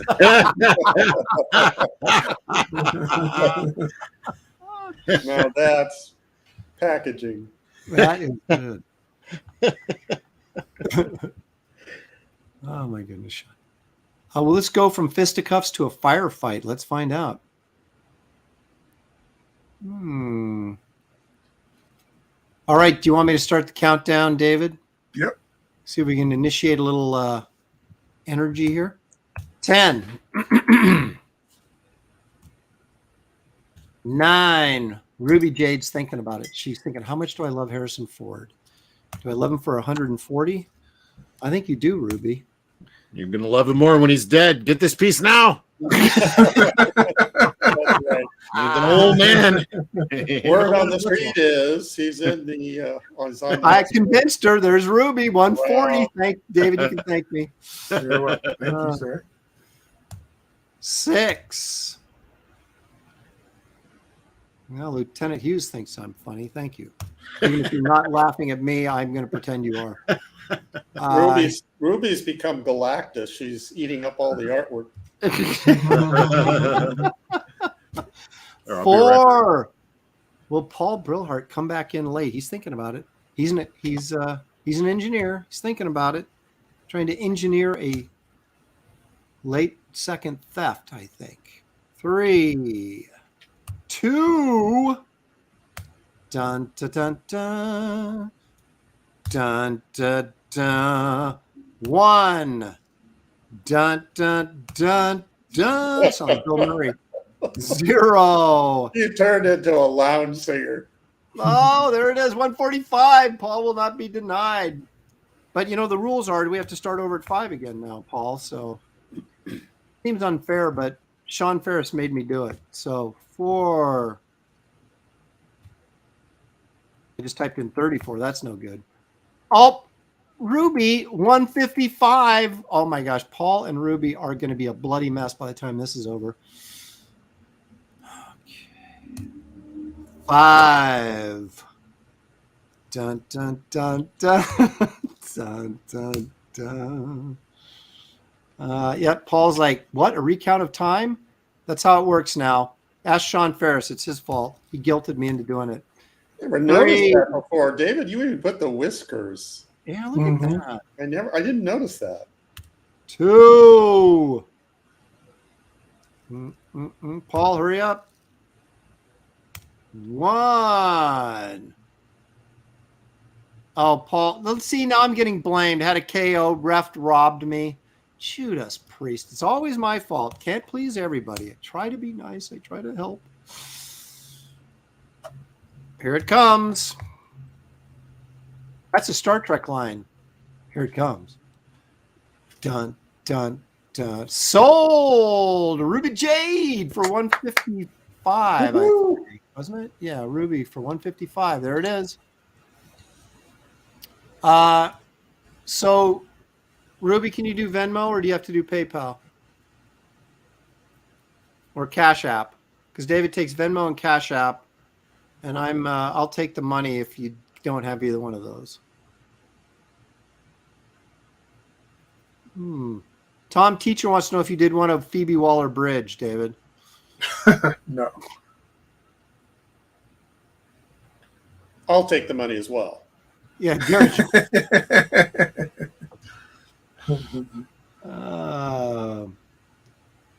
Ruby says she'll send Cash App. David, what's I sent it to you. tell me. I got to read it. Oh, okay. Sorry for the radio silences. Somebody talk while I'm doing this, so it doesn't seem so bad. Ruby is saying cash out. Yeah.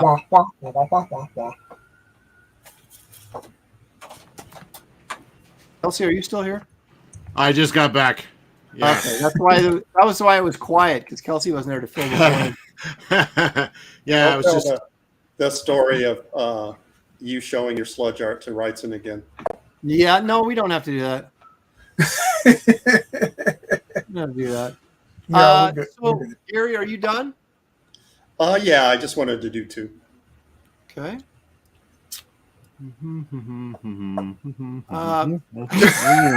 Shoving bananas up in his mouth. Oh, man, all right. Just a little hungry. I got one more. This is the one everybody's been waiting for, and so it's like, why hold it back any longer? Yeah, all the good money is being drained, so Aaron, you better put it up.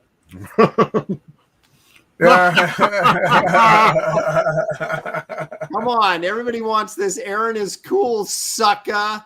But who's going to tell you you're cool when it's gone? Yeah. I'll just draw another one that says Shelly's cool. not going to do it. Oh, yeah, I tell myself that in the mirror every morning. Look at this, has lettering, dialogue balloons, 11 by 15, on watercolor paper. Kelsey doesn't even use the kind of paper I do. So this is, Colin says that's a nice Michelle Obama. Damn. Wow. Talk about there it goes. $5 confirmed, Bill Weiss.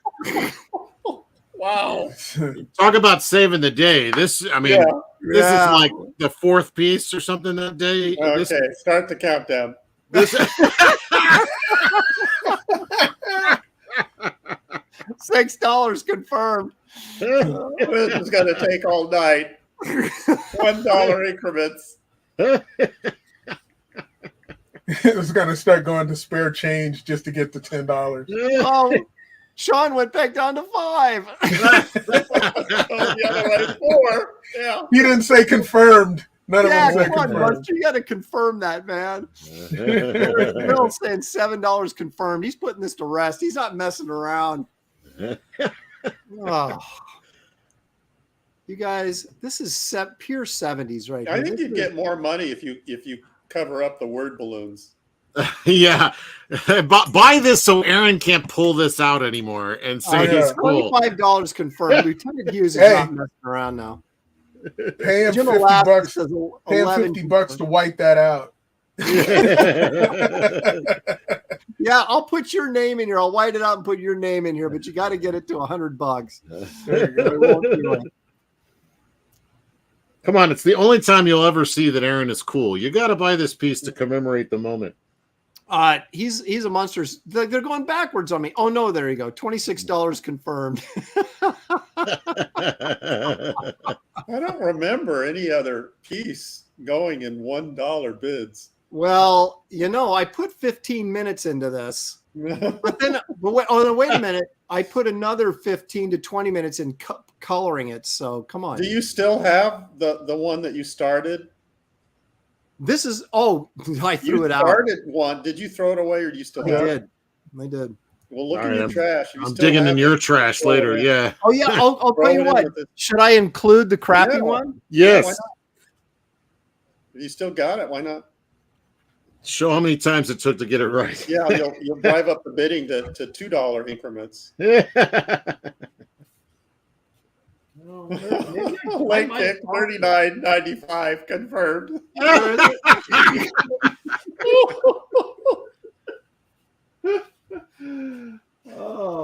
a minute. Here it is. And 6 easy payments. Okay, see? Yeah, I'll throw this crappy one in for free. I'm not inking it though. Don't ask me, and don't hire anybody else to ink it either. I'll ink it for $39.95. No. What's John Beatty up to? Is he inking these? Yeah, No, Beatty just bid on it. Oh, okay. He wants to ink it.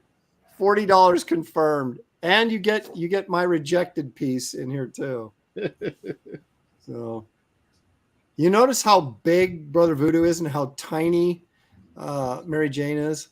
Yeah. You think I could have seen that a little earlier? Oh, Hyper Potato, $50. Now we're getting somewhere. This is the kind of action I like to see. These guys. Now we're getting somewhere, yeah. These guys quit bidding backwards.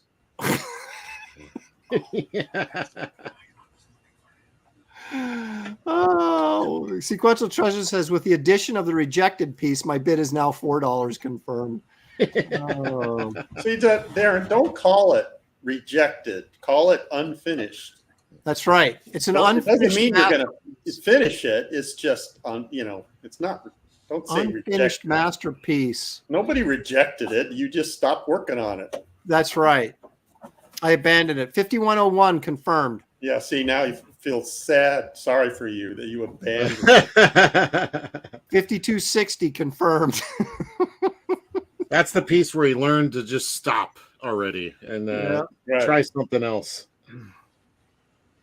Aaron is cool, sucker. 53 confirmed. Oh, you guys are killing me.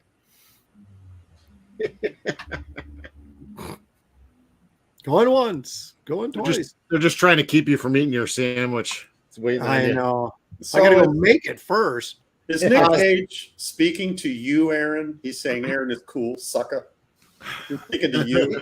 No, yeah, he's calling you the sucker. He said I'm cool and I'm a sucker at the same time. Citizen Ronan wants to know, do I accept Federation credits? Leg Kick thinks Aaron, I'm sure he does. Leg Kick thinks I should be paying him to take it now. So he has a heart. Yeah, he's bidding because he thinks that's what I'm paying him to take it. No, you're paying me. My gosh, now we're getting where did all the Star Trek jokes come from? What about Ferengi Latinum? I don't even know what that means. Gold press Latinum? Yeah. Ferengi. Look at this. Look at that fro. Look how much time I spent on that fro. God. Look at Luke. He's pissed, man. He wants more money. How much time? You did that whole piece in 5 minutes. That I spent 15 minutes on the black and white and then 20 minutes or 30 minutes coloring it. So that's 45 minutes. Okay, I was 40 minutes off. Sorry. Wait, $100 confirmed JR. What does that mean? That means it's $100 confirmed. Well, you're on the hook now. He's a monster. Remember, you get two pieces in one. Was that Certs? Remember that Certs commercial? He used to bang the ends of the Certs together? Yes, Certs. Yep. Mm-hmm. Real action there. Mm-hmm. Banging hey now compartments together. Tom Teacher says, for just $1.99 per month, you too can adopt an abandoned artwork. That's right. Look at this. I should be crying. Put on the sad music. Wouldn't you like to help an abandoned piece of artwork? Where's Sarah McLachlan's song when you need it? Yep. In the eyes of a stranger. There we go. There it is. Come on, you guys. Every piece of abandoned artwork needs a home. That's right. Brother Voodoo is lonely. Mary Jane's head is too small. If you don't buy this piece, it's going to end up in the animal shelter. Spider-Man lost his webbing. Help these people. Reach out. Don't be a sucker like Luke Cage. Be a lover of the lost. Yeah, see, that's Aaron's complete inventory of street lingo. Let the music wash over you. Open up your wallet. Help a brother out.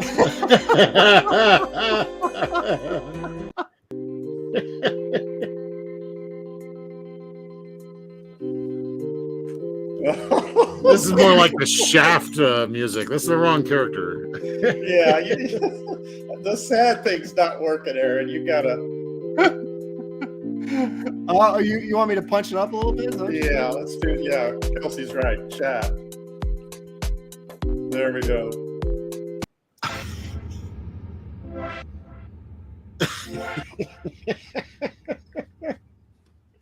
Is this helping at all?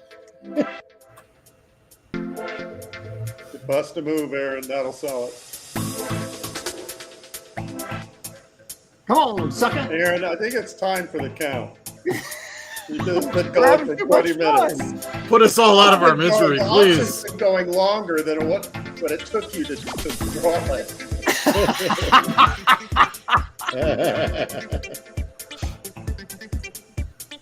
I had to walk out of the room.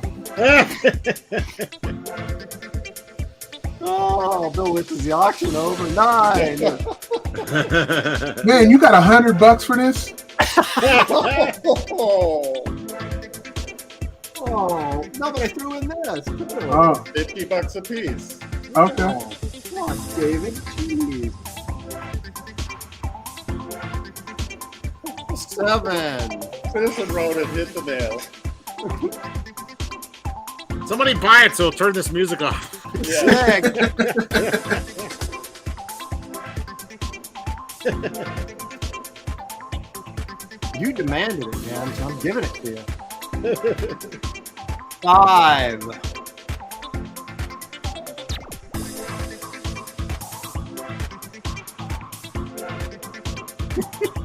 Please stop this seizure Aaron's having. Bid, 4. please bid. Stop the seizure. That's why this is the best show on the internet. As our Aaron's numbers having a continually seizure. drop. 2.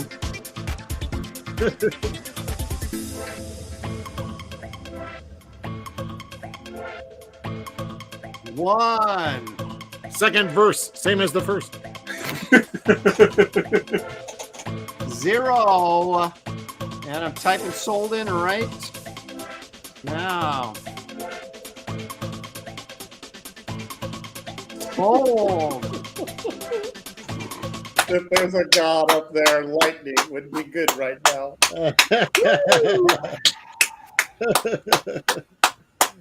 He's a monster for $100. How about that?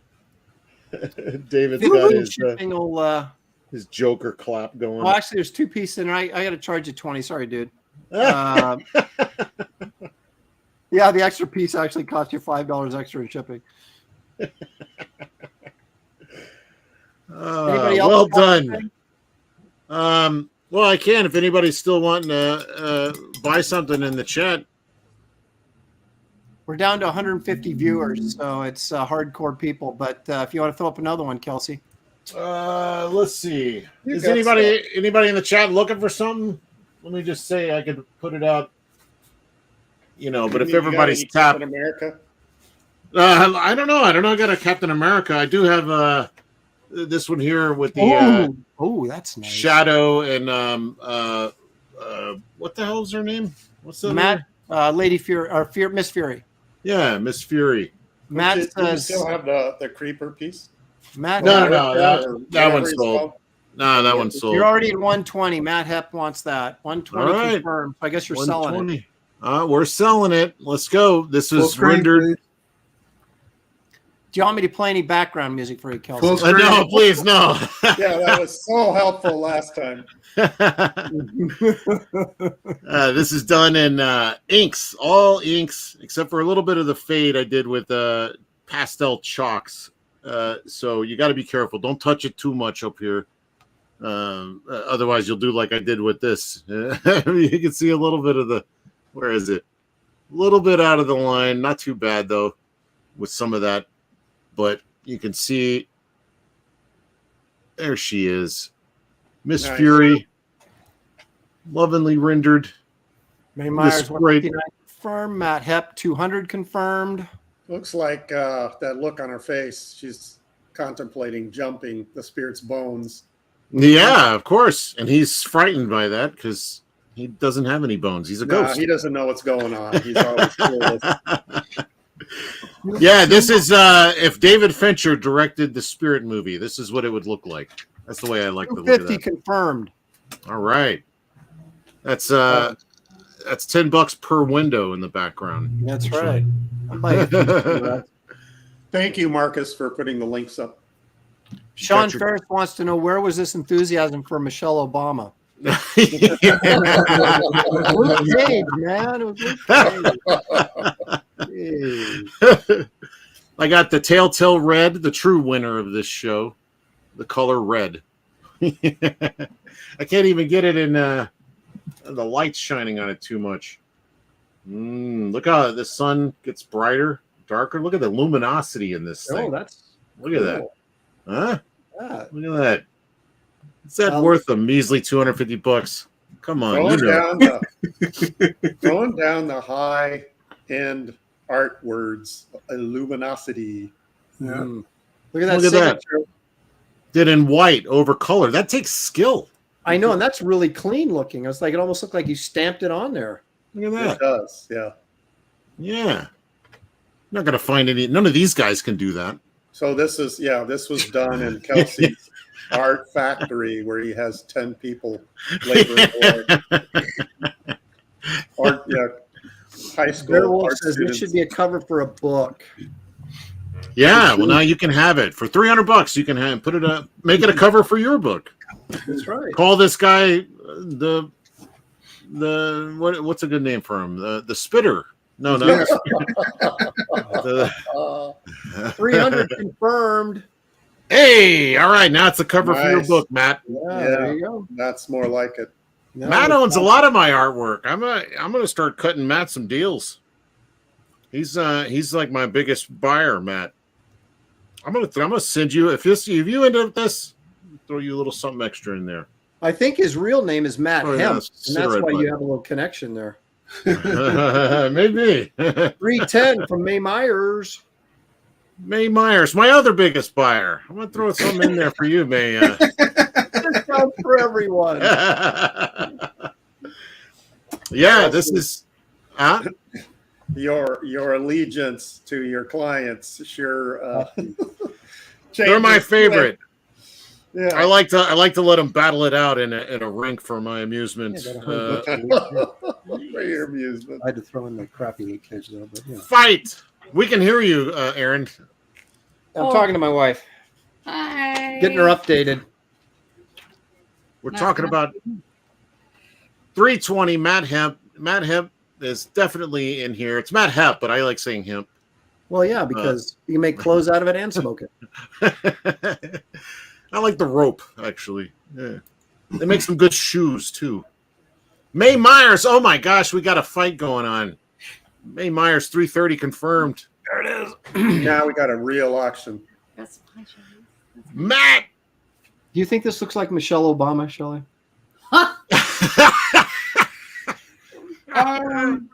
No, not this. This is the good one. Look at what. We're reviewing Luke Cage in the background. Now you just ruined it for somebody who bought it. No, they've been saying that enough. Oh. They've been coming after me. Matt Hemp in the house, 350 confirmed. Increasing the interval now. He's getting a little more bold. We're looking for 420. Make this a great day. Matt Hemp with the 420 would be great. But no, he's at 350. Thank you so much. No Michelle. Unless that's her behind the mask. No Michelle included. So that's we got from the Do you have any rejected art that goes with it? That's what we do.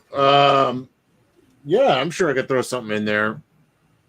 Look at how crisp these lines are. Let me just show you. Like, look at that. I mean, look at the crispness here of the. Well, don't look at that part. We'll scroll down to another part. Look at these corners. Where are you going to get corners like that? Shelley's impressed. My gosh, I would do it myself. Your man do corners like that? I don't think so. Yeah, a much bigger house. I call it the manservants and the. Oh, May back in here, 370 confirmed. Booyah. May was impressed by the corners. Oh, Matt Hemp 420 confirmed. No more messing around. Wow. Goodness. Going straight for the 420. Matt, I know what I'm going to do. I missed it. Is that how it works? The artist throws out the number? Kelly's going, how come Matt likes his art better than yours, Don't you Aaron? like Aaron, Matt? If Aaron had married better, here's the problem. I wouldn't need Pardon this. me while I take more pain pills. Okay. Hey, share the wealth. Come on. What do you got? No, I just had my X-ray. I can't have an MRI yet till the whole breast cancer thing is done, and so I had an X-ray of my low back, and it's like, oh, well, okay, that tells us what we know. There's one vertebrae that slips off the other one. Yeah. So no wonder my butt hurts. If that's the price of good drugs, yeah, I don't know. Oh that's a my little God. steep. It's a little steep. Well, those good drugs are because that will be my 5th back surgery. But who's counting? I must have really had a lot of fun when I was younger. Oh, Matt. Aaron, Matt bought the Kit Carter piece from my campaign. Thanks, Matt. Thanks, Appreciate Matt. that. Matt Sean- wants you to start the countdown. Sean's asking how big this is. It's 11 by 14, and the image area is 10 by 13, I guess, because it's I think it's about an inch in, I guess. I don't know. However big this tape is that I use. How big is it? Big enough. It's big enough. All right. Should I start the countdown? See if we get a little action going? Yeah, go for it. I think Matt Hep's got this locked in. 10. Unless May comes back. How 420? That's a good number. That much, Kelsey. We haven't heard from Ruby yet. John Beatty's going to come in late. He's trying to figure out how he can turn the Spirit into Captain America. Easy. I got gouache. I can throw a shield right here. For a good $600, maybe I can throw a shield. 8. Confirm. 7. 6. I got Matt Hep on speed dial. I don't even need his address. I got him. Oh, God. He's a good one. 5. Ronan says the Dutch flag in the background. Oh my God. May Myers coming in with the 439. Oh, look at that. Confirmed. Wow. Matt Hep is furious now. Oh, geez. Look at him. Oh, geez. 5. Nuts. $4.39.75. May really wants Do we have this. No, we Do have we to. have a minimum? I think we're like a $5 minimum, don't we? I think it's $1 going by your. Well, that's run. because I hadn't got to 100 yet. I haven't even hit 100 yet. 50 cents? Matt Hep 470 He confirmed. wants it. Oh, yeah. He wants it now. Well, he's got the spirit, doesn't he? Not yet. Well, not yet. Not yet. Almost. He has the spirit for the spirit. 4. Oh, let me see if this works again. Now we're looking for 1,200. Let's do 1,200. Yeah. See where we are. Who's the Mustang? Who's got the new Mustang? All right. 2. May. Come on, Ruby.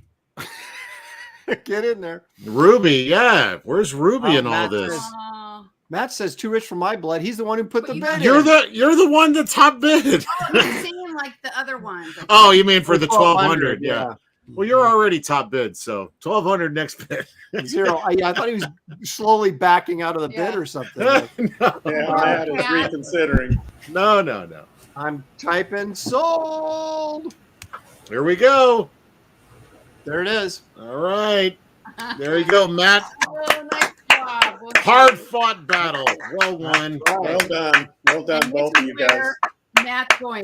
Oh, My crap. condolences to May's family for Oh, losing such a wonderful person. Oh, sorry about that. Lord.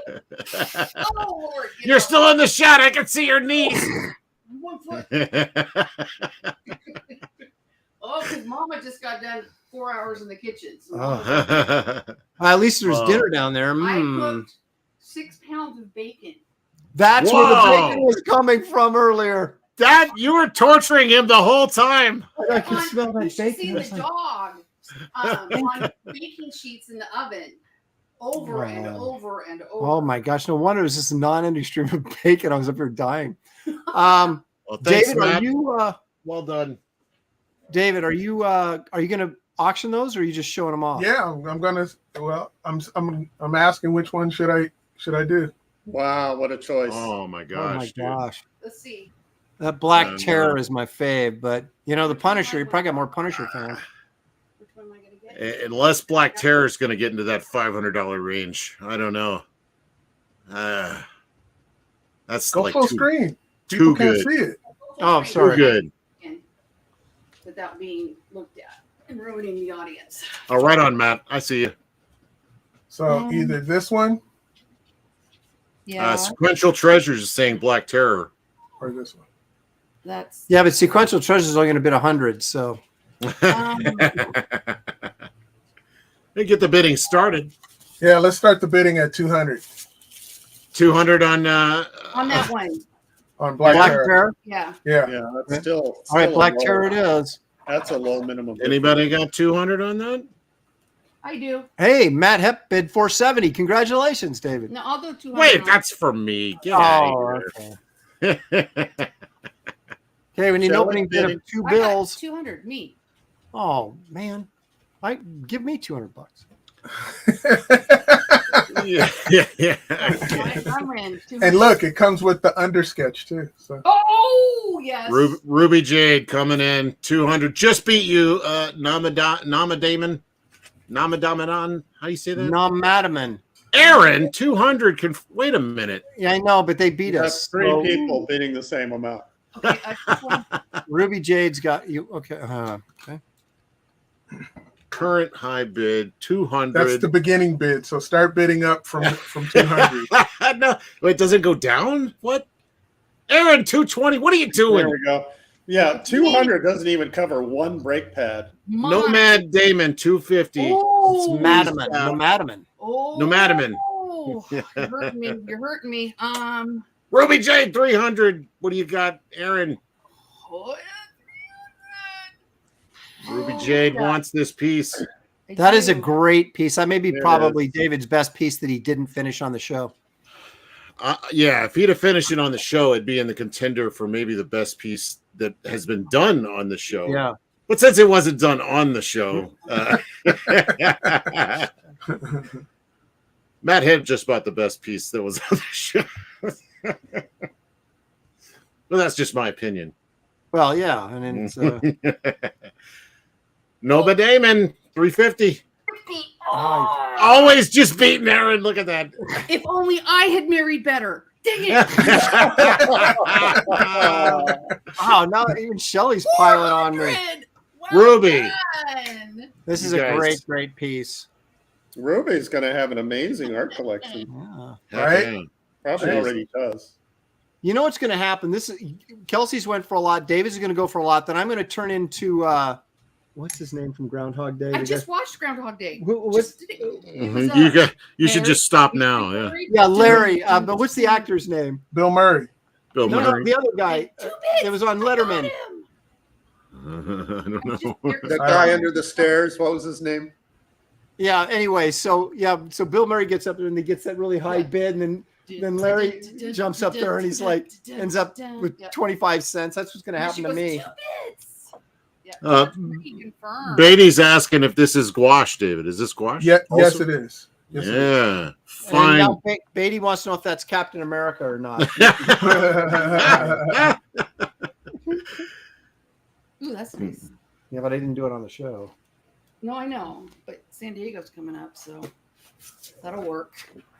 Listen to your manager. Chris Yeah. Elliott. Yes, Chris Elliott. Chris Elliott, yeah. I'm that's Chris so funny Elliott. you said that. 420. Just watched it. 450. 450. Booyah. Nobody's hitting the mark on the 420. I see how it is. Yeah. Just jumped right over. We got to get over 470, so David has the highest piece. Because we don't Yeah, want Kelsey right? walking away too satisfied. Yeah. Come on. I got to take down Kelsey. Come on. It's okay. I got more where that came from.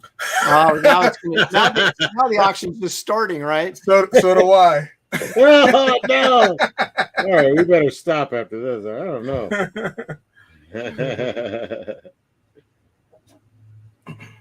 Wonderful piece. It's even got black in the title. That's all the fad now. That's right. It's got black in the title and red on the page.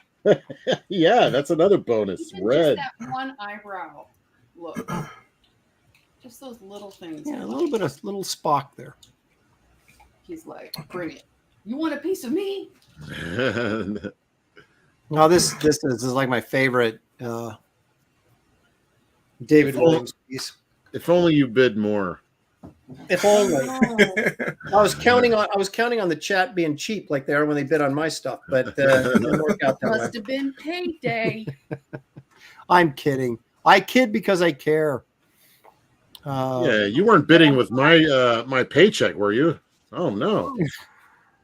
Oh, that's right. Hey, are you done with Yeah, I better finish quick. Or you're gonna spend all the money on David's artwork.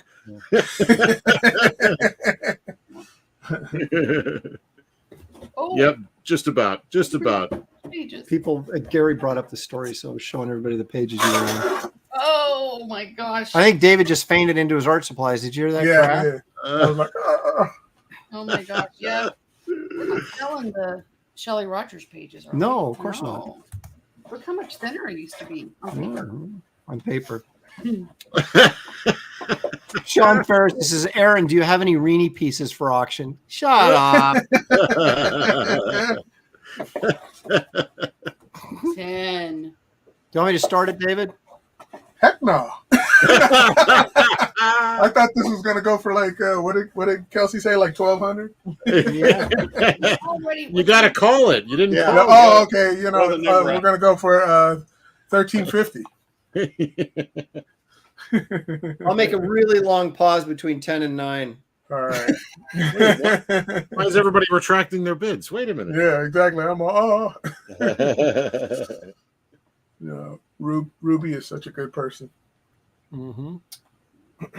This is this shows you how much we love you guys, because this piece would be $1,200 at least. 1,300, would you say? 15. 1,500. I don't even know these kinds of prices. Under normal circumstances, but we love you guys. Well, I don't know. I'm reconsidering that. I want that Black Terror piece, but Well, I wanted the Jack Burton piece, and I didn't get what I wanted. So yeah, you can always get what you want, pal.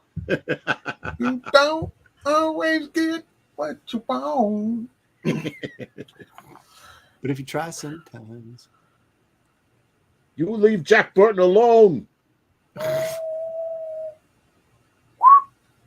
Look at that green mist. Yeah. The original Black Terror. This is not Obama. That's His. Huh? That's his green fart cloud, right? Like isn't that what Black Terror fights with? Yeah. What, gas. Yep. I'm noticing a motif here on the artwork about flatulent gas. I don't know what you're talking about. I just like Gary looking for the right word for that. You knew I was struggling there. Flatulent. Yeah, that's it. Oh, God, thank God. I told myself, don't say fart. Ah, you just did. Ah! Yeah.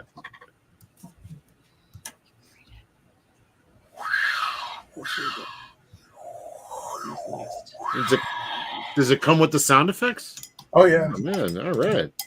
Yeah. What a deal. Oh, this. The last two starting with normal lumbar. This camera doesn't do the original justice, the actual vibrancy. Because I'm looking at it on camera and I'm looking at the original. It really doesn't. I mean, the camera, the scans, nothing. When you see some of this stuff in person, it just pops. It pops. You're gonna be like, "Whoa! I didn't know there was that many colors." Yeah, there's like a subtlety to it that you don't get. So that was fine, obviously. This means when I go back, it slips 5 millimeters. When I go forward, it's only 2. It's a lot. Why are you guys whispering? Oh, we're looking at my X-ray results. Yeah. My L45 is toast. So L45 on toast. Yeah. It's just, man, it's so much fun to be me. Really, it's. Yeah. Man, I think somebody else needs a turn though. I've had enough crap this year. Now look at this. No matter the 460. And then 470. Yeah, I was gonna say no matter. 470. Yeah, I'm getting it. Ruby Jade will not be denied. It was like really quick. I think that's the determination. Well, No Madaman was like, I'm broke. I can't bid anymore. And he's like, yeah, you had to do it. I just sold the kidney. Let's do this. And also on the Dynamite, it says TNT. Tiniti. Taniti. That was from Georgia the Jungle. Oh. That's how he read TNT. He said, it's Tiniti.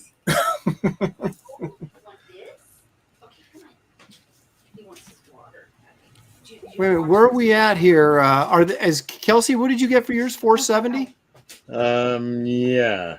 I was gonna say, well, No Madaman, you just got dethroned. 480. Yeah! Thank you. Ruby Jade says no. 490. No. Yeah! Booyah. Ruby's got her finger hovering over the. That's right. She will not be denied the Black Terror. That is David Williams. Ruby's going to get a really, really nice package sent to her. Yeah, David likes to add extra stuff. Yeah. 500. Come on, Ruby. Wow. You're going to take that sitting down, are you? No pressure. 500. Whatever. I'm out of here. Oh, Ruby. 510. What is this? You guys are holding out on me. Matt Hemp. Matt's like selling stuff on eBay right now.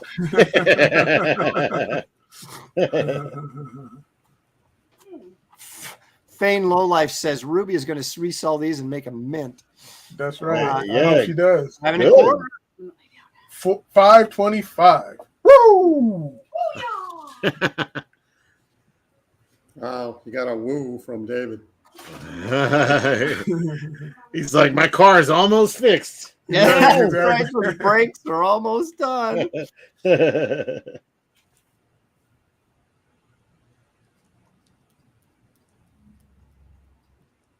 Papa needs a brand new every damn thing. That's right. Nope. 550. Oh man. I should start playing some music, don't you think?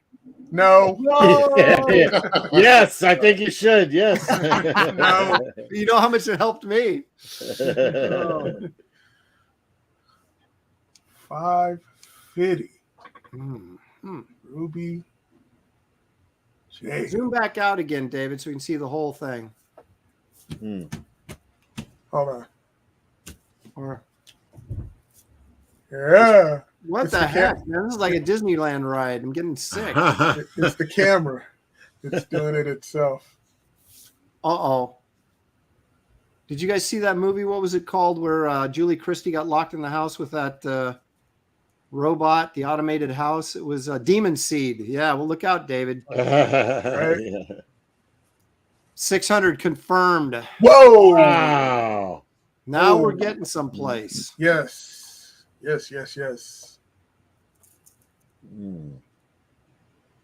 Ruby Jade, you gonna take that sitting down? I just ran out of things to sell. Yeah, Ruby, you take that as a personal insult. Yeah. Yeah. I think he said something about your mama too. So Yeah, apparently did. Take that. Yeah. In your face. She's like, no, yo mama.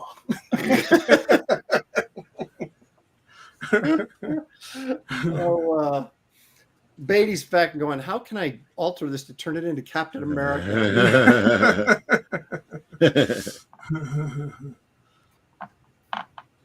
It's almost Cap.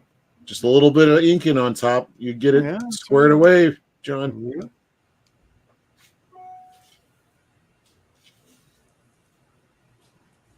All right, countdown. 10. One. Wait a minute. My homie. Nope. 625. No matter.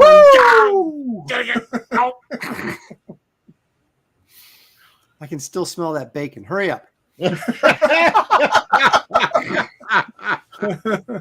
Shelly left and opened the door, and this big, just like breeze of She's like bacon fanning the blowing door so it could go in there.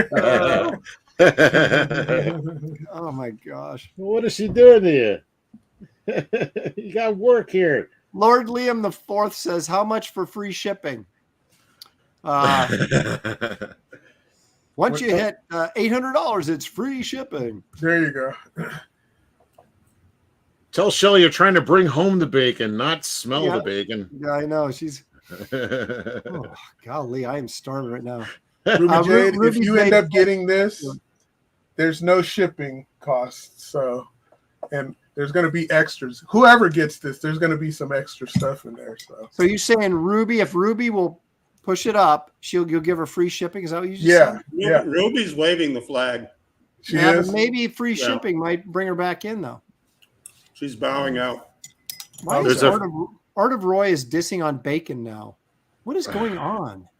There's a free Captain America drawing in it if you get this. Right, there you go, John Beatty. If you get 800, it'll throw in the free Captain America. Well, do the countdown. You want me to start counting down? Sure. Here it goes. 10. 1. Dang. 9. Squib says bacon is the best. I There agree. you go. 8. 7.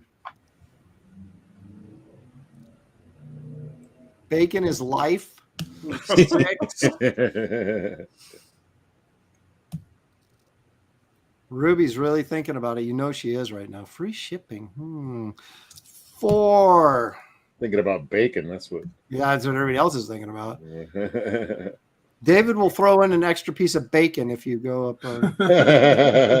I will paint an extra piece of bacon. 3. Here we go. If you're going to snipe it, do it now. 2. Squib says, every time I see a pig, I have to fight the urge to take a bite. Oh. 1. We're at 625. No madman.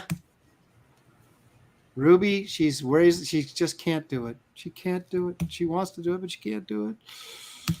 0. Typing in sold right now. Good effort there, Ruby, though. Last chance. Oh, she's a total shill. I paid her to do that. Sold the Nomadaman. Didn't Nomadaman get your earlier piece too? What a earlier one? Didn't he have to pay? He sent me the money to pay for your piece. This one? Yeah. So he's got 2 paintings from me. Wow. Save on shipping. You got 2 really good paintings. He can save on shipping now, right? He already paid for shipping the first one. So That's right. Throw it in there. That's right. There you go. Now you actually have to get him from Aaron, because I don't know if he was going to let him go. Well, I'm going to let the money go. He can all day long, man. I trust you with the money. I don't think you'd let go of the piece. That's probably right. Exactly. If I had that black terror in my house, it would not be leaving the house. Yeah. Yeah, good Thank job. you so much. For that. Yeah, well done. That was a great auction. Look at that. Art of Roy says, well, now we know Ruby has at least $600 handy. It's like, what do I got? What can I squeeze out of her? No, I'm not going to. I'm done for the day. Really? Yeah, I don't want to take it away from David. I know he's leaving on a high note right now. I feel good. Wow. I think it's only appropriate that a guy who never finishes a piece on the show sells for the most money on the show. That's how it works. Hey, I want to thank everybody for joining us for this incredible lengthy episode of Graybeard's Studio. And I'm sure the rest of us who haven't quite finished our pieces from this week will post them as we get closer to the end of the week. Thank you guys. Hang on. I was about to sell it. Where are you going? We're leaving? What do you want? I'm almost done. No, I was kidding. Okay. I'll save it for next round. Save it. Before you end the show, I wanted to say something. Yeah. I have some other things that I'm going to be selling. I might sell them on this show, or if they want to talk to me privately. But there's a sham of a book that came out, and I'll be selling my art that was originally for it. Whoa!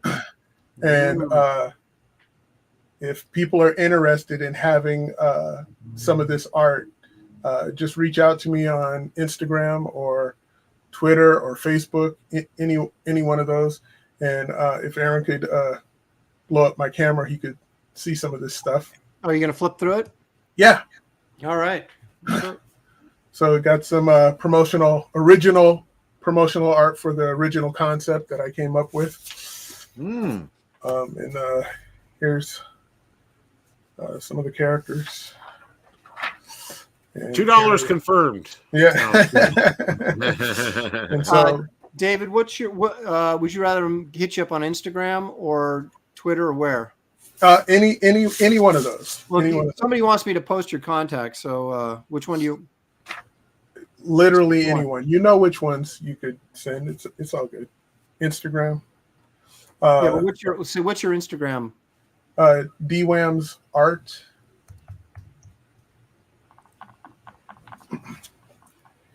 And so you get this was the early first art and promotional artwork for the defunct project. Rare. Yeah. And good. And good.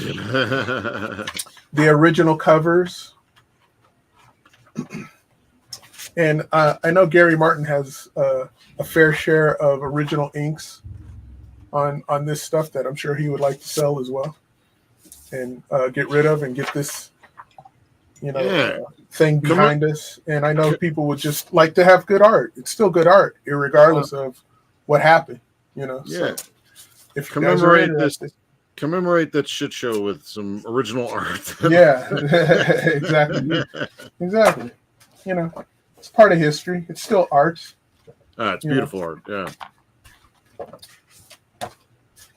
So that's all I wanted to say. So thank you. Appreciate everybody who stood behind me on what would have been something great. And onward to bigger and better things. There you go. Right. That's right. Wonderful. Anybody else have a hit book that not come out? Fall out with it? Anybody sell some stuff from that too? Well, yeah, my book didn't come out either. Yeah, that's true. I have a color sketch we did of his character right there. Oh, there you go. Maybe we'll have an all-day show of selling the good stuff. I was working on a Lynch book at Wildstorm. I'll sell that stuff. There you go. Okay, so that's Graybeards for this week. I guess there won't be a show next week, so I'll be in San Diego. Oh. So you can still do it. If you guys want to, Kelsey, if you want to host. No, I mean, you could do it. Yeah, you could do it. You're not going to be doing it. No. Yeah, you're not going to be doing anything. Yeah, won't be setting up my booth or anything. Yeah, well, I'll talk to you fellas. If you guys want to do it, we can do it on my channel. It's fine. So if you guys want to take a break, that's fine. Yeah. We can't do it without Aaron. I know. Yeah. We got to do it with Aaron. Yeah. So break it is. Sounds great. another week. Kelsey has some coloring he's got to finish. I do. He keeps bugging me to pay him, and I'm like, "Did you finish?" Well, I forgot that part. Gosh. Yeah. So anyway, you guys, thank you so much. So join us back here in 2 weeks for Graybeard's Studio, where we will have yet another exciting art challenge for you guys to enjoy. We thank you guys for hanging in there and bidding and making this a success, as you guys always do. Hit the like and subscribe if you haven't done it yet. Remember, we all have campaigns. Really, we all have campaigns, and the links are in the description of this video. So if you want to back Wraith of God Blood Hunters, you want to sign up for Gary's Brush with Destiny, if you want to still get a copy of David Williams' Bass Reeves West of Hell, or Kelsey's sketchbook all the way over on Fund My Comic called Scribbles. Scribbles. Again, thank you guys all for joining us. Enjoy the rest of your week. We'll see you in San Diego and then right after that. So peace out, everyone. Thank you. Thanks, guys.